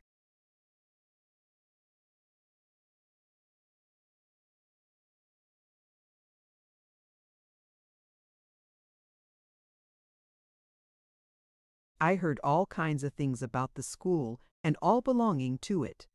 I heard that Mr. Creakle had not preferred his claim to being a Tartar without reason, that he was the sternest and most severe of masters, that he laid about him right and left every day of his life, charging in among the boys like a trooper and slashing away unmercifully, that he knew nothing himself but the art of slashing, being more ignorant Steerforth said than the lowest boy in the school, that he had been, a good many years ago, a small hop dealer in the borough, and had taken to the schooling business after being bankrupt in hops, and making away with Mrs. Creakle's money, with a good deal more of that sort, which I wondered how they knew. I heard that the man with the wooden leg, whose name was Tungay, was an obstinate barbarian who had formerly assisted in the hop business, but had come into the scholastic line with Mr. Creakle in consequence, as was supposed among the boys, of his having broken his leg in Mr. Creakle's service, and having done a prussian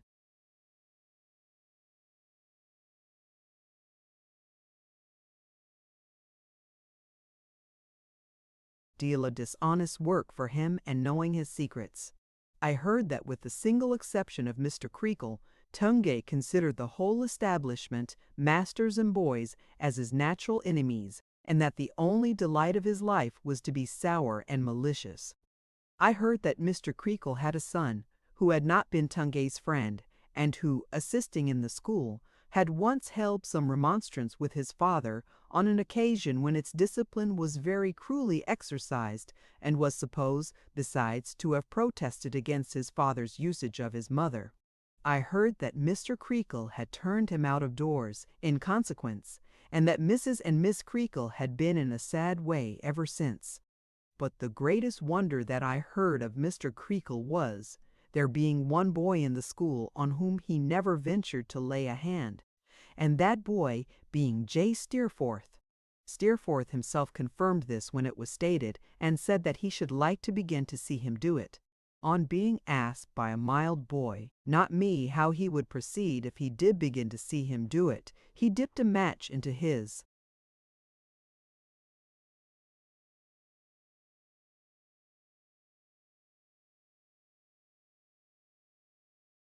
phosphorus box on purpose to shed a glare over his reply, and said he would commence by knocking him down with a blow on the forehead from the 7 and 6-penny ink bottle that was always on the mantelpiece.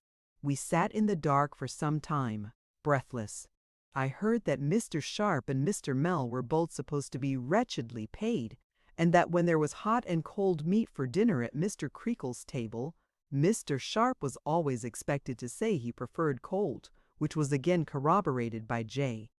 Steerforth, the only parlor boarder. I heard that Mr. Sharp's wig didn't fit him, and that he needn't be so bounceable, somebody else said bumptious, about it, because his own red hair was very plainly to be seen behind. I heard that one boy, who was a coal merchant's son, came as a set-off against the coal bill, and was called, on that account, exchange or barter, a name.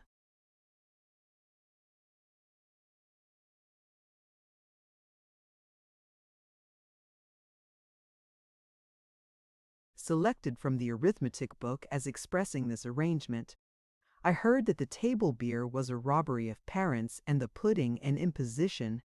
I heard that Miss Creakle was regarded by the school in general as being in love with Steerforth, and I am sure, as I sat in the dark, thinking of his nice voice and his fine face and his easy manner and his curling hair, I thought it very likely.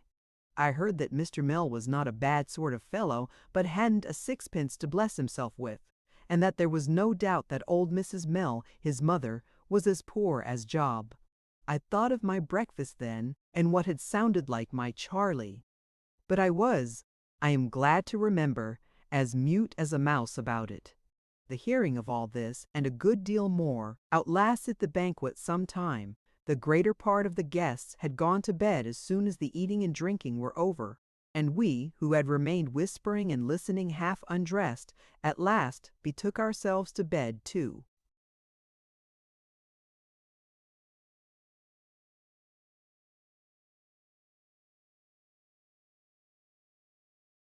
"Good night, young Copperfield," said Steerforth. "I'll take care of you. You're very kind," I gratefully returned. "I am very much obliged to you. You haven't got a sister, have you?" said Steerforth, yawning. "No," I answered. "That's a pity," said Steerforth. "If you had had one, I should think she would have been a pretty, timid, little, bright-eyed sort of girl. I should have liked to know her. Good night, young Copperfield." "Good night, sir," I replied. I thought of him very much after I went to bed, and raised myself, I recollect, to look at him where he lay in the moonlight, with his handsome face turned up, and his head reclining easily on his arm. He was a person of great power in my eyes. That was of course the reason of my mind running on him. No veiled future dimly glanced upon him in the moonbeams. There was no shadowy picture of his footsteps in the garden that I dreamed of walking in all night. Chapter 7. My fairest health at Silham House. School began in earnest next day. A profound impression was made upon me, I remember, by the roar of voices in the schoolroom suddenly becoming hushed as death when Mr. Creakle entered after breakfast, and stood in the doorway looking round upon us like a giant in a storybook surveying his captives. Tungay stood at Mr. Creakle's elbow. He had no occasion, I thought, to cry out silence so ferociously, for the boys were all struck speechless and motionless. Mr. Creakle was seen to speak, and Tungay was heard to this effect: "Now, boys, this is a new half. Take care what you're about in this new half. Come fresh up to the lessons, I advise you, for I come fresh up to the punishment. I won't flinch. It will be of no use your rubbing yourselves. You won't rub the marks out that I shall give you. Now get to work, every boy." When this dreadful exordium was over, and Tungay had stumped out again, Mr. Creakle came to where I sat, and told me that if I were famous for biting, he was famous for biting too. He then showed me the cane, and asked me what I thought of Pat. For a tooth? Was it a sharp tooth, hey? Was it a double tooth, hey? Had it a deep prong, hey? Did it bite, hey? Did it bite? At every question he gave me a fleshy cut with it that made me writhe. So I was very soon made free of Salem House, as Steerforth said, and was very soon in tears also. Not that I mean to say these were special marks of distinction, which only I received. On the contrary, a large majority of the boys, especially the smaller ones, were visited with similar instances of notice as Mr. Creakle made the round of the schoolroom. Half the establishment was writhing and crying before the day's work began, and how much of it had writhed and cried before the day's work was over, I am really afraid to recollect, lest I should seem to exaggerate. I should think there never can have been a man who enjoyed his profession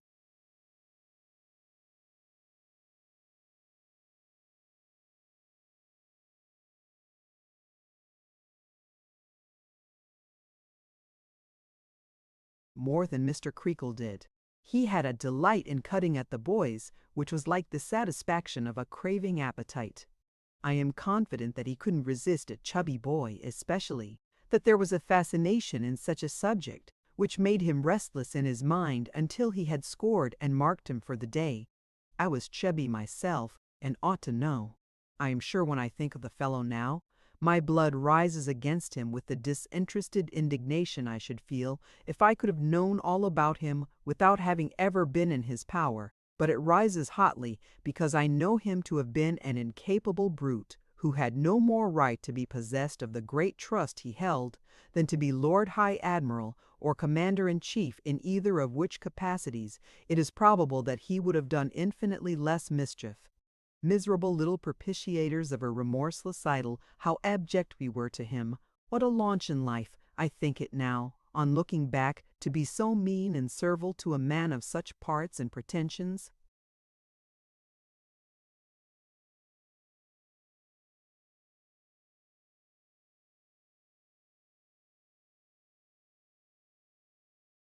Here I sit at the desk again, watching his eye humbly, watching his eye as he rules a ciphering book for another victim whose hands have just been flattened by that identical ruler and who is trying to wipe the sting out with a pocket handkerchief.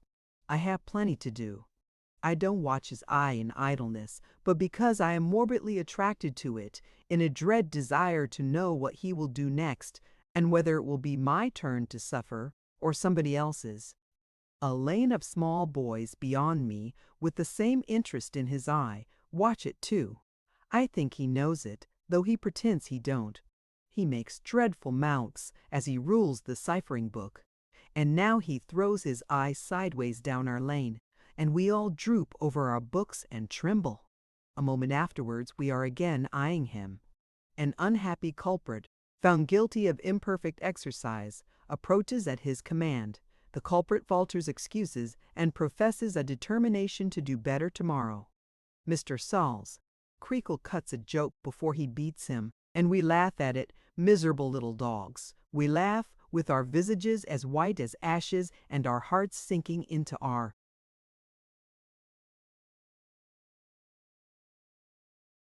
boots. Here I sit at the desk again. On a drowsy summer afternoon, a buzz and hum go up around me, as if the boys were so many bluebottles. A cloggy sensation of the lukewarm fat of meat is upon me.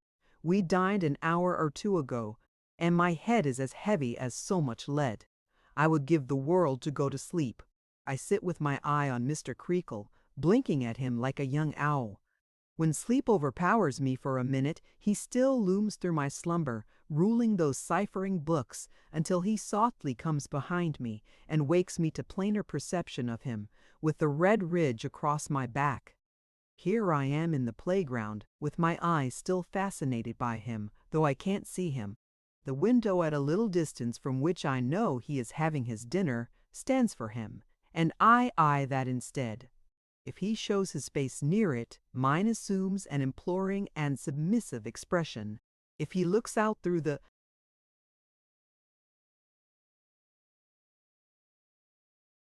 glass, the boldest boy steer forth except it stops in the middle of a shout or yell and becomes contemplative.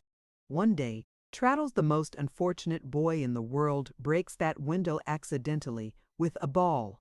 I shudder at this moment with the tremendous sensation of seeing it done, and feeling that the ball has bounded on to Mr. Creakle's sacred head. Poor Traddles! In a tight sky-blue suit that made his arms and legs like German sausages or roly-poly puddings, he was the merriest and most miserable of all the boys. He was always being caned. I think he was caned every day that half year, except one holiday Monday when he was only rulered on both hands, and was always going to write to his uncle about it, and never did.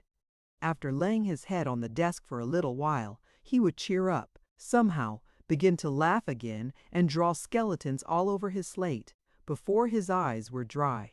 I used at first to wonder what comfort Traddles found in drawing skeletons, and for some time looked upon him as a sort of hermit who reminded himself by those symbols of mortality that caning couldn't last forever. But I believe he only did it because they were easy and didn't want any features. He was very honorable, Traddles was, and held it as a solemn duty in the boys to stand by one another. He suffered for this on several occasions, and particularly once when Steerforth laughed in church and the beadle thought it was Traddles and took him out. I see him now going away in custody, despised by the congregation. He never said who was the real offender, though he smarted for it next day, and was imprisoned so many hours that he came forth with a whole churchyard full of skeletons swarming all over his Latin dictionary. But he had his reward. Steerforth said there was nothing of the sneak in Traddles, and we all felt that to be the highest praise. For my part, I could have gone through a good deal, though I was much less brave than Traddles, and nothing like so old to have won such a recompense.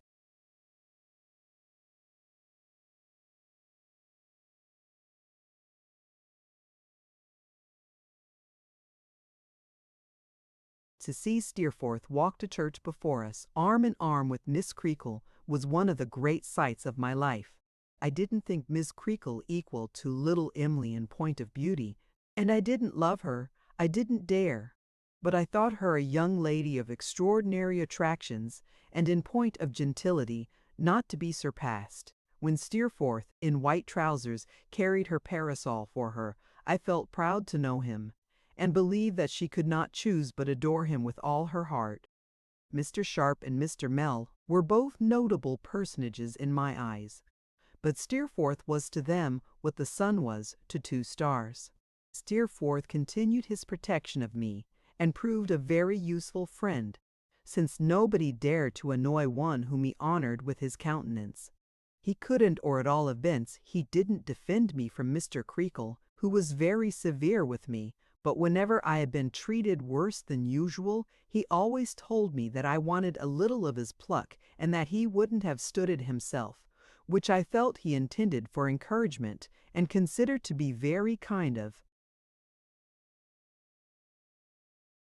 him. There was one advantage, and only one that I know of, in Mr. Creakle's severity. He found my placard in his way when he came up or down behind the form on which I sat, and wanted to make a cut at me in passing. For this reason it was soon taken off, and I saw it no more.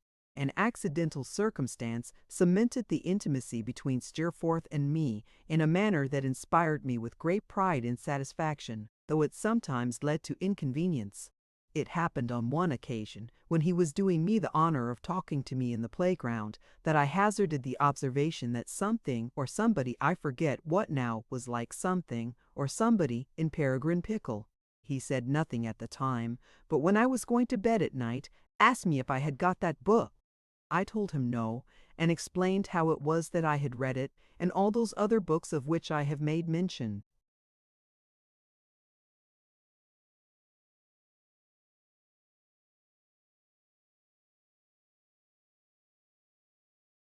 "And do you recollect them?" Steerforth said. "Oh, yes," I replied. "I had a good memory, and I believed I recollected them very well."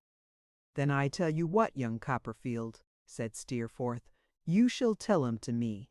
I can't get to sleep very early at night, and I generally wake rather early in the morning. We'll go over 'em one after another.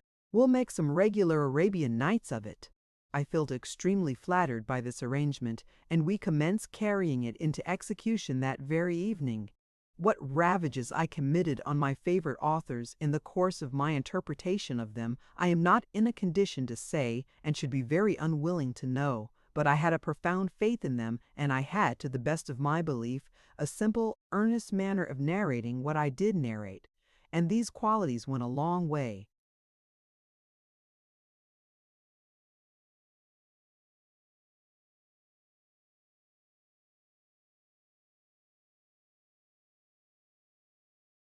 The drawback was that I was often sleepy at night, or out of spirits and indisposed to resume the story. And then it was rather hard work, and it must be done, for to disappoint or to displease Steerforth was of course out of the question. In the morning, too, when I felt weary and should have enjoyed another hour's repose very much, it was a tiresome thing to be roused, like the Sultana Scheherazade, and forced into a long story before the getting up bell rang. But Steerforth was resolute, and as he explained to me, in return, my sums and exercises, and anything in my tasks that was too hard for me, I was no loser by the transaction. Let me do myself justice, however. I was moved by no interested or selfish motive, nor was I moved by fear of him. I admired and loved him, and his approval was return enough. It was so precious to me that I look back on these trifles now with an aching heart. Steerforth was considerate, too, and showed his consideration, in one particular instance, in an unflinching manner that was a little tantalizing, I suspect, to poor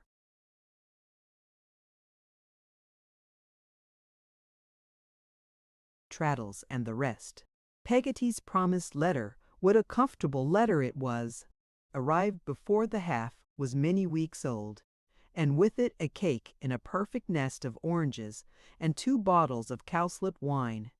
This treasure, as in duty bound, I laid at the feet of Steerforth, and begged him to dispense. "Now, I'll tell you what, young Copperfield," said he, "the wine shall be kept to wet your whistle when you are story-telling." I blushed at the idea, and begged him, in my modesty, not to think of it. But he said he had observed I was sometimes hoarse. A little rupee was his exact expression, and it should be, every drop, devoted to the purpose he had mentioned. Accordingly, it was locked up in his box, and drawn off by himself in a phial, and administered to me through a piece of quill in the cork, when I was supposed to be in want of a restorative. Sometimes, to make it a more sovereign specific, he was so kind as to squeeze orange juice into it, or to stir it up with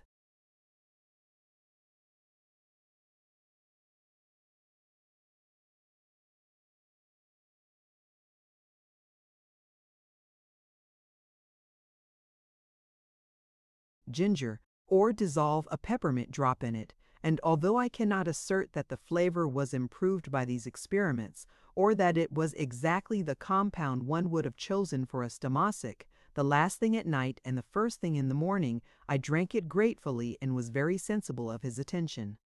We seem, to me, to have been months over Peregrine, and months more over the other stories. The institution never flagged for want of a story, I am certain, and the wine lasted out almost as well as the matter. Poor Traddles! I never think of that boy but with a strange disposition to laugh, and with tears in my eyes was a sort of chorus, in general, and affected to be convulsed with mirth at the comic parts, and to be overcome with fear when there was any passage of an alarming character in the narrative. This rather put me out, very often. It was a great jest of his, I recollect, to pretend that he couldn't keep his teeth from chattering whenever mention was made of an alguazil in connection with the adventures of Gil Blas, and I remember that when Gil Blas met the captain of the robbers in Madrid, this unlucky joker counterfeited such an ague of terror that he was overheard by Mr. Creakle, who was prowling about the passage and handsomely flogged for disorderly conduct in the bedroom. Whatever I had within me that was romantic and dreamy was encouraged by so much storytelling in the dark, and in that respect the pursuit may not have been very profitable to me.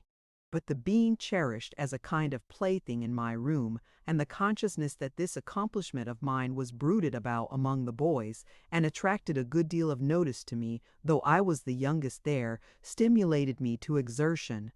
In a school carried on by sheer cruelty, whether it is presided over by a dunce or not, there is not likely to be much learnt. I believe our boys were, generally, as ignorant a set as any schoolboys in existence. They were too much troubled and knocked about to learn. They could no more do that to advantage than anyone can do anything to advantage in a life of constant misfortune, torment, and worry. But my low vanity, and Steerforth's help, urged me on. Somehow, and without saving me from much, if anything, in the way of punishment, made me, for the time I was there, an exception to the general body, insomuch that I did steadily pick up some crumbs of knowledge. In this I was much assisted by Mr. Mell, who had a liking for me that I am grateful to remember. It always gave me pain to observe that Steerforth treated him with systematic disparagement, and seldom lost an occasion of wounding his feelings, or inducing others to do so. This troubled me the more for a long time, because I had soon told Steerforth, from whom I could no more keep such a secret than I could keep a cake or any other tangible possession, about the 2 old women Mr. Mell had taken me to see. And I was always afraid that Steerforth would let it out, and twit him with it. We little thought, any one of us, I dare say, when I ate my breakfast that first morning, and went to sleep under the shadow of the peacock's feathers, to sound of the flute, what consequences would come of the introduction into those almshouses of my insignificant person. But the visit had its unforeseen consequences, and of a serious sort too in their way. One day, when Mr. Creakle kept the house from indisposition, which naturally diffused a lively joy through the school, there was a good deal of noise in the course of the morning's work. The great relief and satisfaction experienced by the boys made them difficult to manage, and though the dreaded Tungay brought his wooden leg in twice or thrice, and took notes of the principal offenders' names, no great impression was made by it, as they were pretty sure of getting into trouble tomorrow, do what they would, and thought it wise, no doubt, to enjoy themselves today. It was, properly, a half-holiday, being Saturday. But as the noise in the playground would have disturbed Mr. Creakle, and the weather was not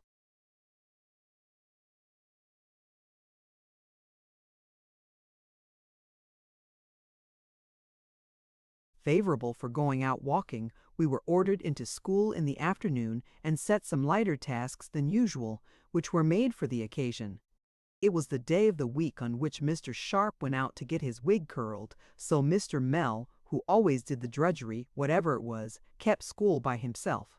If I could associate the idea of a bull or a bear with anyone so mild as Mr. Mell, I should think of him, in connection with that afternoon when the uproar was at its height, as of one of those animals baited by 1,000 dogs. I recall him bending his aching head, supported on his bony hand, over the book on his desk, and wretchedly endeavoring to get on with his tiresome work, amidst an uproar that might have made the Speaker of the House of Commons giddy. Boys started in and out of their places, playing at puss in the corner with other boys. There were laughing boys, singing boys, talking boys, dancing boys, howling boys, Boys shuffled with their feet, boys whirled about him, grinning, making faces, mimicking him behind his back and before his eyes, mimicking his poverty, his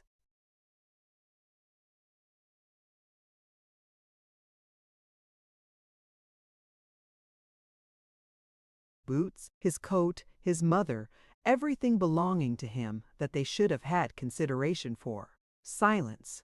cried Mr. Mills, suddenly rising up and striking his desk with the book. "What does this mean? It's impossible to bear it. It's maddening. How can you do it to me, boys?" It was my book that he struck his desk with, and as I stood beside him, following his eyes a glance round the room, I saw the boys all stop, some suddenly surprised, some half afraid, and some sorry perhaps. Steerforth's place was at the bottom of the school, at the opposite end of the long room. He was lounging with his back against the wall and his hands in his pockets, and looked at Mr. Mell with his mouth shut up as if he were whistling, when Mr. Mell looked at him.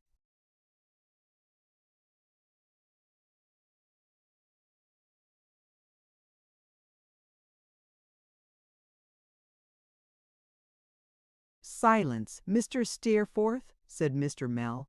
"Silence yourself," said Steerforth, turning red. "Whom were you talking to?" "Sit down," said Mr. Mell. "Sit down yourself," said Steerforth, "and mind your business." There was a titter and some applause, but Mr. Mell was so white that silence immediately succeeded, and one boy, who had darted out behind him to imitate his mother again, changed his mind and pretended to want a pen mended. "If you think, Steerforth," said Mr. Mell, "that I am not acquainted with the power you can establish over any mind here," he laid his hand, without considering what he did as I supposed, upon my head, "or that I have not observed you, within a few minutes, urging your joiners on to every sort of outrage against me, you are mistaken."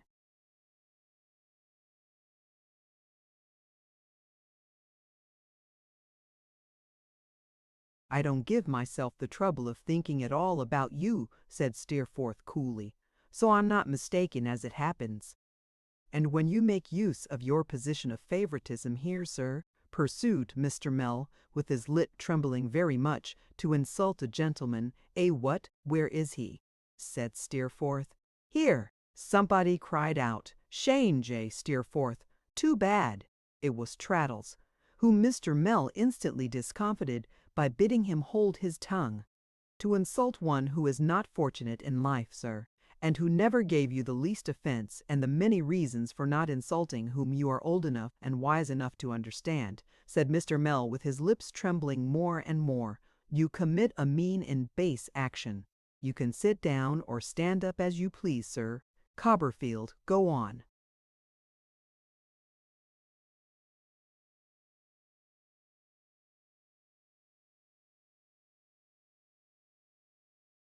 "Young Copperfield," said Steerforth, coming forward up the room, "stop a bit. I tell you what, Mr. Mell, once for all, when you take the liberty of calling me mean or base or anything of that sort, you are an impudent beggar. You are always a beggar, you know, but when you do that you are an impudent beggar." I am not clear whether he was going to strike Mr. Mell, or Mr. Mell was going to strike him, or there was any such intention on either side. I saw a rigidity come upon the whole school as if they had been turned into stone, and found Mr. Creakle in the midst of us, with Tungay at his side, and Mrs. and Miss Creakle looking in at the door as if they were frightened. Mr. Mell, with his elbows on his desk and his face in his hands, sat for some moments quite still. "Mr. Mell," said Mr. Creakle, shaking him by the arm, and his whisper was so audible now that Tungay felt it unnecessary to repeat his words. "You have not forgotten yourself, I hope."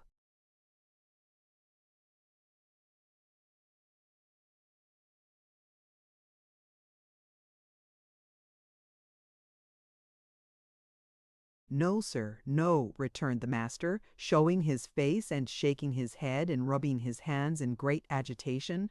"No, sir, no. I have remembered myself. I know, Mr. Creakle, I have not forgotten myself. I have remembered myself, sir. I could wish you had remembered me a little sooner, Mr. Creakle. It would have been more kind, sir, more just, sir.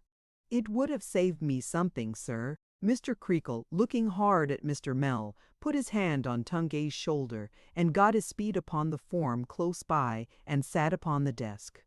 After still looking hard at Mr. Mell from his throne as he shook his head and rubbed his hands and remained in the same state of agitation, Mr. Creakle turned to Steerforth and said, "Now, sir, as ye don't condescend to tell me, what is this?"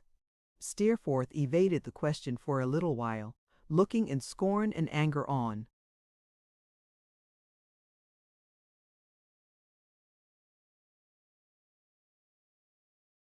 his opponent, and remaining silent. I could not help thinking even in that interval, I remember, what a noble fellow he was in appearance, and how homely and plain Mr. Mell looked opposed to him. "What did he mean by talking about favourites, then?" said Steerforth at length. "Favourites?" repeated Mr. Creakle, with the veins in his forehead swelling quickly.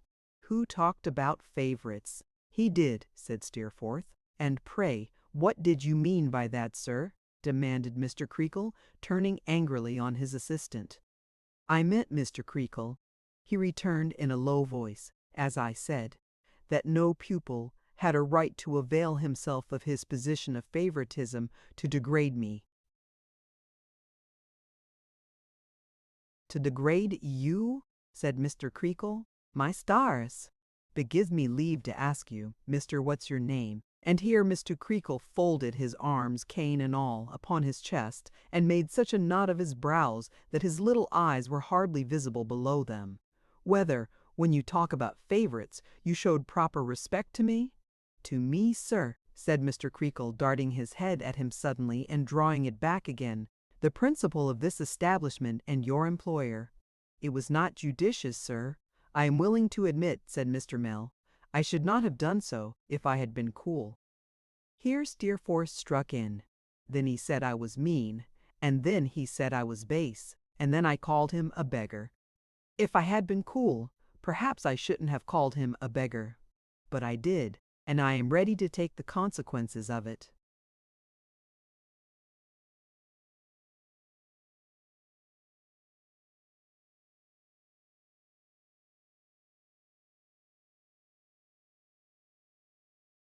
Without considering, perhaps, whether there were any consequences to be taken, I felt quite in a glow at this gallant speech.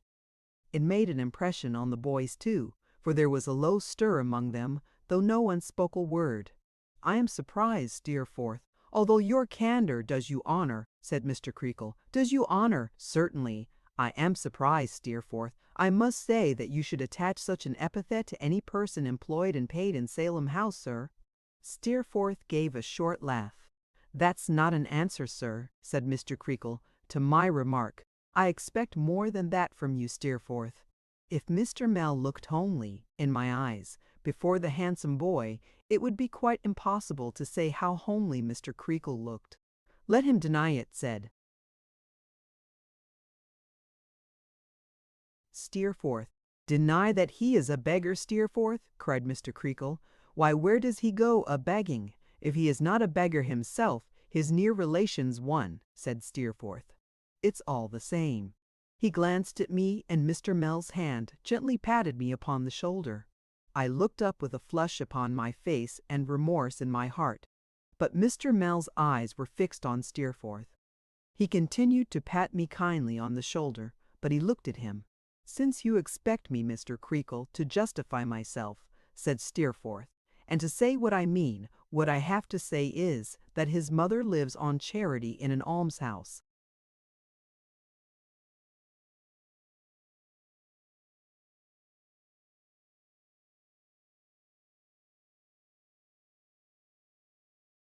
Mr. Mell still looked at him, and still patted me kindly on the shoulder, and said to himself in a whisper, "If I heard right, yes, I thought so." Mr. Creakle turned to his assistant with a severe frown and laboured politeness. "Now, you hear what this gentleman says, Mr. Mell. Have the goodness, if you please, to set him right before the assembled school." "He's right, sir, without correction," returned Mr. Mell, in the midst of a dead silence. "What he has said is true." "Be so good, then, as declare publicly, will you," said Mr. Creakle, putting his head on one side and rolling his eyes round the school, "whether it ever came to my knowledge until this moment?" "I believe not directly," he returned. "Why, you know not," said Mr. Creakle. "Don't you, man? I apprehend you never supposed my worldly circumstances to be very good," replied the assistant. "You know what my position is, and always has been, here." "I apprehend, if you come to that," said Mr. Creakle, with his veins swelling again bigger than ever, "that you've been in a wrong position altogether, and mistook this for a charity school. Mr. Mell, we'll part, if you please. The sooner the better." "There is no time," answered Mr. Mell, rising, "like the present." "Sir, to you," said Mr. Creakle. "I take my leave of you, Mr. Creakle, and all of you," said Mr. Mell, glancing round the room, and again patting me gently on the shoulders. "Jane Steerforth, the best wish I can leave you is that you may come to be ashamed of what you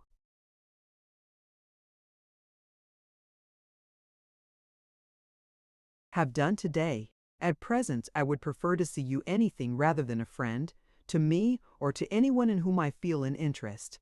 Once more he laid his hand upon my shoulder, and then taking his flute and a few books from his desk, and leaving the key in it for his successor, he went out of the school with his property under his arm.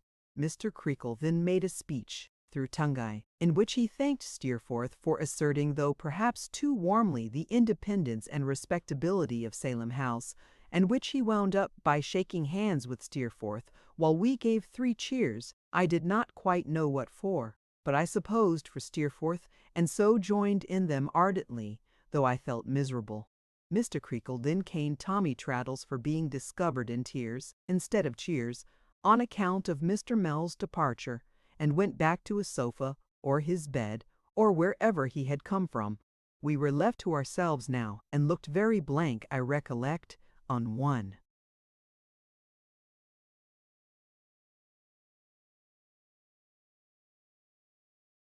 Another.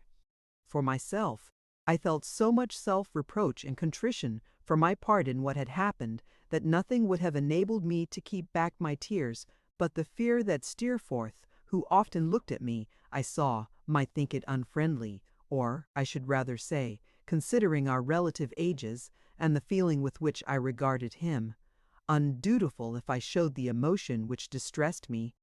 He was very angry with Traddles, and said he was glad he had caught it. Poor Traddles, who had passed the stage of lying with his head upon the desk, and was relieving himself as usual with a burst of skeletons, said he didn't care. Mr. Mell was ill-used. "Who has ill-used him, you girl?" said Steerforth. "Why, you have," returned Traddles. "What have I done?" said Steerforth.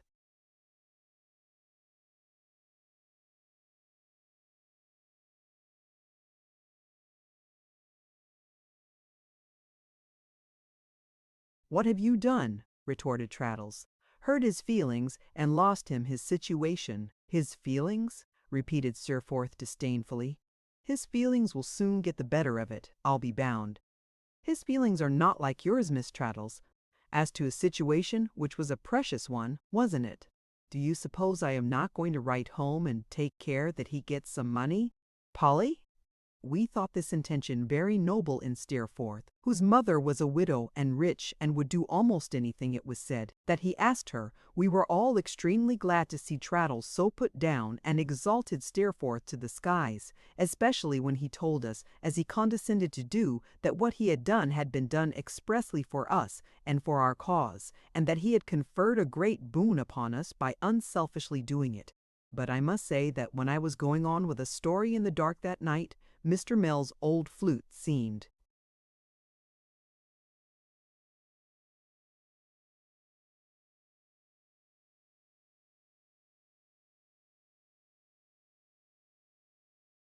more than once to sound mournfully in my ears, and that when at last Steerforth was tired, and I lay down in my bed, I fancied it playing so sorrowfully somewhere that I was quite wretched. I soon forgot him in the contemplation of Steerforth, who, in an easy amateur way, and without any book, he seemed to me to know everything by heart, took some of his classes until a new master was found. The new master came from a grammar school, and before he entered on his duties, dined in the parlor one day to be introduced to Steerforth. Steerforth approved of him highly and told us he was a brick. Without exactly understanding what learned distinction was meant by this, I respected him greatly for it, and had no doubt whatever of his superior knowledge, though he never took the pains with me. Not that I was anybody that Mr. Mell had taken. There was only one other event in this half-year, out of the daily school life.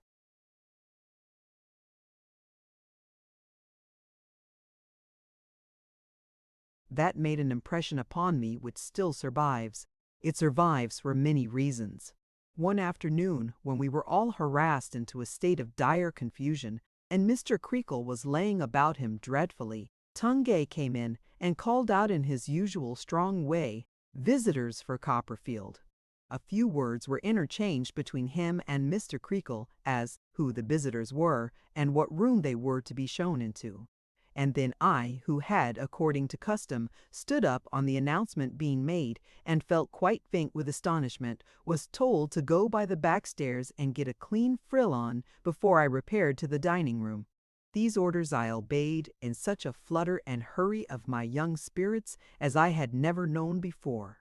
And when I got to the parlor door, and the thought came into my head that it might be my mother, I had only thought of Mr. or Miss Murdstone. Until then I drew back my hand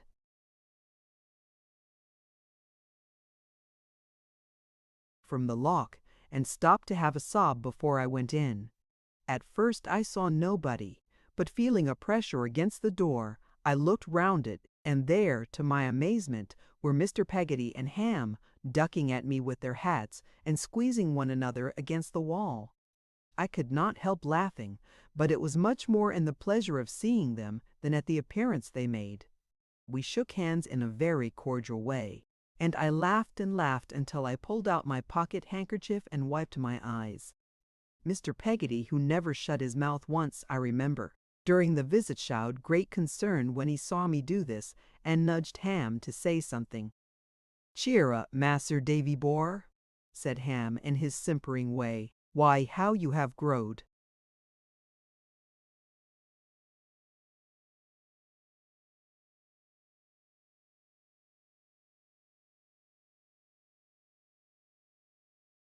"Am I grown?" I said, drying my eyes. I was not crying at anything in particular that I know of, but somehow it made me cry to see old friends. "Growed, Mas'r Davy Bor? Ain't he growed?" said Ham. "Ain't he growed?" said Mr. Peggotty. They made me laugh again by laughing at each other, and then we all three laughed until I was in danger of crying again. "Do you know how Mamma is, Mr. Peggotty?" I said. "And how my dear, dear old Peggotty is." "Uncommon," said Mr. Peggotty. "And little Em'ly and Mrs. Gummidge?" "Uncommon," said Mr. Peggotty.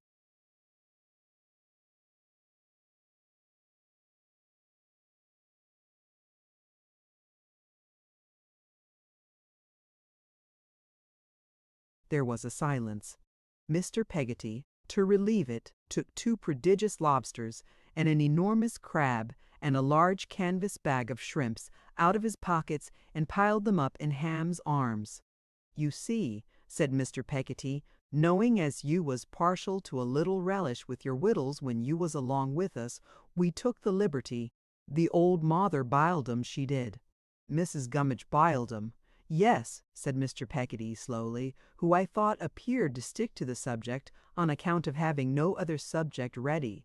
"Mrs. Barrinder Roof Gummidge, I do assure you, she biled 'em." I expressed my thanks, and Mr. Peggotty, after looking at Ham, who stood smiling sheepishly over the shellfish without making any attempt to help him, said, "We come, you see, the wind and tide making in our favour, in one of our Yarmouth lugs to Gravesend. My sister, she wrote to me the name of this here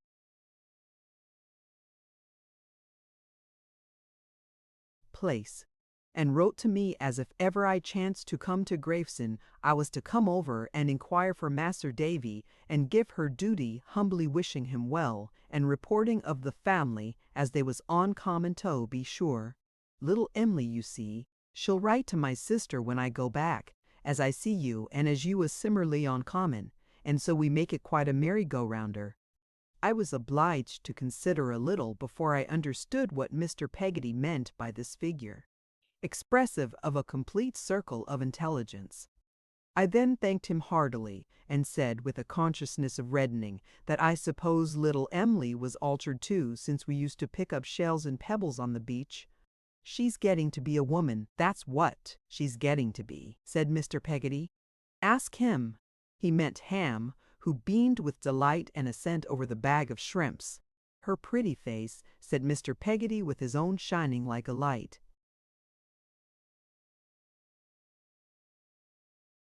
Her learning, said Ham. Her writing, said Mr. Peggotty. Why, it's as black as jet, and so large it is you might see it anywheres. It was perfectly delightful to behold with what enthusiasm Mr. Peggotty became inspired when he thought of his little favorite.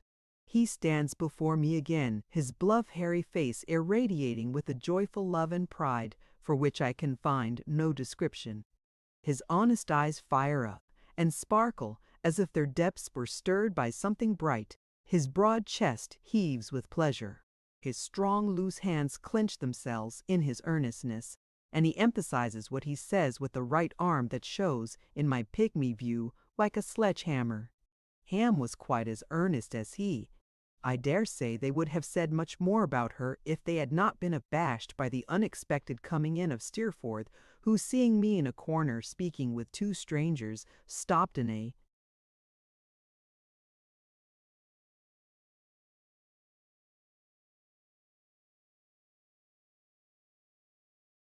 song he was singing, and said, "I didn't know you were here, young Copperfield," for it was not the usual visiting room, and crossed by us on his way out.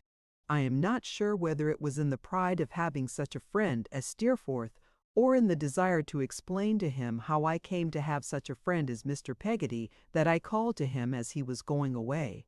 But I said modestly, "Good heaven, how it all comes back to me this long time afterwards. Don't go, Steerforth, if you please. These are two Yarmouth boatmen, very kind, good people who are relations of my nurse, and have come from Gravesend to see me." "Aye, aye, aye," said Steerforth, returning. "I am glad to see them. How are you both?" There was an ease in his manner. A gay and light manner it was, but not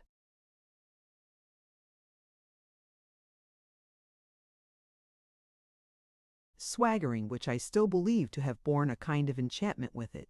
I still believe him, in virtue of this carriage, his animal spirits, his delightful voice, his handsome face and figure, and, for aught I know, of some inborn power of attraction besides which I think a few people possess, to have carried a spell with him to which it was a natural weakness to yield, and which not many persons could withstand. I could not but see how pleased they were with him, and how they seemed to open their hearts to him in a moment. "You must let them know at home, if you please, Mr. Peggotty," I said, "when that letter is sent, that Mr. Steerforth is very kind to me, and that I don't know what I should ever do here without him." "Nonsense," said Steerforth, laughing. "You mustn't tell them anything of the sort." "And if Mr. Steerforth ever comes into Norfolk or Suffolk, Mr. Peggotty," I said,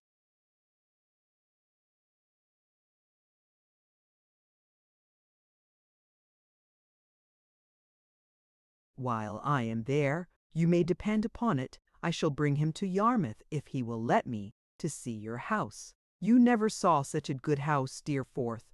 It's made out of a boat." "Made out of a boat, is it?" said Steerforth. "It's the right sort of a house for such a thorough-built boatman." "So 'tis, sir, so 'tis, sir," said Ham, grinning. "You're right, young gen'lum. Mas'r Davy Bor gen'lum's right. A thorough-built boatman. Hord, that's what he is, too." Mr. Peggotty was no less pleased than his nephew, though his modesty forbade him to claim a personal compliment so vociferously. "Well, sir," he said, bowing and chuckling, and tucking in the ends of his neckerchief at his breast, "I thankee, sir, I thankee.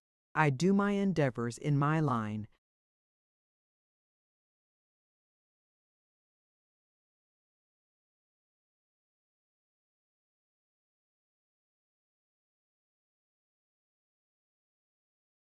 "Of life, sir, the best of men can do no more, Mr. Peggotty," said Steerforth. He had got his name already. "I'll pound it, it's what you do yourself, sir," said Mr. Peggotty, shaking his head, "and what you do well, right well." "I thankee, sir. I'm obleeged to you, sir, for your welcoming manner of me. I'm rough, sir, but I'm ready leastways. I hope I'm ready, you understand. My house ain't much for to see, sir, but it's hearty at your service if ever you should come along with Mas'r Davy to see it." "I'm a reg'lar dodman, I am," said Mr. Peggotty, by which he meant snail, and this was an allusion to his being slow to go, for he had attempted to go after every sentence, and had somehow or other come back again. "But I wish you both well, and I wish you happy." Ham echoed this sentiment, and we parted with them in the heartiest manner. I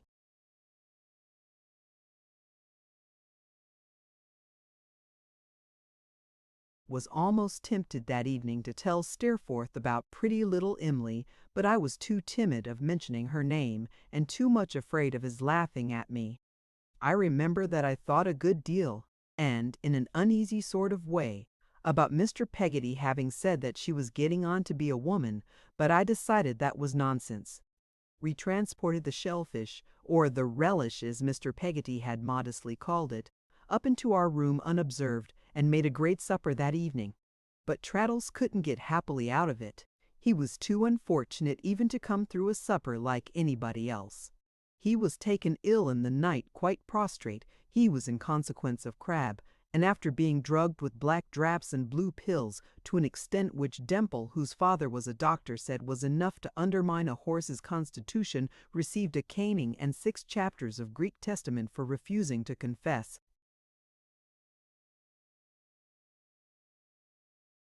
The rest of the half-year is a jumble in my recollection of the daily strife and stanks, of the frosty mornings when we were rung out of bed, and the cold, cold smell of the dark nights when we were rung into bed again, of the evening schoolroom dimly lighted and indifferently warmed and wormed a jubbin again, of the evening schoolroom dimly lighted and indifferently warmed, and the morning schoolroom which was nothing but a great shivering machine, of the boiled mutton of quats of breadstuff.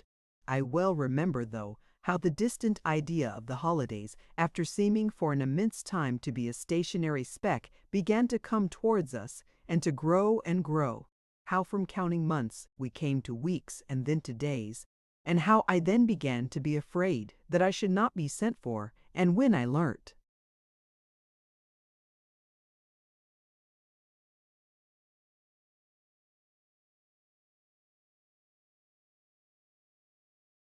From Steerforth that I had been sent for, and was certainly to go home, had dim forebodings that I might break my leg first. How the breaking up day changed its place fast, at last from the week after next to next week, this week the day after tomorrow, today, tonight, when I was inside the Yarmouth mail, and going home. I had many a broken sleep inside the Yarmouth mail, and many an incoherent dream of all these things.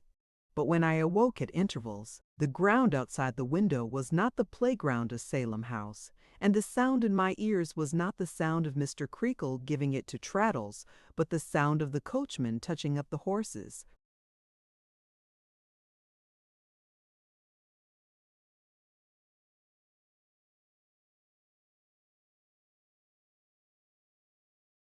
Chapter 8. My holidays. Especially one happy afternoon.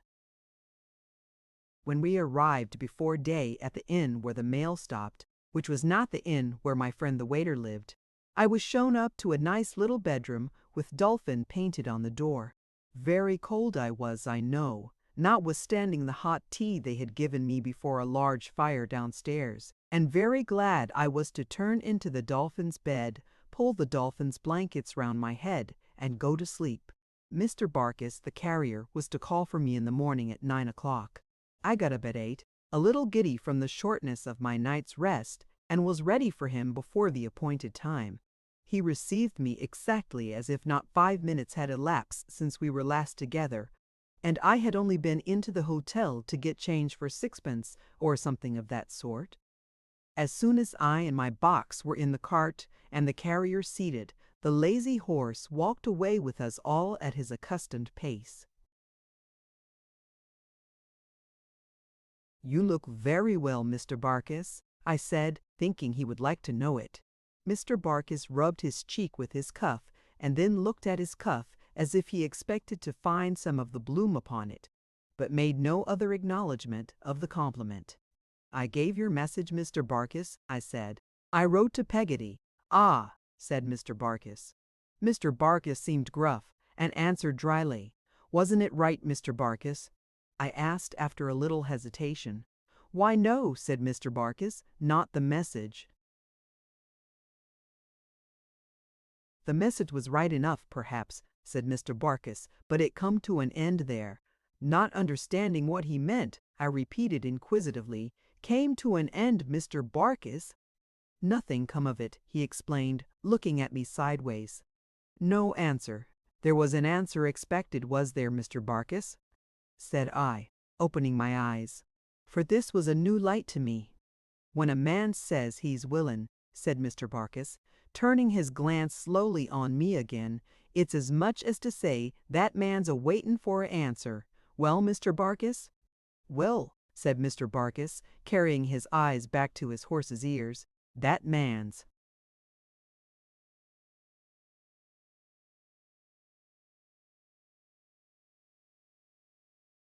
been a-waitin' for a answer ever since. Have you told her so, Mr. Barkis?" "No, no," growled Mr. Barkis, reflecting about it. "I ain't got no call to go and tell her so.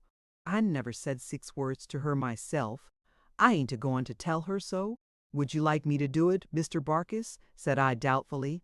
"You might tell her if you would," said Mr. Barkis, with another slow look at me, "that Barkis was a-waitin' for a answer. Says you, what name is it?" "Her name? Ah," said Mr. Barkis, with a nod of his head, "Peggotty." "Chris'en name, or nat'ral name?" said Mr. Barkis.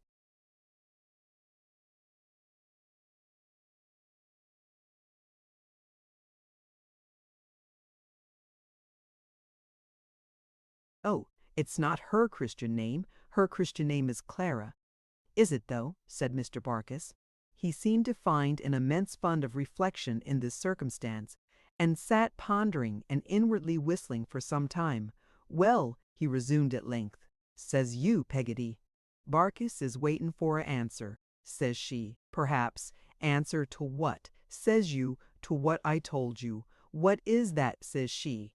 Barkis is willin', says you. Barkis is willin', says you."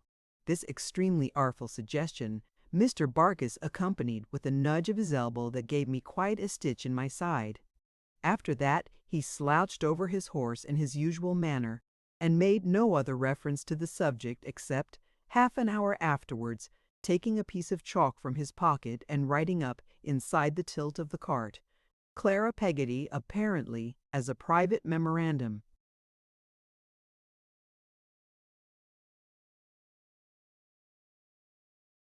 Ah, what a strange feeling it was to be going home when it was not home, and to find that every object I looked at reminded me of the happy old home, which was like a dream I could never dream again.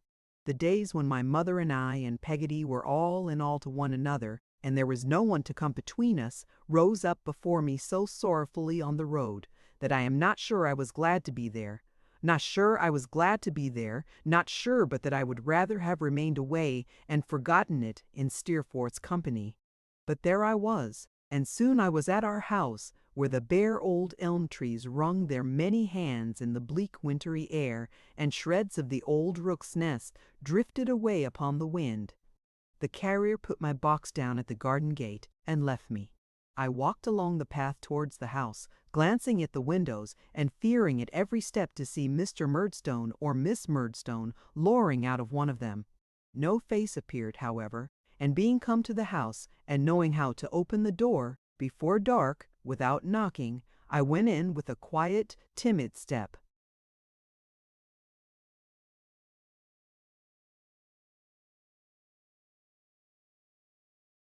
God knows how infantine the memory may have been, that was awakened within me by the sound of my mother's voice in the old parlor when I set foot in the hall. She was singing in a low tone. I think I must have lain in her arms and heard her singing so to me when I was but a baby.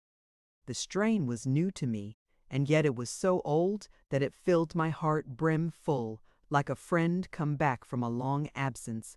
I believed, from the solitary and thoughtful way in which my mother murmured her song, that she was alone, and I went softly into the room.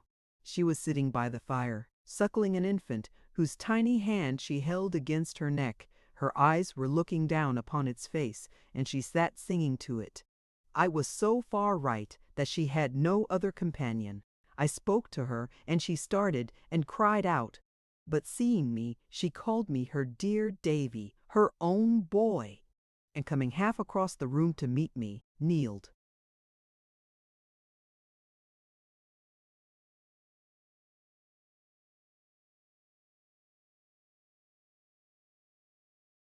Down upon the ground and kissed me, and laid my head down on her bosom near the little creature that was nestling there, and put its hand to my lips. I wish I had died. I wish I had died then with that feeling in my heart. I should have been more fit for heaven than I ever have been since. He is your brother, said my mother, fondling me. Davy, my pretty boy, my poor child. Then she kissed me more and more, and clasped me round the neck.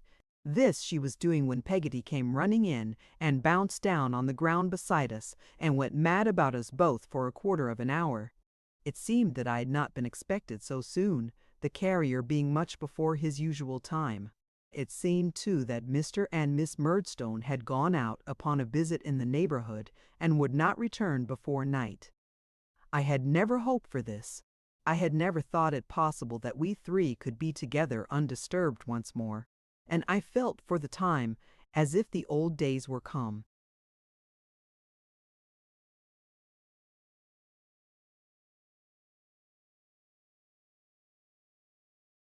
Back, we dined together by the fireside. Peggotty was in attendance to wait upon us, but my mother wouldn't let her do it, and made her dine with us. I had my own old plate, with a brown view of a man of war in full sail upon it, which Peggotty had hoarded somewhere all the time I had been away, and would not have had broken, she said, for £100. I had my own old mug with David on it, and my own old little knife and fork that wouldn't cut.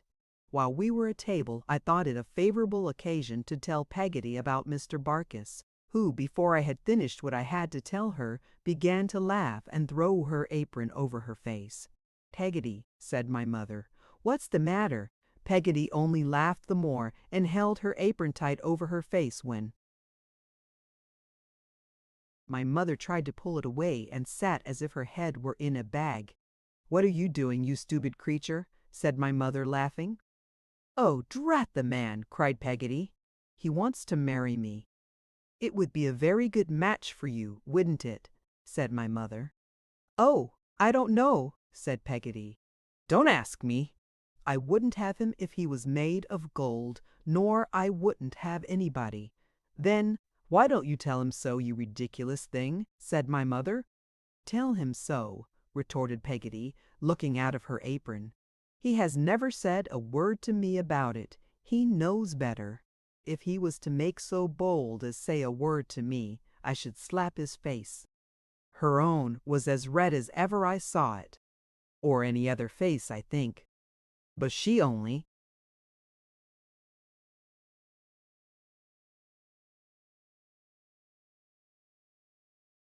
covered it again for a few moments at a time, when she was taken with a violent fit of laughter, and after 2 or 3 of those attacks went on with her dinner. I remarked that my mother, though she smiled when Peggotty lifted her, became more serious and thoughtful.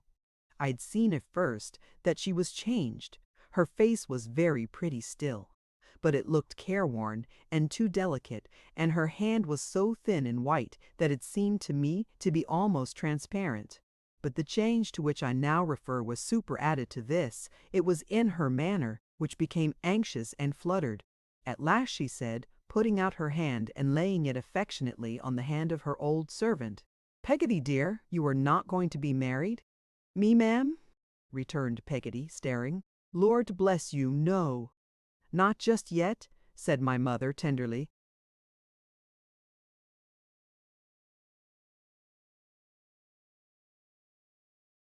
"Never!" cried Peggotty. My mother took her hand and said, "Don't leave me, Peggotty. Stay with me. It will not be for long, perhaps. What should I ever do without you?" "Me leave you, my precious," cried Peggotty. "Not for all the world and his wife." "Why, what's put that in your silly little head?" For Peggotty had been used of old to talk to my mother sometimes like a child. But my mother made no answer, except to thank her, and Peggotty went running on in her own fashion. "Me leave you? I think I see myself. Peggotty go away from you? I should like to catch her at it." "No, no, no," said Peggotty, shaking her head and folding her arms. "Not she, my dear. It isn't that there ain't some cats that would be well."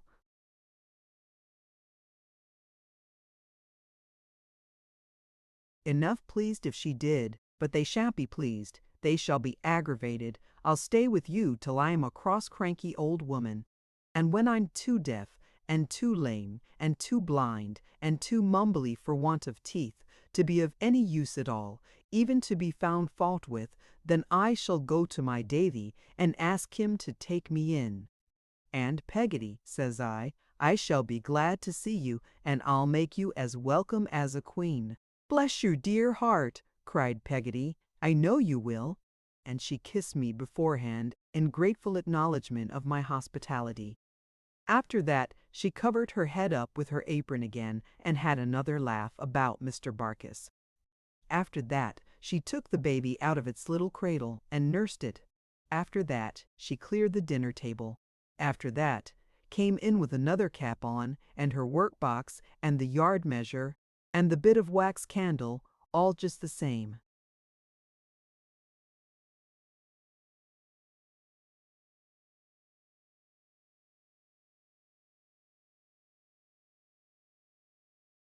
As ever, we sat round the fire and talked delightfully. I told them what a hard master Mr. Creakle was, and they pitied me very much. I told them what a fine fellow Steerforth was, and what a patron of mine, and Peggotty said she would walk a score of miles to see him. I took the little baby in my arms when it was awake and nursed it lovingly.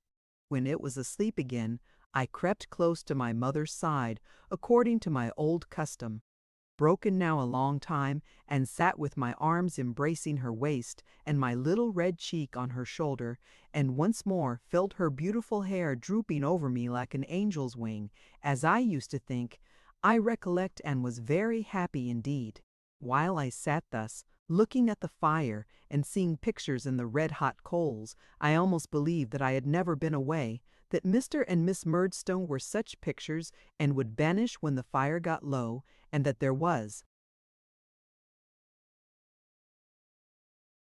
nothing real in all that I remembered, save my mother, Peggotty, and I. Peggotty darned away at a stocking as long as she could see, and then sat with it drawn on her left hand like a glove, and her needle in her right, ready to take another stitch whenever there was a blaze. I cannot conceive whose stockings they can have been, that Peggotty was always darning, or where such an unfailing supply of stockings in want of darning can have come from.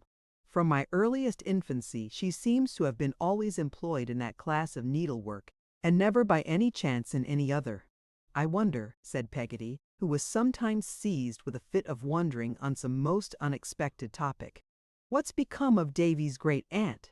"Lor, Peggotty," observed my mother, rousing herself from a reverie, "what nonsense you talk."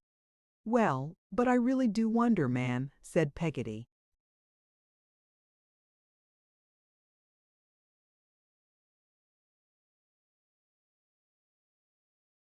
"What can have put such a person in your head?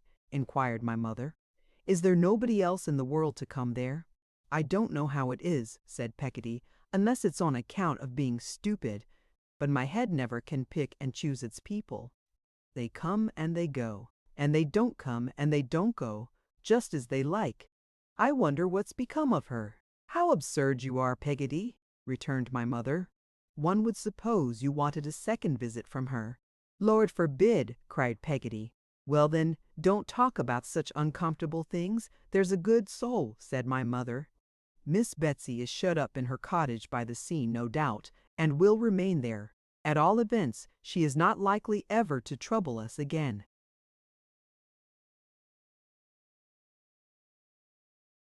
"No," mused Peggotty. "No, that ain't likely at all. I wonder, if she was to die, whether she'd leave Davy anything." "Good gracious me, Peggotty," returned my mother, "what a nonsensical woman you are, when you know that she took offence at the poor dear boy's ever being born at all." "I suppose she wouldn't be inclined to forgive him now," hinted Peggotty. "Why should she be inclined to forgive him now?" said my mother rather sharply. "Now that he's got her brother, I mean," said Peggotty. My mother immediately began to cry, and wondered how Peggotty dared to say such a thing.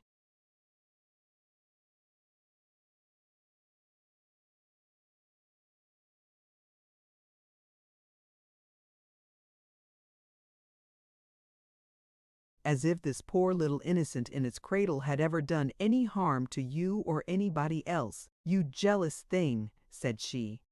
"You had much better go and marry Mr. Barkis, the carrier. Why don't you?" "I should make Miss Murdstone happy if I was to," said Peggotty. "What a bad disposition you have, Peggotty," returned my mother. "You are as jealous of Miss Murdstone as it is possible for a ridiculous creature to be.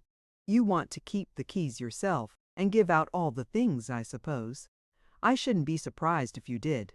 When you know that she only does it out of kindness and the best intentions. You know she does, Peggotty, you know it well." Peggotty muttered something to the effect of bother the best intentions, and something else to the effect that there was a little too much of the best intentions going on. "I know what you mean, you cross thing," said my mother. "I understand you, Peggotty, perfectly. You know I do, and I wonder you don't color up like fire, but one point at a time. Miss Murdstone is the point now, Peggotty, and you shan't escape from it. Haven't you heard her say over and over again that she thinks I am too thoughtless and too pretty?" suggested Peggotty. "Well," returned my mother, half laughing, "and if she is so silly as to say so, can I be blamed for it?" "No one says you can," said Peggotty. "No, I should hope not indeed," returned my mother. "Haven't you heard her say over and over again that on this account she wished to spare me a great deal of trouble which she thinks I am not suited for, and which I really don't know?"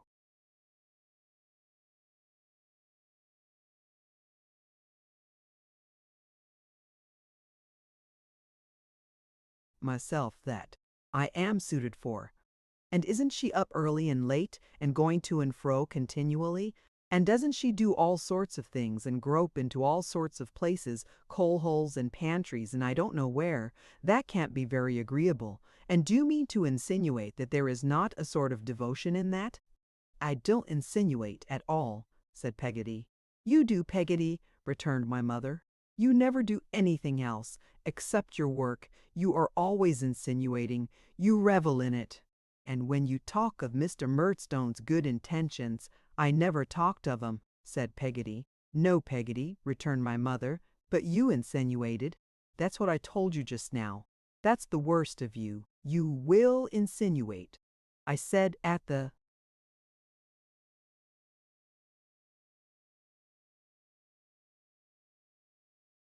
moment that I understood you, and you see I did. When you talk of Mr. Murdstone's good intentions, and pretend to slight them, for I don't believe you really do, in your heart, Peggotty, you must be as well convinced as I am how good they are, and how they actuate him in everything. If he seems to have been at all stern with a certain person, Peggotty, you understand, and so I am sure it is Davy, that I am not alluding to anybody present. It is solely because he is satisfied that it is for a certain person's benefit. He naturally loves a certain person on my account, and acts solely for a certain person's good. He is better able to judge of it than I am, for I very well know that I am a weak, light, girlish creature, and that he is a firm, grave, serious man. And he takes, said my mother, with the tears which were engendered in her affectionate nature, stealing down her face, he takes great pains with me, and I ought to be very thankful to him and very submissive to him even in my thoughts. And when I am not, Peggotty, I worry and condemn myself, and feel doubtful of my own heart, and don't know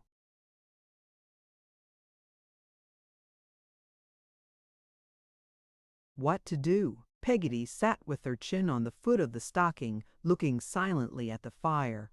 There, Peggotty, said my mother, changing her tone, don't let us fall out with one another, for I couldn't bear it. You are my true friend, I know, if I have any in the world. When I call you a ridiculous creature, or a vexatious thing, or anything of that sort, Peggotty, I only mean that you are my true friend and always have been ever since the night when Mr. Copperfield first brought me home here, and you came out to the gate to meet me. Peggotty was not slow to respond and ratify the treaty of friendship by giving me one of her best hugs. I think I had some glimpses of the real character of this conversation at the time, but I am sure now that the good creature originated it and took her part in it, merely that my mother might comfort herself with the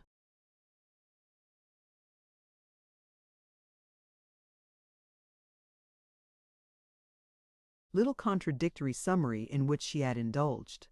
The design was efficacious, for I remember that my mother seemed more at ease during the rest of the evening, and that Peggotty observed her less. When we had had our tea and the ashes were thrown up and the candles snuffed, I read Peggotty a chapter out of the crocodile book in remembrance of old times. She took it out of her pocket. I don't know whether she had kept it there ever since. And then we talked about Salem House, which brought me round again to Steerforth, who was my great subject. We were very happy. And that evening, as the last of its race, and destined evermore to close that volume of my life, will never pass out of my memory. It was almost 10 o'clock before we heard the sound of wheels. We all got up then, and my mother said hurriedly that, as it was so late, and Mr. and Miss Murdstone approved of early hours for young people, perhaps I had better go to bed. I kissed her and went upstairs with my candle directly before they came in. It appeared to my childish fancy, as I ascended to the bedroom where I had been imprisoned, that they brought a cold blast of air into the house which blew away the old familiar feeling like a feather. I felt uncomfortable about going down to breakfast in the morning, as I had never set eyes on Mr. Murdstone since the day when I committed my memorable offense. However, as it must be done, I went down, after 2 or 3 false starts halfway, and as many runs back on tiptoe, to my own room, and presented myself in the parlor. He was standing before the fire with his back to it, while Miss Murdstone made the tea. He looked at me steadily as I entered, but made no sign of recognition whatever. I went up to him, after a moment of confusion, and said, "I beg your pardon, sir. I am very sorry for what I did, and I hope you will forgive me."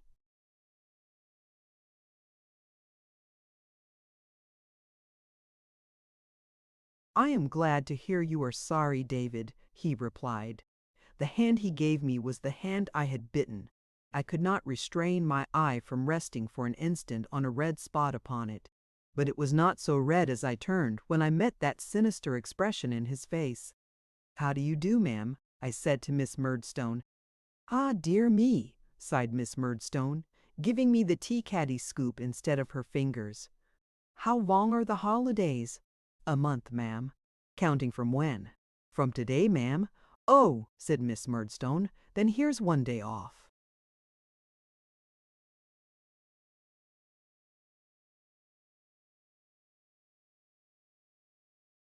She kept the calendar of the holidays in this way, and every morning checked a day off in exactly the same manner. She did it gloomily until she came to 10, but when she got into 2 figures, she became more hopeful, and, as the time advanced, even jocular. It was on this very first day that I had the misfortune to throw her, though she was not subject to such weakness in general, into a state of violent consternation. I came into the room where she and my mother were sitting, and the baby, who was only a few weeks old, being on my mother's lap, I took it very carefully in my arms. Suddenly Miss Murdstone gave such a scream that I all but dropped it. "My dear Jane!" cried my mother. "Good heavens, Clara, do you see?" exclaimed Miss Murdstone. "See what, my dear Jane?" said my mother. "Where?" "He's got it," cried Miss Murdstone. "The boy has got the baby." She was limp with horror, but stiffened herself to make a dart at me and take it out of my arms. Then she turned faint, and was so very ill that they were obliged to give her cherry brandy. I was solemnly interdicted by her on her recovery from touching my brother any more on any pretence whatever, and my poor mother, who, I could see, wished otherwise, meekly confirmed the interdict by saying, "No doubt you are right, my dear Jane." On another occasion, when we three were together, this same dear baby, it was truly dear to me, for our mother's sake, was the innocent occasion of Miss Murdstone's going into a passion. My mother, who had been looking at its eyes as it lay upon her lap, said, "Davy, come here," and looked at mine.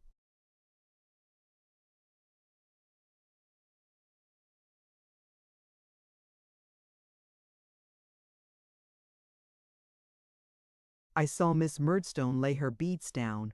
"I declare," said my mother gently, "they are exactly alike. I suppose they are mine. I think they are the color of mine. But they are wonderfully alike." "What are you talking about, Clara?" said Miss Murdstone.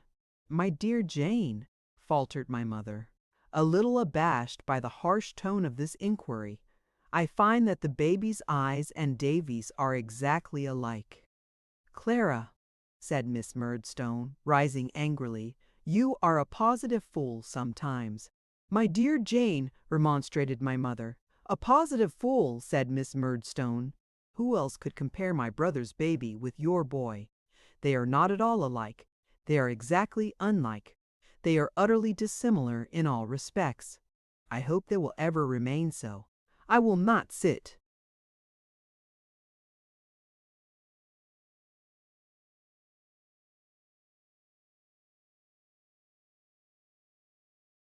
Here and here such comparisons made.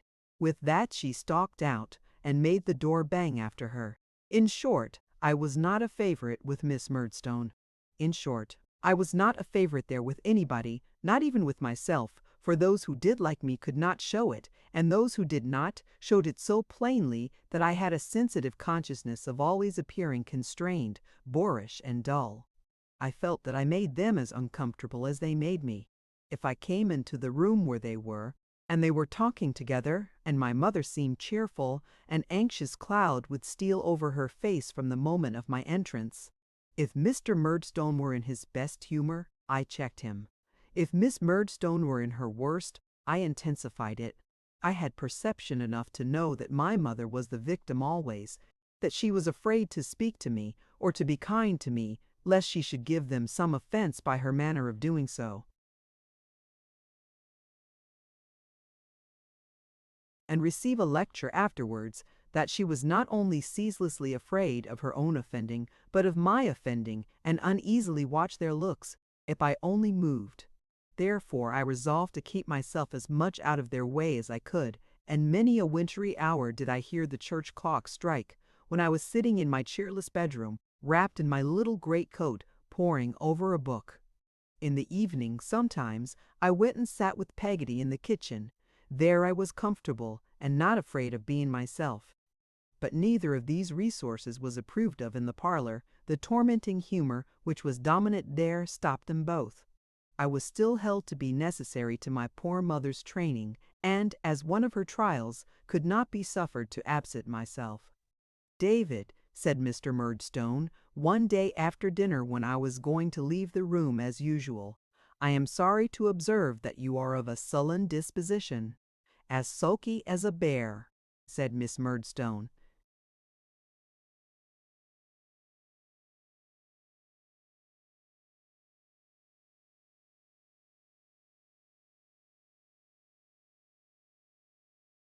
I stood still and hung my head.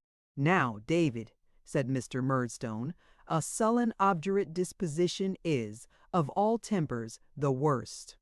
And the boy's is, of all such dispositions that ever I have seen," remarked his sister, "the most confirmed and stubborn. I think, my dear Clara, even you must observe it?" "I beg your pardon, my dear Jane," said my mother, "but are you quite sure I am certain you'll excuse me, my dear Jane, that you understand Davy?"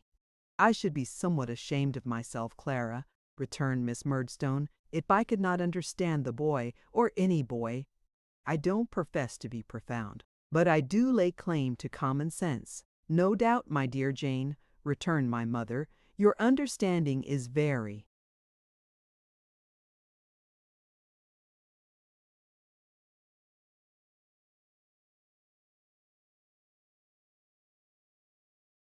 "Vigorous? Oh dear, no." "Pray don't say that, Clara," interposed Miss Murdstone angrily. "But I am sure it is," resumed my mother, "and everybody knows it is. I profit so much by it myself, in many ways, at least I ought to, that no one can be more convinced of it than myself, and therefore I speak with great diffidence, my dear Jane, I assure you." "We'll say I don't understand the boy, Clara," returned Miss Murdstone, arranging the little fetters on her wrists. "We'll agree, if you please, that I don't understand him at all. He is much too deep for me. But perhaps my brother's penetration may enable him to have some insight into his character. And I believe my brother was speaking on the subject when we not very decently interrupted him."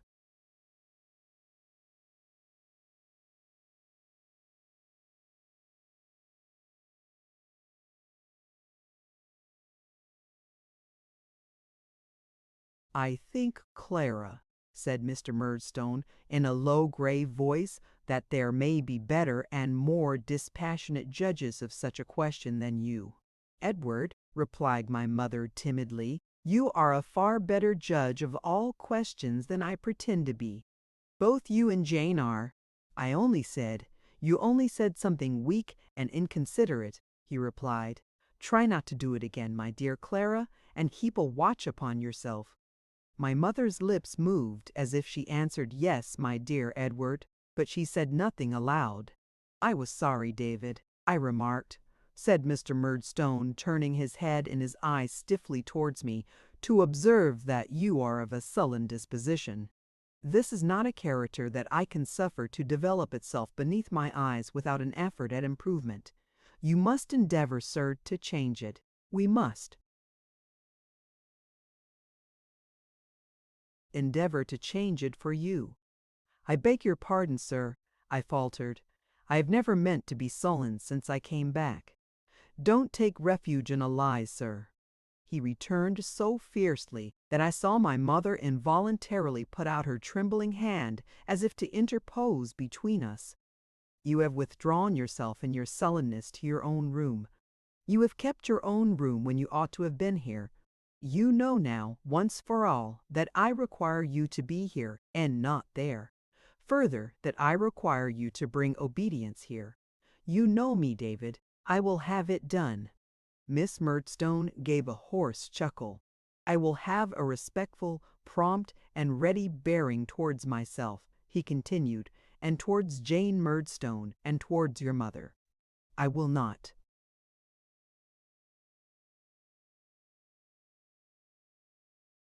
have this room shunned as if it were infected at the pleasure of a child. Sit down." He ordered me like a dog, and I obeyed like a dog. "One thing more," he said. "I observe that you have an attachment to low and common company. You are not to associate with servants. The kitchen will not improve you in the many respects in which you need improvement. Of the woman who abets you I say nothing, since you, Clara," addressing my mother in a lower voice, "from old associations and long established fancies, have a weakness respecting her which is not yet overcome."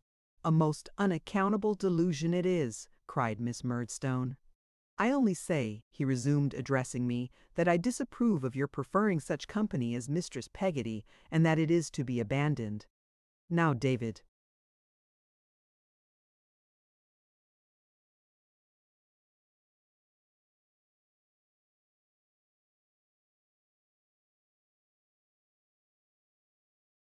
You understand me, and you know what will be the consequence if you fail to obey me to the letter." I knew well better perhaps than he thought, as far as my poor mother was concerned, and I obeyed him to the letter. I retreated to my own room no more. I took refuge with Peggotty no more, but sat wearily in the parlor day after day, looking forward to night and bedtime. What irksome constraint I underwent, sitting in the same attitude hours upon hours, afraid to move an arm or a leg, lest Miss Murdstone should complain, as she did on the least pretense of my restlessness, and afraid to move an eye lest she should light on some look of dislike or scrutiny that would find new cause for complaint in mine. What intolerable dullness to sit listening to the ticking of the clock, and watching Miss Murdstone's little shiny steel beads as she strung them, and wondering whether she would ever be married, and if so, to what sort of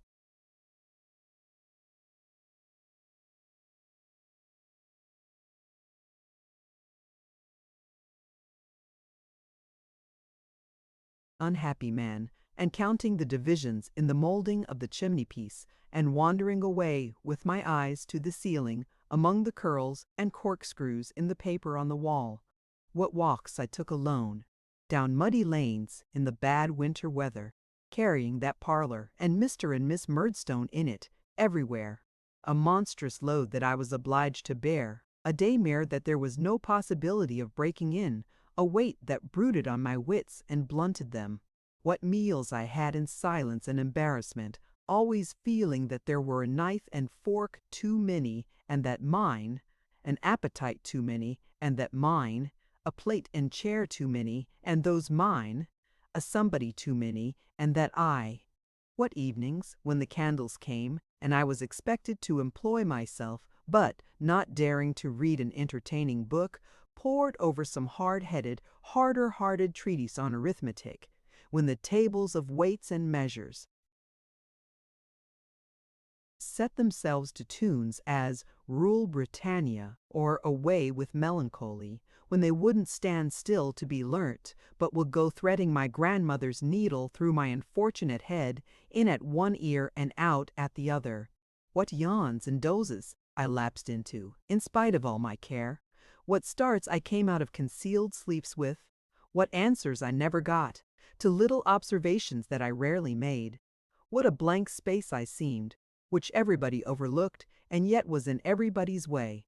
What a heavy relief it was to hear Miss Murdstone hail the first stroke of 9 at night and order me to bed. Thus the holidays lagged away until the morning came when Miss Murdstone said, "Here's the last day off," and gave me the closing cup of tea of the vacation. I was not sorry to go.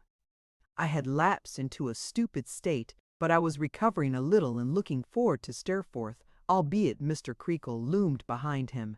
Again Mr. Barkis appeared at the gate, and again Miss Murdstone in her warning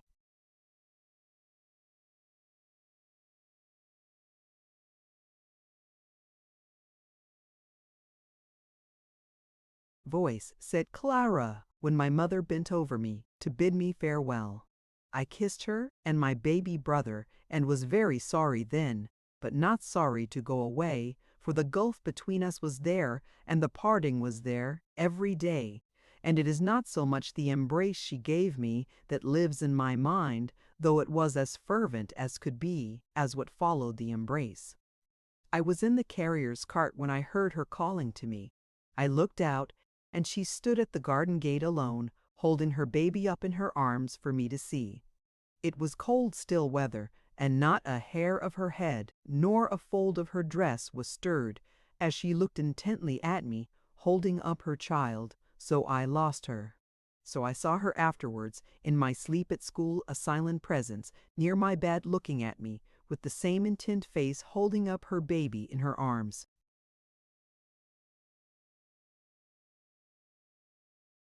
Chapter 9. I have a memorable birthday. I pass over all that happened at school until the anniversary of my birthday came round in March. Except that Steerforth was more to be admired than ever, I remember nothing. He was going away at the end of the half year, if not sooner. and was more spirited and independent than before in my eyes, and therefore more engaging than before. But beyond this I remember nothing. The great remembrance by which that time is marked in my mind seems to have swallowed up all lesser recollections and to exist alone. It is even difficult for me to believe that there was a gap of full 2 months between my return to Salem House and the arrival of that birthday. I can only understand that the fact was so, because I know it must have been so, otherwise I should feel convinced that there was no interval, and that the one occasion trod upon the other's heels. How well I recollect the kind of day it was! I smell the fog that hung about thee.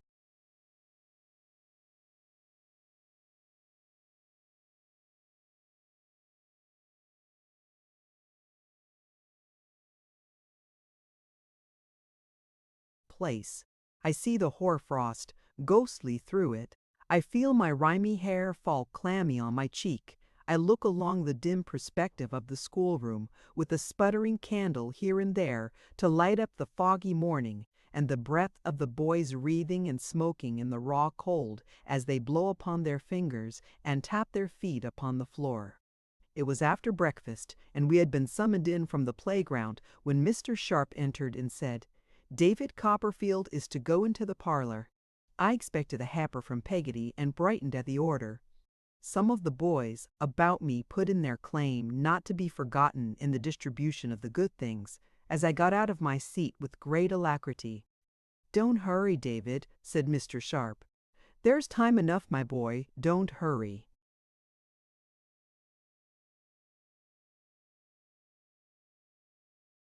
I might have been surprised by the feeling tone in which he spoke if I had given it a thought, but I gave it none until afterwards.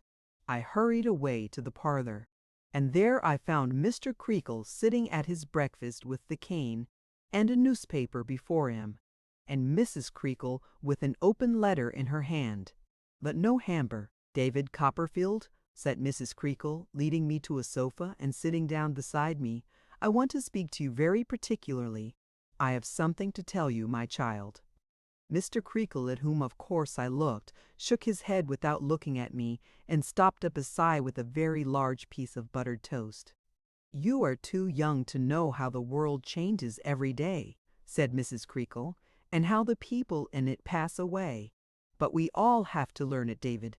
Some of us when we are young, some of us when we are old, some of us at all."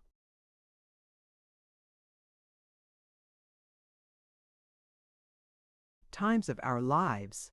I looked at her earnestly. "When you came away from home at the end of the vacation," said Mrs. Creakle after a pause, "were they all well?" After another pause, "Was your mamma well?" I trembled without distinctly knowing why, and still looked at her earnestly, making no attempt to answer. "Because," said she, "I grieve to tell you that I hear this morning your mamma is very ill." A mist rose between Mrs. Creakle and me, and her figure seemed to move in it for an instant.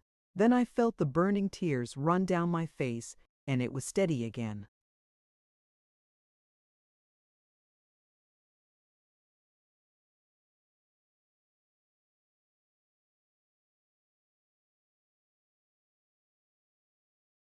"She is very dangerously ill," she added. I knew all now. "She is dead." There was no need to tell me so. I had already broken out into a desolate cry, and felt an orphan in the wide world. She was very kind to me. She kept me there all day, and left me alone sometimes. And I cried, and wore myself to sleep, and awoke and cried again. When I could cry no more, I began to think, and then the oppression on my breast was heaviest, and my grief a dull pain that there was no ease for, and yet my thoughts were idle, not intent on the calamity that weighed upon my heart, but idly loitering near it. I thought of our house shut up and hushed. I thought of the little baby who, Mrs. Creakle said, had been pining away for some time, and who, they believed, would die too. I thought of my father's grave in the churchyard by our house, and of my mother lying there beneath the tree I knew so well. I stood upon a chair when I was left alone, and looked into the glass to see how red my eyes were, and how sorrowful my face. I considered, after some hours were gone, if my tears were really hard to flow now, as they seemed to be, what, in connection with my loss, it would affect me most to think of when I drew near home, for I was going home to the funeral. I am sensible of having felt that a dignity attached to me among the rest of the boys, and that I was important in my affliction. If ever child were stricken with sincere grief, I was. But I remembered that this importance was a kind of satisfaction to me when I walked in the playground that afternoon while the boys were in school. When I saw them glancing at me out of the windows as they went up to their classes, I felt distinguished and looked more melancholy and walked slower. When school was over and they,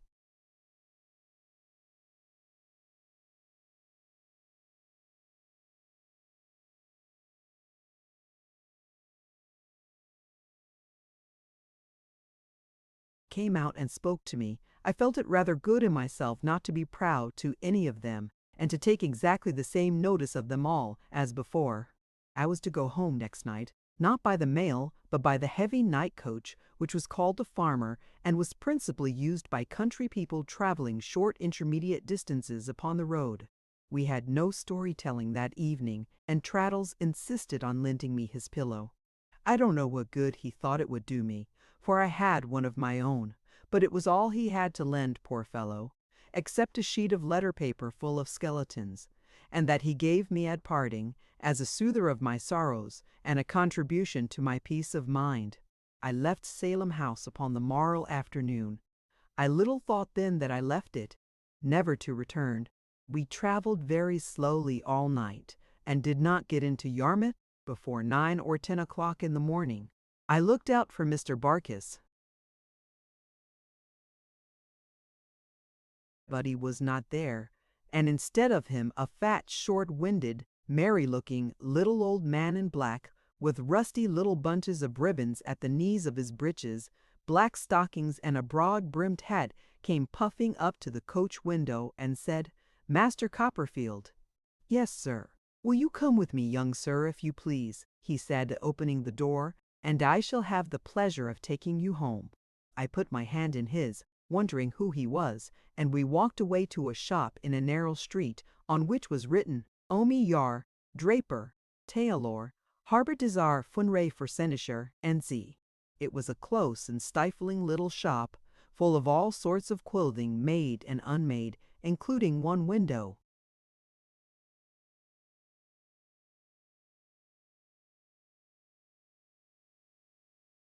full of beaver hats and bonnets.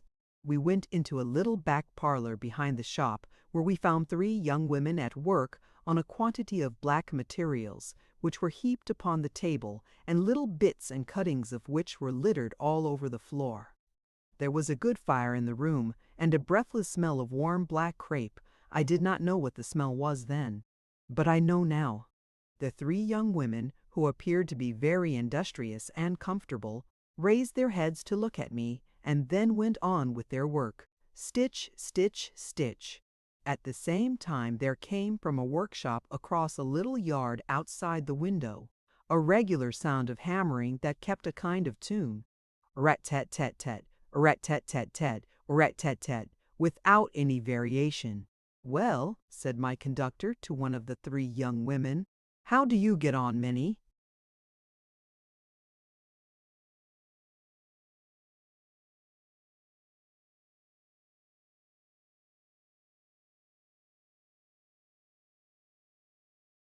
"We shall be ready by the trying on time," she replied gaily without looking up.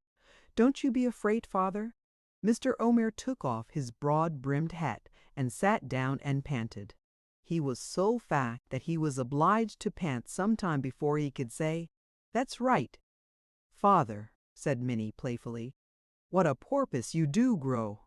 "Well, I don't know how it is, my dear," he replied, considering about it. "I am rather so. You are such a comfortable man, you see," said Minnie. "You take things so easy." "No use taking 'em otherwise, my dear," said Mr. Omer. "No, indeed," returned his daughter. "We are all pretty gay here, thank heaven. Ain't we, father?" "I hope so, my dear," said Mr. Omer. "As I have got my breath now, I think I'll measure this young scholar. Would you walk into the shop, Master Copperfield?" I preceded Mr. Omer in compliance with his request, and after showing me a roll of cloth which he said was extra super and too good mourning for anything short of parents, he took my various dimensions and put them down in a book. While he was recording them, he called my attention to a stock in trade, and to certain fashions which he said had just come up, and to certain other fashions which he said had just gone out. "And by that sort of thing we very often lose a little mint of money," said Mr. Omer. "But fashions are like human beings. They come in, nobody knows when, why, or how, and they go out, nobody knows when, why, or how. Everything is like life, in my opinion, if you look at it in that point of view." I was too sorrowful to discuss the question, which would possibly have been beyond me under any circumstances, and Mr. Omer took me back into the parlor, breathing with some difficulty on the way. He then called down a little breakneck range of steps behind a door, "Bring up that tea and bread and butter," which, after some time, during which I sat looking about me and thinking, and listening to the stitching in the room and the tune that was being hammered across the yard, appeared on a tray and turned out to be for me. "I have been acquainted with you," said Mr. Omer, after watching me for some minutes, during which I had not made much impression on the breakfast, for the black things destroyed my appetite. "I have been acquainted with you a long time, my young friend."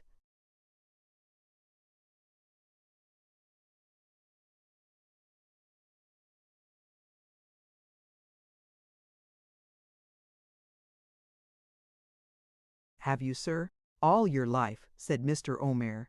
"I may say before it, I knew your father before you. He was 5 foot 9 and a half, and he lays in 5 and 20 foot of ground. Rat tat tat tat, rat tat tat, rat tat tat, rat tat tat, across the yard. He lays in 5 and 20 foot of ground, if he lays in a fraction," said Mr. Omer pleasantly. It was either his request or her direction. I forget which. "Do you know how my little brother is, sir?" I inquired. Mr. Omer shook his head. "Rat tat tat tat, rat tat tat, rat tat tat." "He is in his mother's arms," said he.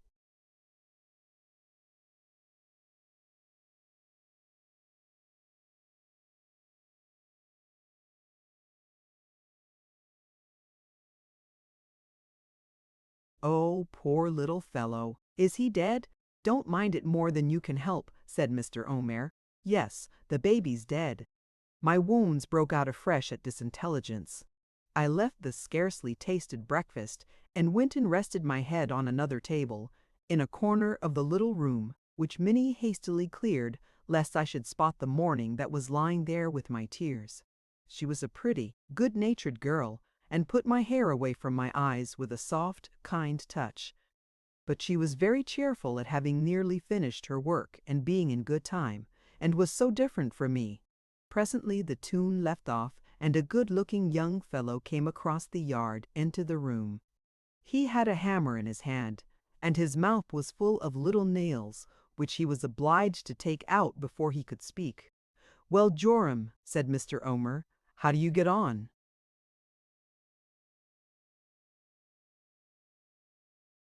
"All right," said Joram. "Done, sir." Minnie colored a little, and the other two girls smiled at one another. "What! You were at it by candlelight last night, when I was at the club then, were you?" said Mr. Omer, shutting up one eye. "Yes," said Joram. "As you said we could make a little trip of it, and go over together, if it was done, Minnie and me and you." "Oh! I thought you were going to leave me out altogether," said Mr. Omer, laughing till he coughed. "As you was so good as to say that," resumed the young man, "why I turned to with a will, you see. Will you give me your opinion of it?" "I will," said Mr. Omer, rising. "My dear," and he stopped and turned to me.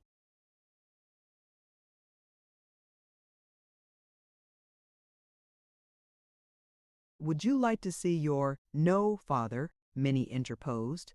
"I thought it might be agreeable, my dear," said Mr. Omer, "but perhaps you're right. I can't say how I knew it was my dear, dear mother's coffin that they went to look at. I had never heard one making. I had never seen one that I know of, but it came into my mind what the noise was while it was going on, and when the young man entered, I am sure I knew what he had been doing. The work being now finished, the two girls, whose names I had not heard, brushed the shreds and threads from their dresses and went into the shop to put that to rights and wait for customers. Minnie stayed behind to fold up what they had made and pack it in 2 baskets. This she did upon her knees, humming a lively little tune the while. Joram, who I had no doubt was her lover, came in and stole a kiss from her while she was busy. He didn't appear to mind me at all, and said her father was gone for the chaise, and he must make haste and get himself ready. Then he went out again, and then she put her thimble and scissors in her pocket, and stuck a needle threaded with black thread neatly in the bosom of her gown, and put on her outer clothing smartly at a little glass behind the door, in which I saw the reflection of her pleased face. All this I observed, sitting at the table in the corner, with my head leaning on my hand, and my thoughts running on very different things. The chaise soon came round to the front of the shop, and the baskets being put in first, I was put in next, and those 3 followed. I remember it as a kind of half-chaise cart, half pianoforte van, painted of a sombre color, and drawn by a black horse with a long tail. There was plenty of room for us all.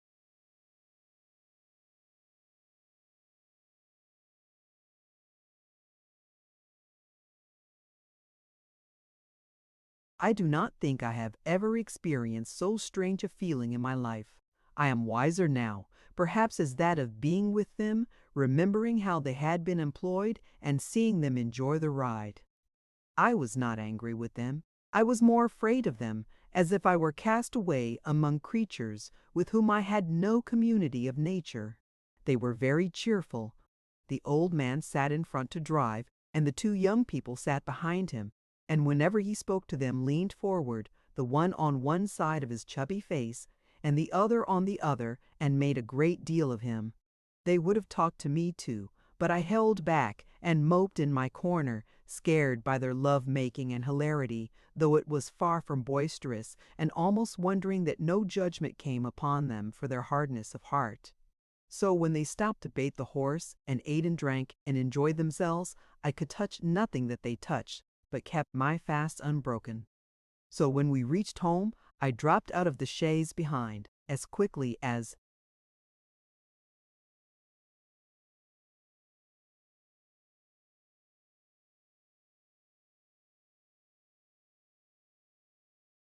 possible, that I might not be in their company before those solemn windows, looking blindly on me like closed eyes once bright. And oh, how little need I had had to think what would move me to tears when I came back seeing the window of my mother's room, and next it that which in the better time was mine. I was in Peggotty's arms before I got to the door, and she took me into the house. Her grief burst out when she first saw me, but she controlled it soon, and spoke in whispers, and walked softly, as if the dead could be disturbed. She had not been in bed, I found, for a long time. She sat up at night still, and watched. As long as her poor dear Pretty was above the ground, she said she would never desert her. Mr. Murdstone took no heed of me when I went into the parlor where he was, but sat by the fireside, weeping silently, and pondering in his elbow-chair. Miss Murdstone, who was busy at her writing-desk, which was covered with letters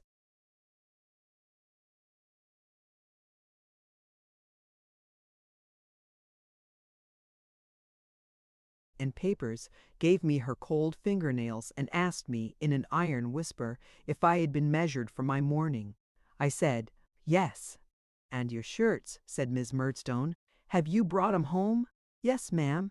I have brought home all my clothes." This was all the consolation that her firmness administered to me.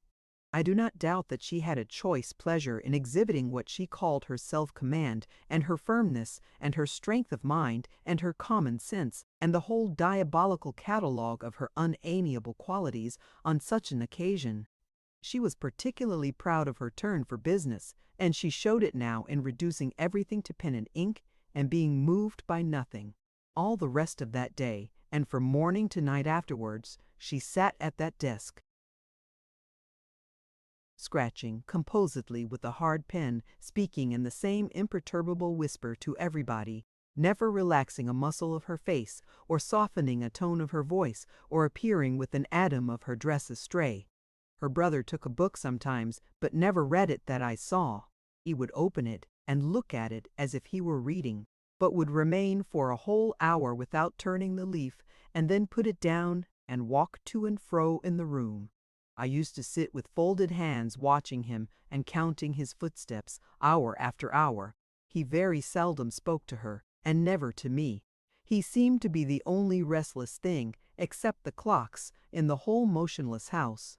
In these days before the funeral, I saw but little of Peggotty, except that, in passing up or down stairs, I always found her close to the room where my mother and her baby lay, and except that she came to me every night and sat by my bed's head while I went to sleep. A day or two before the burial, I think it was a day, or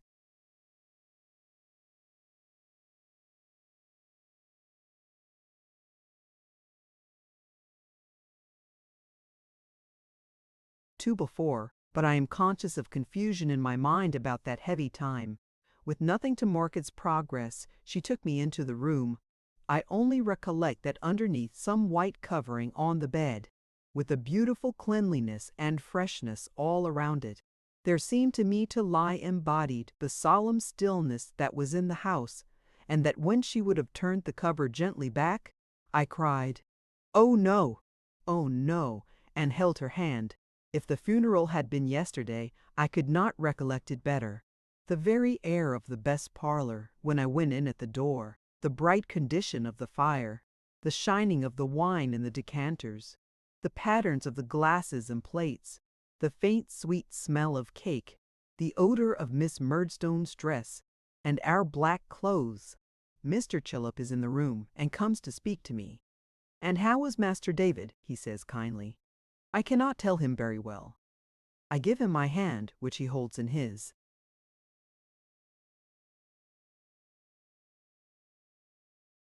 "Dear me," says Mr. Chillip, meekly smiling, with something shining in his eye, "our little friends grow up around us." "They grow out of our knowledge, ma'am?" This is to Miss Murdstone, who makes no reply. "There is a great improvement here, ma'am," says Mr. Chillip. Miss Murdstone merely answers with a frown and a formal bend. Mr. Chillip, discomfited, goes into a corner, keeping me with him, and opens his mouth no more. I remark this because I remark everything that happens, not because I care about myself or have done since I came home. And now the bell begins to sound, and Mr. Omer and another come to make us ready. As Peggotty was wont to tell me, long ago, the followers of my father to the same grave were made ready in the same room. There are Mr. Murdstone, our neighbor, Mr. Graper, Mr. Chillip, and I. When we go out to the door, the bearers and their load are in the garden, and they move before us down the path, and past the elms, and through the gate, and into the churchyard, where I have so often heard the birds sing on a summer morning. We stand around the grave. The day seems different to me from every other day, and the light not of the same color, of a sadder color. Now there is a solemn hush, which we have brought from home with what is resting in the mold, and while we stand bareheaded, I hear the voice of the clergyman, sounding remote in the open air, and yet distinct and plain, saying, "I am the resurrection and the life, saith the Lord." Then I hear sobs, and standing apart among the lookers on, I see that good and faithful servant whom of all the people upon earth I love the best, and unto whom my childish heart is certain that the Lord will one day say, "Well done." There are many faces that I know among the little crowd, faces that I knew in church, when mine was always wandering there. Faces that first saw my mother, when she came to the village in her youthful bloom. I do not mind them, I mind nothing but my grief. And yet I see and know them all, and even in the background, far away, see Minnie looking on, and her eye glancing on her sweetheart, who is near me. It is over, and the earth is filled in, and we turn to come away. Before us stands our house, so pretty and unchanged, so linked in my mind with the young idea of what is gone, that all my sorrow has been nothing to the sorrow it calls forth. But they take me on, and Mr. Chillip talks to me, and when we get home, puts some water to my lips, and when I ask his leave to go up to my room, dismisses me with the gentleness of a woman. All this, I say, is yesterday's event. Events of later date have floated from me to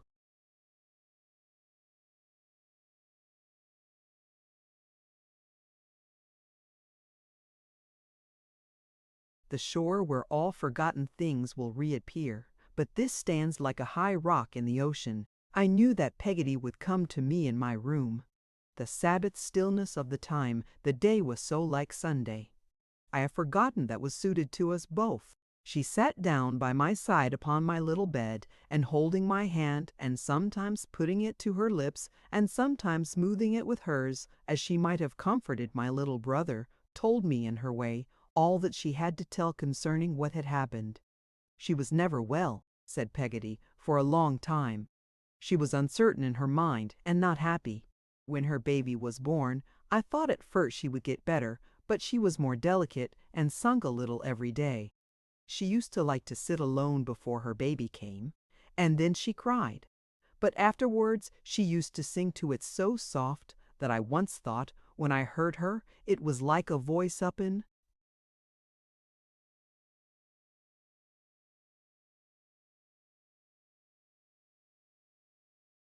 the air that was rising away. I think she got to be more timid and more frightened like of late, and that a hard word was like a blow to her, but she was always the same to me. She never changed to her foolish Peggotty, didn't, my sweet girl. Here Peggotty stopped, and softly beat upon my hand a little while. The last time that I saw her like her own old self was the night when you came home, my dear. The day you went away, she said to me, I never shall see my pretty darling again. Something tells me so, that tells the truth, I know. She tried to hold up after that, and many a time, when they told her she was thoughtless and light-hearted, made believe to be so.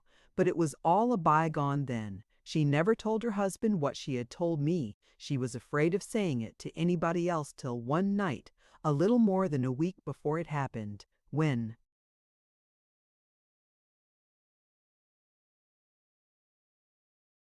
she said to him, My dear, I think I am dying. It's off my mind now, Peggotty, she told me, when I laid her in her bed that night. He will believe it more and more, poor fellow, every day for a few days to come, and then it will be past. I am very tired. If this is sleep, sit by me while I sleep. Don't leave me. God bless both my children. God protect and keep my fatherless boy. I never left her afterwards, said Peggotty. She often talked to them two downstairs, for she loved them.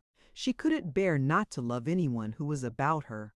But when they went away from her bedside, she always turned to me, as if there was rest where Peggotty was, and never fell asleep in any other way. On the last night, in the evening, she kissed me, and said, If my baby should die too, Peggotty, please let them lay him in my arms, and bury us together. It was done, for the poor lamb lived but a day beyond her. Let my dearest boy go.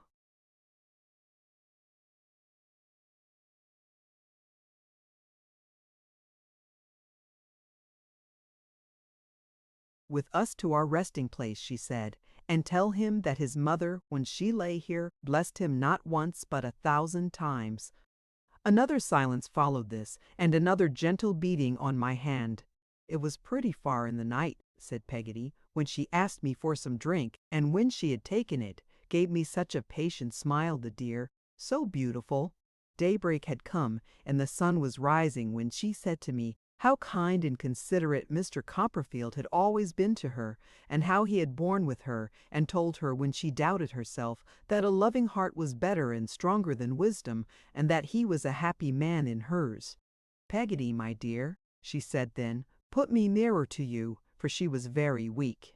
"Lay your good arm underneath my neck," she said, "and turn me to you, for your face is going far off, and I want it to be near." I put it as she asked, and oh, Davy, the time had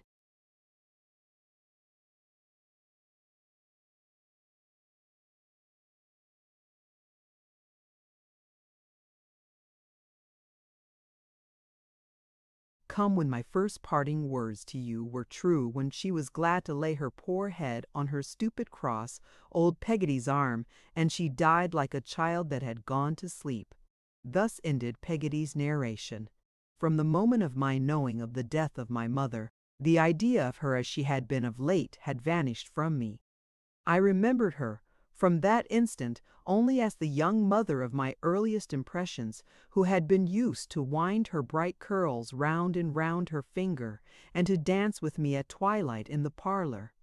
What Peggotty had told me now was so far from bringing me back to the later period that it rooted the earlier image in my mind. It may be curious, but it is true.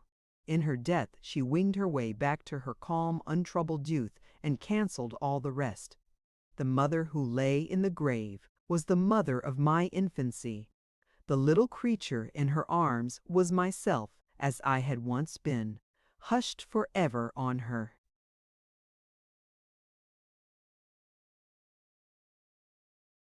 Bosom. Chapter 10. I Beckham negrented and improvid for. The first act of business Miss Murdstone performed when the day of the solemnity was over, and light was freely admitted into the house, was to give Peggotty a month's warning. Much as Peggotty would have disliked such a service, I believe she would have retained it, for my sake, in preference to the best upon earth. She told me we must part, and told me why, and we condoled with one another in all sincerity. As to me or my future, not a word was said or a step taken. Happy they would have been, I dare say, if they could have dismissed me at a month's warning too. I mustered courage once to ask Miss Murdstone when I was going back to school, and she answered dryly she believed I was not going back at all. I was told nothing more. I was very anxious to know what was going to be done with me, and so was Peggotty, but neither she nor I could pick up any information on the subject.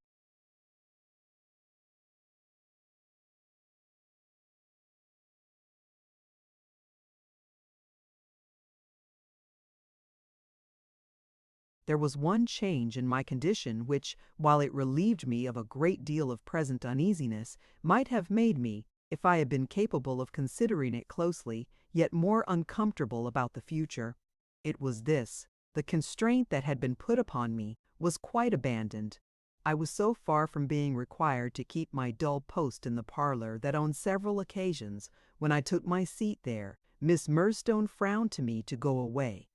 I was so far from being warned off from Peggotty's society that, provided I was not in Mr. Murdstone's, I was never sought out or inquired for. At first I was in daily dread of his taking my education in hand again, or of Miss Murdstone's devoting herself to it. But I soon began to think that such fears were groundless, and that all I had to anticipate was neglect. I do not conceive that this discovery gave me much pain then. I was still giddy with the shock of my mother's death, and in a kind of stunned state as to all tributary things. I can recollect, indeed, to have speculated at odd times on the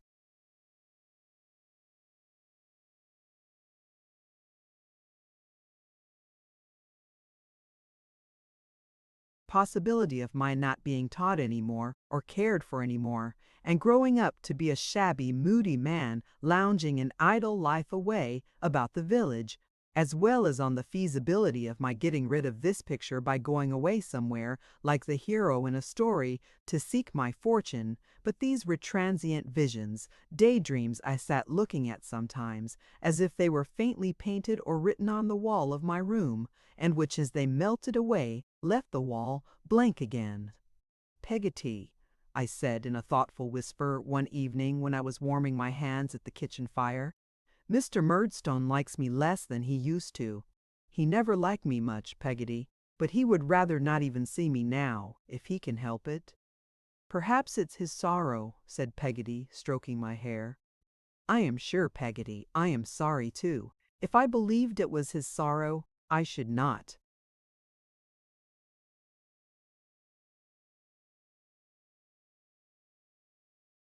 Think of it at all.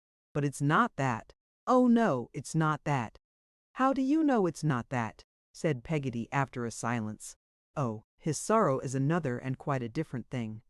He is sorry at this moment, sitting by the fireside with Miss Murdstone, but if I was to go in, Peggotty, he would be something besides. What would he be? Said Peggotty. Angry, I answered, with an involuntary imitation of his dark frown. If he was only sorry, he wouldn't look at me as he does. I am only sorry, and it makes me feel kinder. Peggotty said nothing for a little while, and I warmed my hands as silent as she. Davy, she said at length.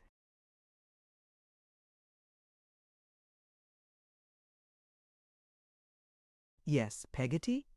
I have tried, my dear, all ways I could think of, all the ways there are, and all the ways there ain't, in short, to get a suitable service here in Blunderstone, but there's no such a thing, my love. And what do you mean to do, Peggotty, says I, wistfully. Do you mean to go and seek your fortune? I expect I shall be forced to go to Yarmouth, replied Peggotty, and live there. You might have gone farther off, I said, brightening a little, and been as bad as lost. I shall see you sometimes, my dear old Peggotty, there. You won't be quite at the other end of the world, will you? Contrary ways, please God, cried Peggotty with great animation. As long as you are here, my pet, I shall come over every week of my life to see you. One day, every week of my life.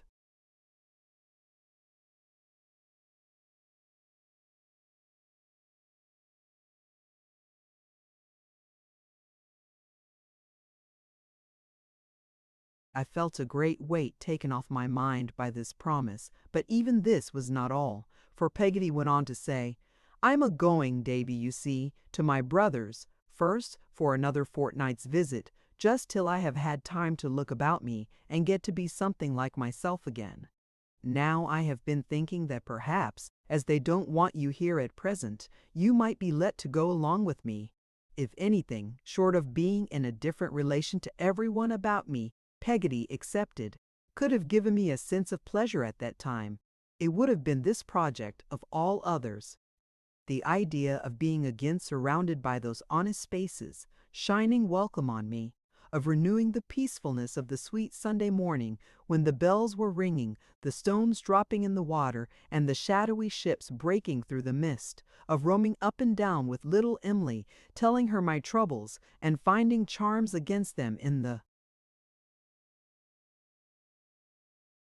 shells and pebbles on the beach, made a calm in my heart.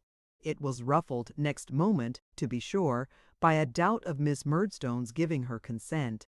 But even that was set at rest soon, for she came out to take an evening grope in the store closet while we were yet in conversation, and Peggotty, with a boldness that amazed me, broached the topic on the spot. The boy will be idle there, said Miss Murdstone, looking into a pickle jar, and idleness is the root of all evil. But to be sure he would be idle here or anywhere, in my opinion. Peggotty had an angry answer ready, I could see, but she swallowed it for my sake, and remained silent.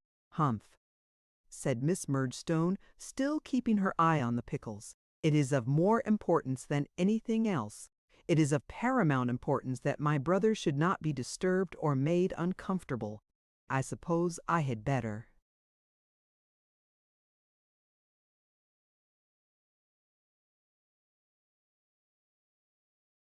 Say yes. I thanked her, without making any demonstration of joy, lest it should induce her to withdraw her assent. Nor could I help thinking this a prudent course, since she looked at me out of the pickle jar with as great an access of sourness as if her black eyes had absorbed its contents. However, the permission was given and was never retracted. for when the month was out, Peggotty and I were ready to depart. Mr. Barkis came into the house for Peggotty's boxes. I had never known him to pass the garden gate before, but on this occasion he came into the house, and he gave me a look as he shouldered the largest box and went out, which I thought had meaning in it, if meaning could ever be said to find its way into Mr. Barkis's visage. Peggotty was naturally in low spirits at leaving what had been her home so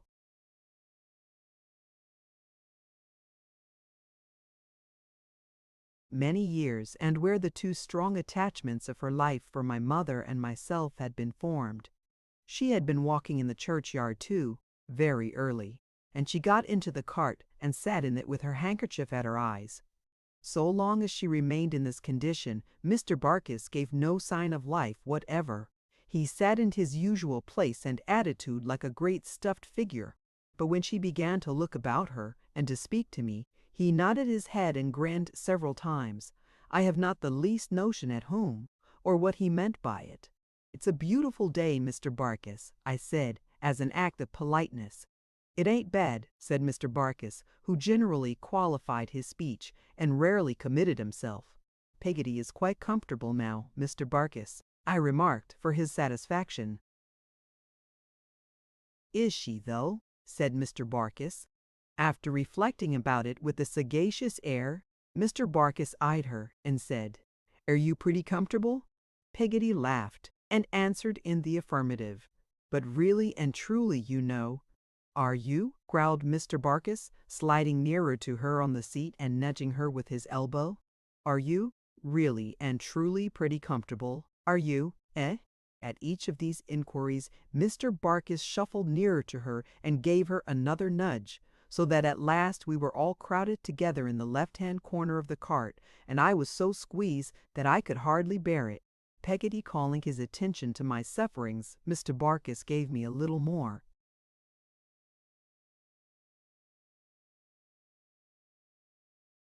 room at once and got away by degrees.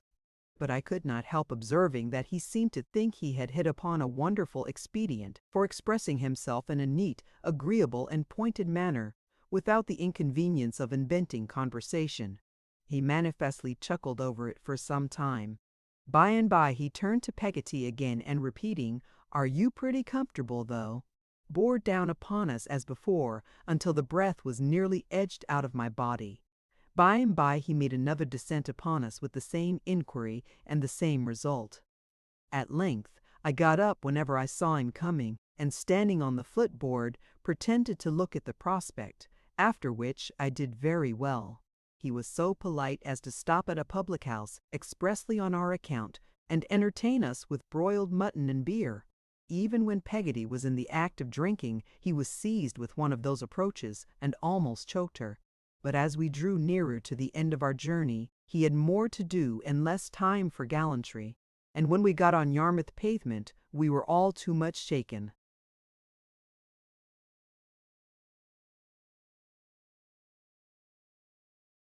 and jolted, I apprehend, to have any leisure for anything else. Mr. Peggotty and Ham waited for us at the old place. They received me and Peggotty in an affectionate manner, and shook hands with Mr. Barkis, who, with his hat on the very back of his head, and a shamefaced leer upon his countenance, and pervading his very legs, presented but a vacant appearance, I thought.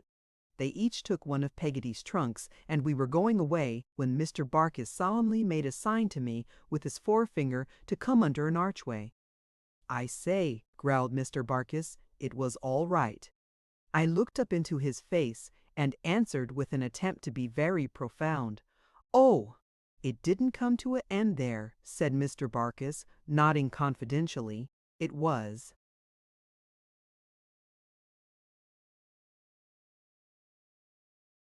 "All right," again I answered. "Oh, you know who was willin'," said my friend. "It was Barkis, and Barkis only." I nodded assent. "It's all right," said Mr. Barkis, shaking hands. "I'm a friend of your Anne. You made it all right first. It's all right." In his attempts to be particularly lucid, Mr. Barkis was so extremely mysterious that I might have stood looking in his face for an hour and most assuredly should have got as much information out of it as out of the face of a clock that had stopped, but for Peggotty's calling me away. As we were going along, she asked me what he had said, and I told her he had said it was all right.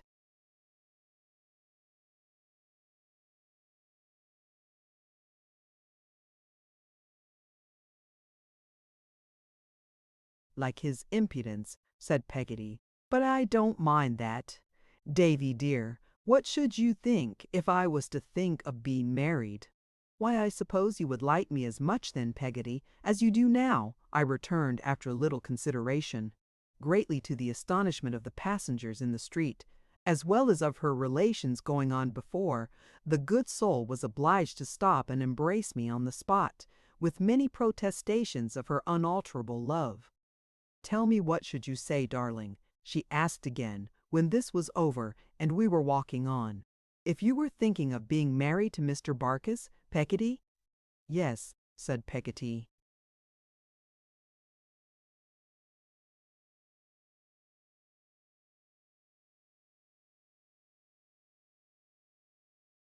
I should think it would be a very good thing.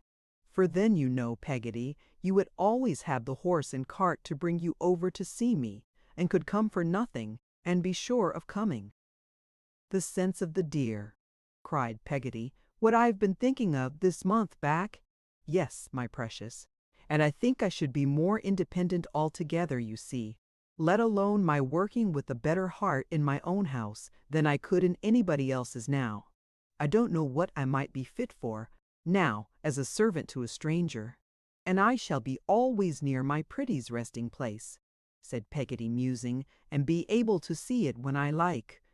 And when I lie down to rest, I may be laid not far off from my darling girl. We neither of us said anything for a little while. But I wouldn't so much as give it another thought, said Peggotty cheerily, if my Davy was anyways against it, not if I had been asked in church 30 times. 3 times over, and was wearing out the ring in my pocket. Look at me, Peggotty, I replied, and see if I am not really glad, and don't truly wish it. As indeed I did, with all my heart. Well, my life, said Peggotty, giving me a squeeze, I have thought of it night and day, every way I can, and I hope the right way. But I'll think of it again, and speak to my brother about it, and in the meantime we'll keep it to ourselves, Davy, you and me. Barkis is a good plain creature, said Peggotty, and if I tried to do my duty by him, I think it would be my fault if I wasn't pretty comfortable, said Peggotty, laughing heartily. This quotation from Mr. Barkis was so appropriate, and tickled us both so much, that we laughed again and again, and were quite in a pleasant humor when we came within view of Mr. Peggotty's cottage. It looked just the same, except that it may, perhaps, have shrunk a little in my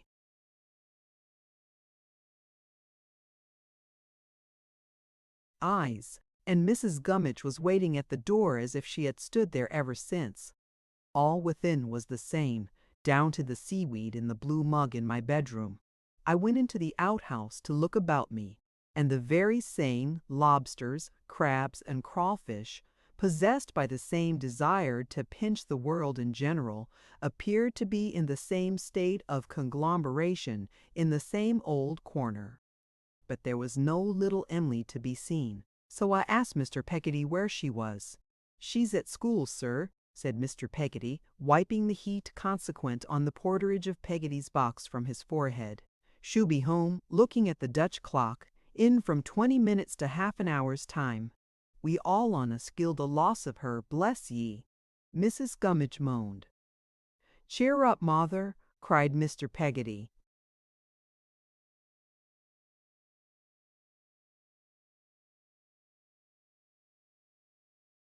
I feel it more than anybody else, said Mrs. Gummidge. I'm a lone, lorn creature, and she used to be the only thing that didn't go contrary with me. Mrs. Gummidge, whimpering and shaking her head, applied herself to blowing the fire. Mr. Peggotty, looking round upon us while she was so engaged, said in a low voice, which he shaded with his hand, the old From this I rightly conjectured that no improvement had taken place since my last visit in the state of Mrs. Gummidge's spirits.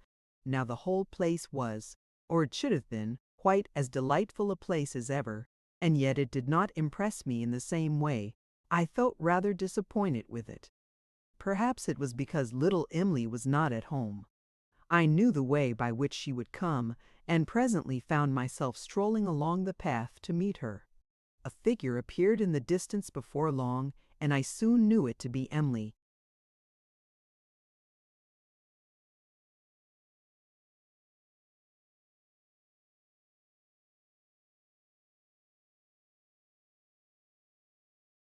Who was a little creature still in stature, though she was grown.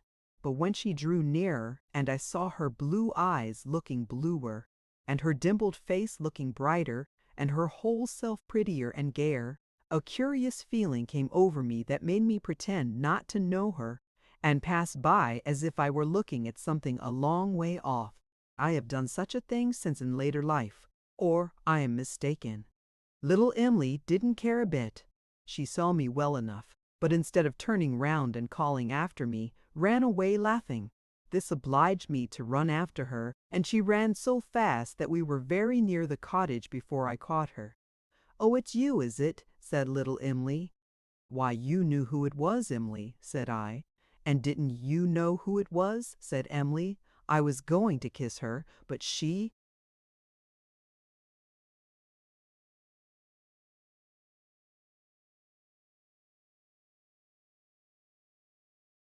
covered her cherry lips with her hands and said she wasn't a baby now, and ran away laughing more than ever into the house.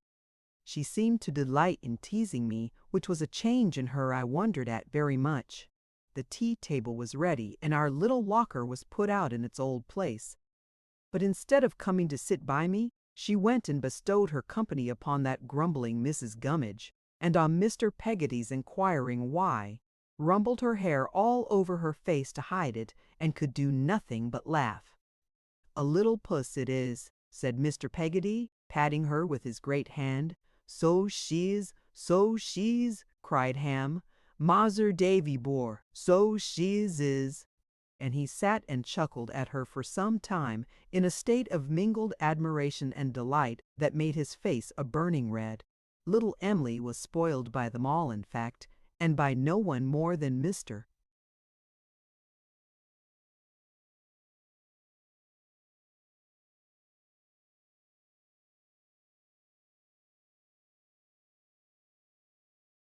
Peggotty himself, whom she could have coaxed into anything by only going and laying her cheek against his rough whisker. That was my opinion, at least, when I saw her do it, and I held Mr. Peggotty to be thoroughly in the right. But she was so affectionate and sweet-natured, and had such a pleasant manner of being both sly and shy at once, that she captivated me more than ever. She was tender-hearted, too, for when, as we sat round the fire after tea, an allusion was made by Mr. Peggotty over his pipe to the loss I had sustained, the tears stood in her eyes, and she looked at me so kindly across the table that I felt quite thankful to her. "Ah!"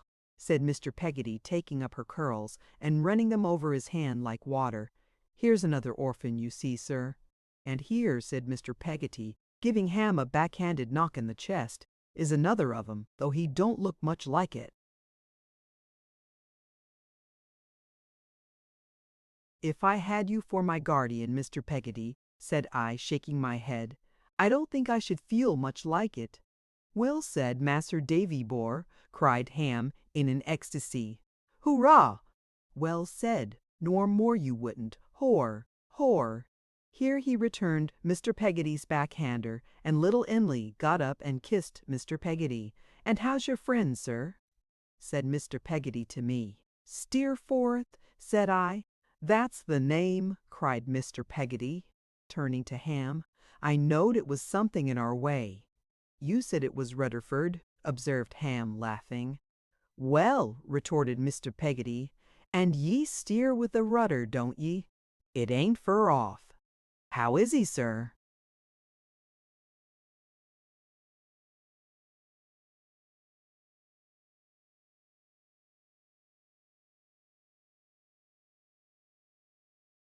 He was very well indeed when I came away, Mr. Peggotty." "There's a friend," said Mr. Peggotty, stretching out his pipe. "There's a friend, if you talk of friends. Why, Lord love my heart alive, if it ain't a treat to look at him. He is very handsome, is he not?" said I, my heart warming with this praise. "Handsome!" cried Mr. Peggotty. "He stands up to you like a why I don't know what. He don't stand up to you like. He's so bold." "Yes, that's just his character," said I. "He's as brave as a lion, and you can't think how frank he is, Mr. Peggotty." "And I do suppose now," said Mr. Peggotty, looking at me through the smoke of his pipe, "that in the way of book larning he'd take the wind out of a'most anything."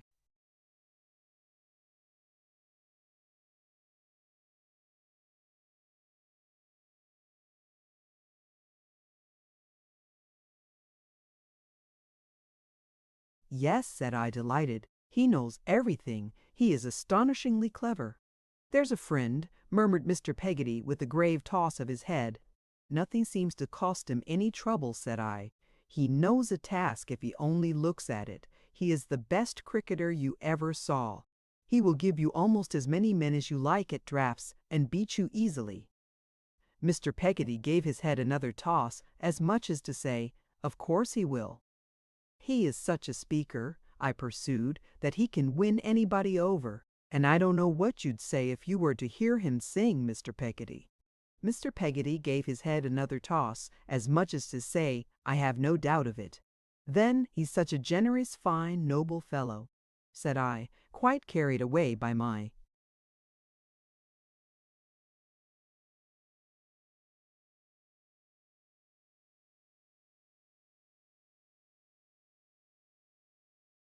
favorite theme, that it's hardly possible to give him as much praise as he deserves. I am sure I can never feel thankful enough for the generosity with which he has protected me, so much younger and lower in the school than himself. I was running on, very fast indeed, when my eyes rested on little Emily's face, which was bent forward over the table, listening with the deepest attention, her breath held, her blue eyes sparkling like jewels, and the color mantling in her cheeks. She looked so extraordinarily earnest and pretty that I stopped in a sort of wonder, and they all observed her at the same time, for as I stopped they laughed and looked at her. "Emily is like me," said Peggotty, "and would like to see him." Emily was confused by our all observing her, and hung down her head, and her face was covered with blushes. Glancing up presently through her stray curls, and seeing that we were all looking at her still, I am sure I, for one, could have looked at her for hours. She ran away, and kept away till it was nearly bedtime. I lay down in the old little bed in the stern of the boat, and the wind came moaning on across the flat as it had done before. But I could not help fancying now that it moaned of those who were gone, and instead of thinking that the sea might rise in the night and float the boat away, I thought of the sea that had risen, since I last heard those sounds, and drowned my happy home. I recollect, as the wind and water began to sound fainter in my ears, putting a short clause into my prayers, petitioning that I might grow up to marry little Emily, and so dropping lovingly asleep. The days passed pretty much as they had passed before, except it was a great exception that little Emily and I seldom wandered on the beach now. She had tasks to learn, and needlework to do, and was absent during a great part of each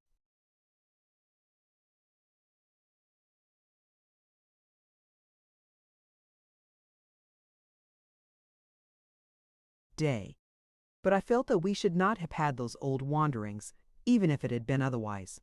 Wild and full of childish whims as Emily was, she was more of a little woman than I had supposed.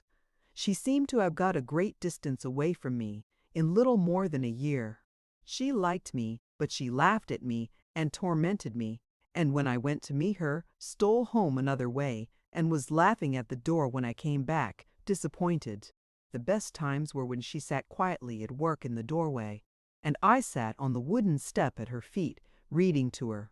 It seems to me, at this hour, that I have never seen such sunlight as on those bright April afternoons, that I have never seen such a sunny little figure as I used to see, sitting in the doorway of the old boat, that I have never beheld such sky, such water, such glorified ships sailing away into golden air.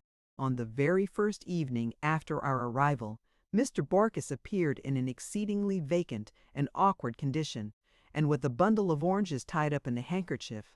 As he made no allusion of any kind to this property, he was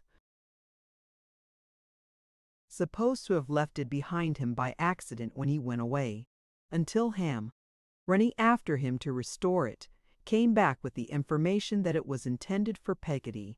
After that occasion he appeared every evening at exactly the same hour, and always with a little bundle, to which he never alluded, and which he regularly put behind the door and left there. These offerings of affection were of a most various and eccentric description. Among them I remember a double set of pig strotters, a huge pincushion, half a bushel or so of apples, a pair of jet earrings, some Spanish onions, a box of dominoes, a canary bird in cage, and a leg of pickled pork. Mr. Barkis's wooing, as I remember it, was altogether of a peculiar kind. He very seldom said anything, but would sit by the fire in much the same attitude as he sat in his cart, and stare heavily at Peggotty, who was opposite. One night, being, as I suppose, inspired by love, he made a dart at the bit of wax candle she kept for her thread, and put it in his waistcoat pocket and carried it off. After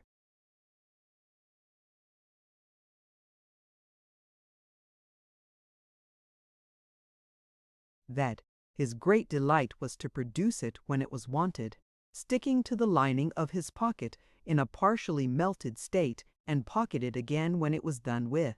He seemed to enjoy himself very much, and not to feel at all called upon to talk.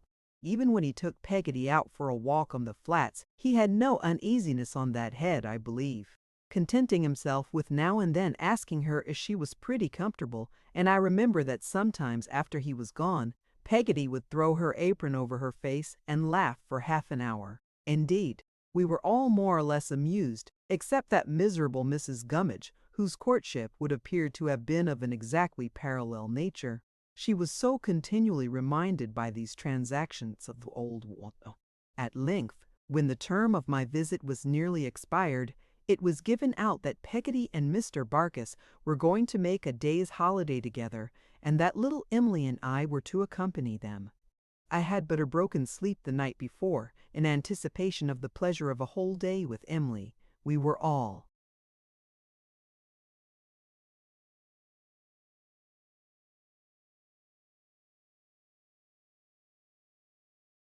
astir betimes in the morning, and while we were yet at breakfast, Mr. Barkis appeared in the distance, driving a chaise cart towards the object of his affections. Peggotty was dressed as usual, in her neat and quiet mourning, but Mr. Barkis bloomed in a new blue coat, of which the tailor had given him such good measure that the cuffs would have rendered gloves unnecessary in the coldest weather, while the collar was so high that it pushed his hair up on end on the top of his head. His bright buttons, too, were of the largest size. Rendered complete by drab pantaloons and a buff waistcoat, I thought Mr. Barkis a phenomenon of respectability. When we were all in a bustle outside the door, I found that Mr. Peggotty was prepared with an old shoe which was to be thrown after us for luck, and which he offered to Mrs. Gummidge for that purpose.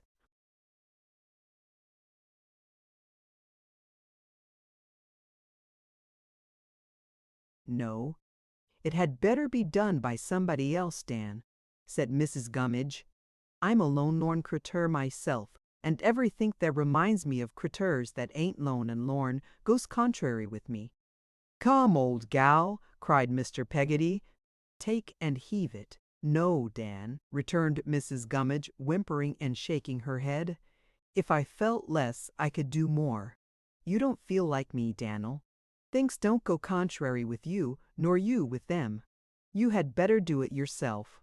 But here Peggotty, who had been going about from one to another in a hurried way, kissing everybody, called out from the cart, in which we all were by this time, Emily and I on two little chairs, side by side, that Mrs. Gummidge must do it. So Mrs. Gummidge did it, and, I am sorry to relate, cast a damp upon the festive character of our departure, by immediately bursting into tears, and sinking subdued into the arms of Ham, with the declaration that she knowed she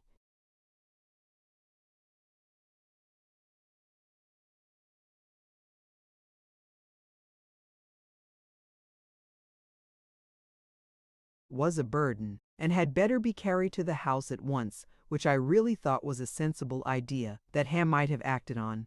Away we went, however, on our holiday excursion, and the first thing we did was to stop at a church, where Mr. Barkis tied the horse to some rails and went in with Peggotty, leaving little Emily and me alone in the chaise. I took that occasion to put my arm round Emily's waist, and proposed that as I was going away so very soon now, we should determine to be very affectionate to one another, and very happy, all day. Little Emily consenting and allowing me to kiss her, I became desperate, informing her, I recollect, that I never could love another, and that I was prepared to shed the blood of anybody who should aspire to her affections. How merry little Emily made herself about it! With what a demure assumption of being immensely older and wiser than I, the fairy little woman said I was a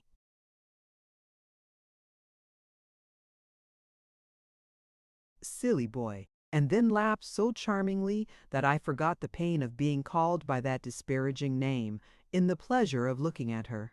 Mr. Barkis and Peggotty were a good while in the church, but came out at last, and then we drove away into the country. As we were going along, Mr. Barkis turned to me and said with a wink, "By the by, I should hardly have thought before that he could wink. What name was it as I rode up in the cart?" "Clara Peggotty," I answered. "What name would it be as I should ride up now, if there was a tilt here?"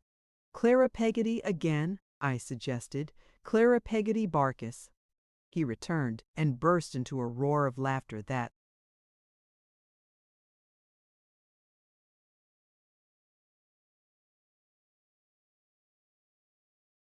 shook the chaise. In a word, they were married, and had gone into the church for no other purpose. Peggotty was resolved that it should be quietly done, and the clerk had given her away, and there had been no witnesses of the ceremony. She was a little confused when Mr. Barkis made this abrupt announcement of their union, and could not hug me enough in token of her unimpaired affection, but she soon became herself again, and said she was very glad it was over. We drove to a little inn in a by-road where we were expected, and where we had a very comfortable dinner and passed the day with great satisfaction. If Peggotty had been married every day for the last 10 years, she could hardly have been more at her ease about it. It made no sort of difference in her. She was just the same as ever, and went out for a stroll with little Emily and me before tea, while Mr. Barkis philosophically smoked his pipe and enjoyed himself. I suppose with the contemplation of his happiness. If so, it sharpened his appetite, for I distinctly call to mind that, although he had eaten a good deal of pork and greens at dinner, and had finished off with a fowl or two, he was obliged to have cold boiled bacon for tea, and disposed of a large quantity without any emotion. I have often thought, since, what an odd, innocent, out-of-the-way kind of wedding it must have been. We got into the chaise again soon after dark, and drove cosily back, looking up at the stars and talking about them. I was their chief exponent, and opened Mr. Barkis's mind to an amazing extent. I told him all I knew, but he would have believed anything I might have taken it into my head to impart to him, for he had a profound veneration for my abilities, and informed his wife in my hearing, on that very occasion, that I was a young Rochus, by which I think he meant prodigy. When we had exhausted the subject of the stars, or rather when I had exhausted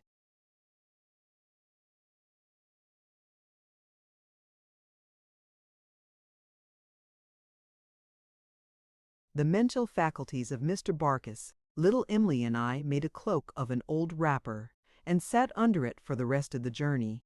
Ah, how I loved her! What happiness I thought if we were married!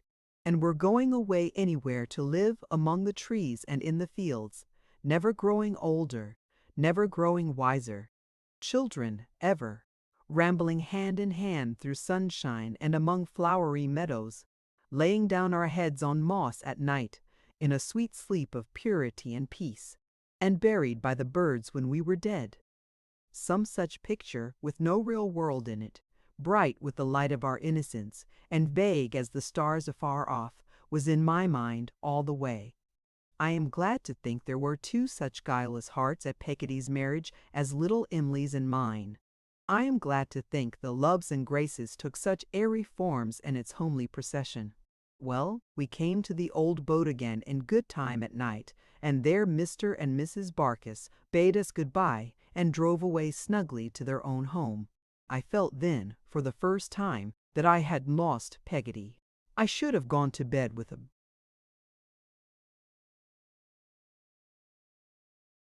sore heart indeed under any other roof but that which sheltered little Em'ly's head.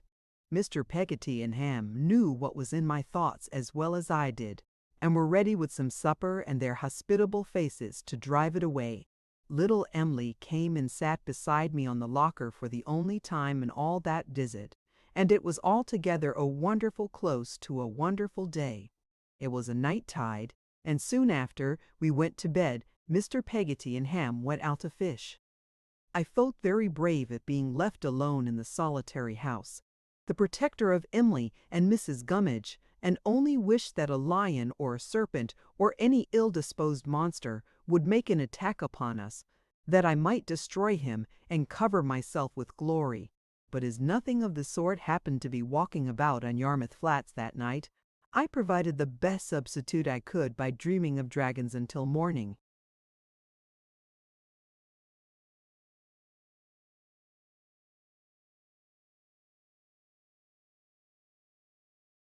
With morning came Peggotty, who called to me as usual under my window as if Mr. Barkis the carrier had been from first to last a dream too. After breakfast she took me to her own home, and a beautiful little home it was. Of all the movables in it, I must have been impressed by a certain old bureau of some dark wood in the parlor. The tile-floored kitchen was the general sitting-room, with a retreating top which opened, let down, and became a desk, within which was a large quarto edition of Fox's Book of Martyrs. This precious volume, of which I do not recollect one word, I immediately discovered and immediately applied myself to, and I never visited the house afterwards, but I kneeled on a chair, opened the casket where this gem was enshrined, spread my arms over the desk, and fell to devouring the book afresh. I was chiefly edified, I am afraid, by the pictures, which were numerous and represented all kinds of dismal horrors. But the martyrs in Peggotty's house had been inseparable in my mind ever since, and are now.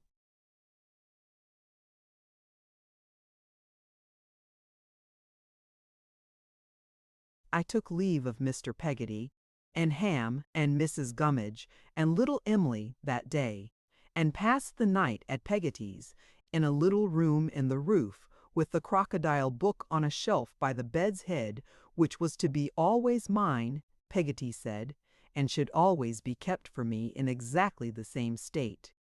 Young or old, Davy dear, as long as I am alive and have this house over my head, said Peggotty, you shall find it as if I expected you here directly minute. I shall keep it every day, as I used to keep your old little room, my darling. And if you was to go to China, you might think of it as being kept just the same all the time you were away. I felt the truth and constancy of my dear old nurse with all my heart, and thanked her as well as I could. That was not very well, for she spoke to me thus with her arms round my neck in the morning, and I was going home in the morning, and I went home in the morning, with herself and Mr. Barkis in the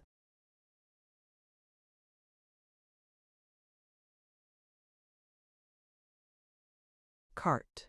They left me at the gate, not easily or lightly, and it was a strange sight to me to see the cart go on, taking Peggotty away, and leaving me under the old elm trees, looking at the house, in which there was no face to look on mine with love or liking any more. and now I fell into a state of neglect, which I cannot look back upon without compassion. I fell at once into a solitary condition, apart from all friendly notice, apart from the society of all other boys of my own age, apart from all companionship but my own spiritless thoughts, which seems to cast its gloom upon this paper as I write. What would I have given to have been sent to the hardest school that ever was kept, to have been taught something, anyhow, anywhere? No such hope dawned upon me. They disliked me, and they sullenly, sternly, steadily overlooked me. I think Mr. Murdstone's means were straitened at about this time, but it is little too.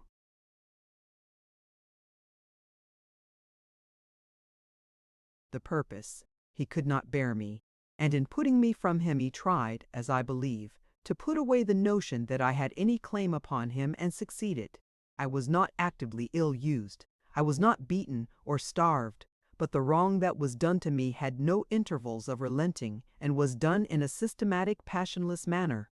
Day after day, week after week, month after month, I was coldly neglected.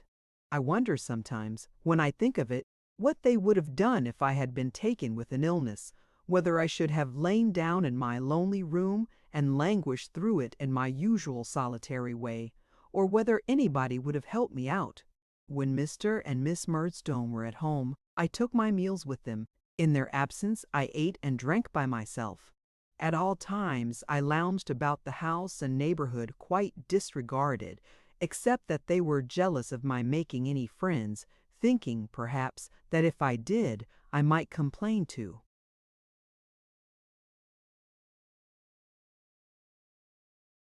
someone. For this reason, though Mr. Chillip often asked me to go and see him, he was a widower, having, some years before that, lost a little small light-haired wife, whom I can just remember connecting in my own thoughts with a pale tortoise-shell cat. It was but seldom that I enjoyed the happiness of passing an afternoon in his closet of a surgery, reading some book that was new to me, with the smell of the whole pharmacopoeia coming up my nose, or pounding something in a mortar under his mild directions. For the same reason, added no doubt to the old dislike of her, I was seldom allowed to visit Peggotty. Faithful to her promise, she either came to see me, or met me somewhere near, once every week, and never empty-handed, but many and bitter were the disappointments I had in being refused permission to pay a visit to her at her house. Some few times, however, at long intervals, I was allowed to go there, and then I found out that Mr. Barkis was something of a miser, or as Peggotty dutifully expressed it, was a little near and kept a heap of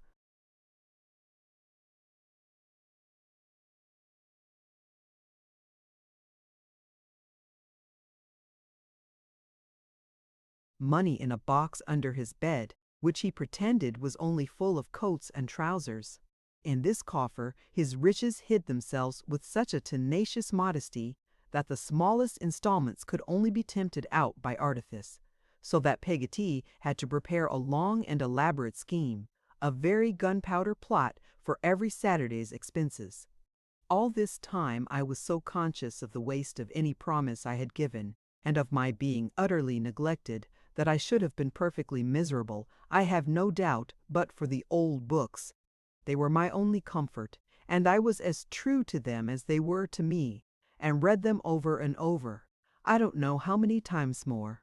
I now approach a period of my life which I can never lose the remembrance of while I remember anything, and the recollection of which has often, without my invocation, come before me like a ghost, and haunted happier times. I had been out, one day, loitering somewhere, in the listless, meditative manner that my way of life engendered, when, turning the corner of a lane near our house, I came upon Mr. Murdstone walking with a gentleman. I was confused, and was going by them, when the gentleman cried, "What, Brooks?" "No, sir, David Copperfield," I said. "Don't tell me. You are Brooks," said the gentleman. "You are Brooks of Sheffield. That's your name." At these words I observed the gentleman more attentively, his laugh coming to my remembrance too. I knew him to be Mr. Quinion, whom I had gone over to Lowestoft with Mr. Murdstone to see, Before it is no matter, I need not recall when.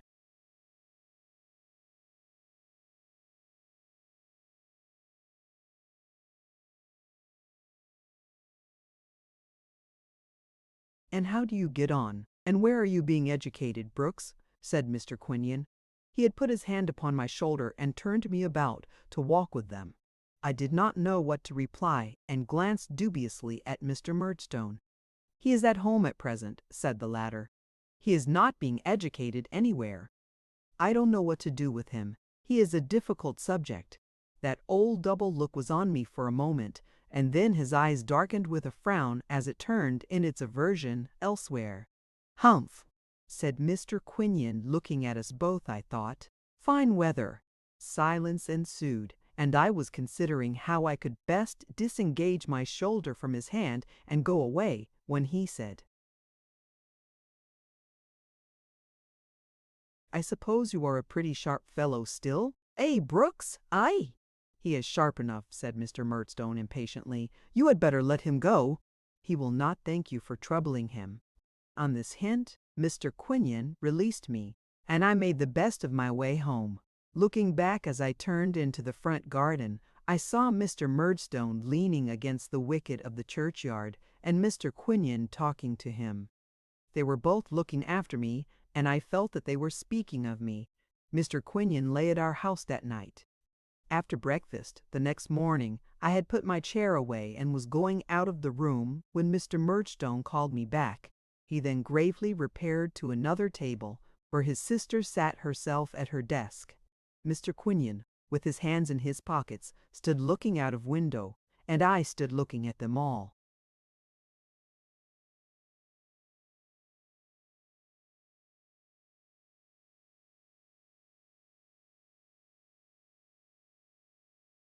David, said Mr. Murdstone, to the young this is a world for action, not for moping and droning in.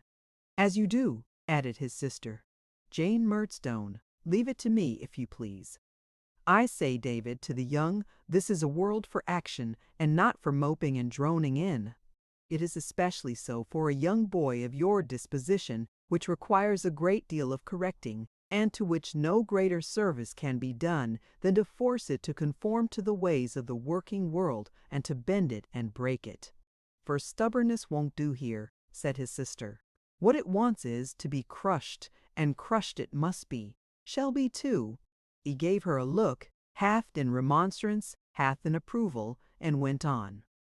I suppose you know, David, that I am not rich. At any rate, you know it now. You have received some considerable education already. Education is costly, and even if it were not, and I could afford it, I am of opinion that it would not be at all advantageous to you to be kept at school.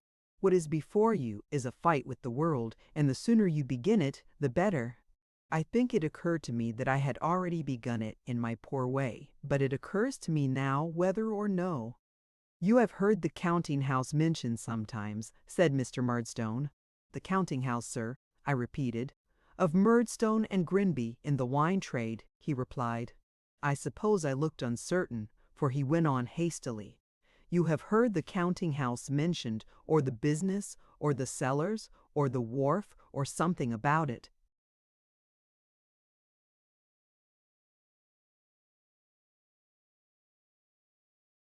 I think I have heard the business mentioned, sir, I said, remembering what I vaguely knew of his and his sister's resources, but I don't know when. It does not matter when, he returned. Mr. Quinion manages that business. I glanced at the latter deferentially as he stood looking out of window. Mr. Pyre Princhley, Quinion suggests that it gives employment to some other boys, and that he sees no reason why it shouldn't, on the same terms, give employment to you. He having, Mr. Quinion observed in a low voice, and half turning round, no other prospect, Murdstone. Mr. Murdstone, with an impatient, even an angry gesture, resumed, without noticing what he had said, those terms are, that you will earn enough for yourself to provide for your eating and drinking, and pocket money. Your lodging, which I have arranged for, will be paid by me. So will your washing. which will be kept down to my estimate," said his sister. "Your clothes will be looked after for you too," said Mr. Murdstone, "as you will not be able, yet awhile, to get them for yourself. So you're now going to London, David, with Mr. Quinion to begin the world on your own account.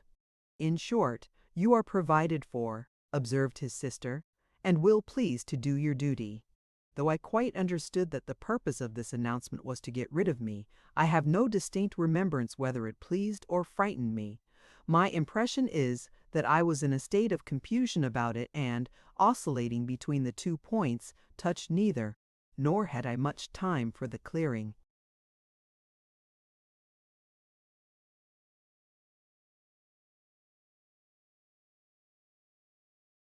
of my thoughts, as Mr. Quinion was to go upon the morrow. Behold me, on the morrow, in a much worn little white hat, with a black crape round it for my mother, a black jacket, and a pair of hard, stiff corduroy trousers, which Miss Murdstone considered the best armor for the legs in that fight with the world which was now to come off. Behold me so attired, and with my little worldly all before me in a small trunk, sitting, a lone lorn child, as Mrs. Gummidge might have said, in the post-chaise that was carrying Mr. Quinion to the London coach at Yarmouth. See how our house and church are lessening in the distance, how the grave beneath the tree is blotted out by intervening objects, how the spire points upwards from my old playground no more, and the sky is empty.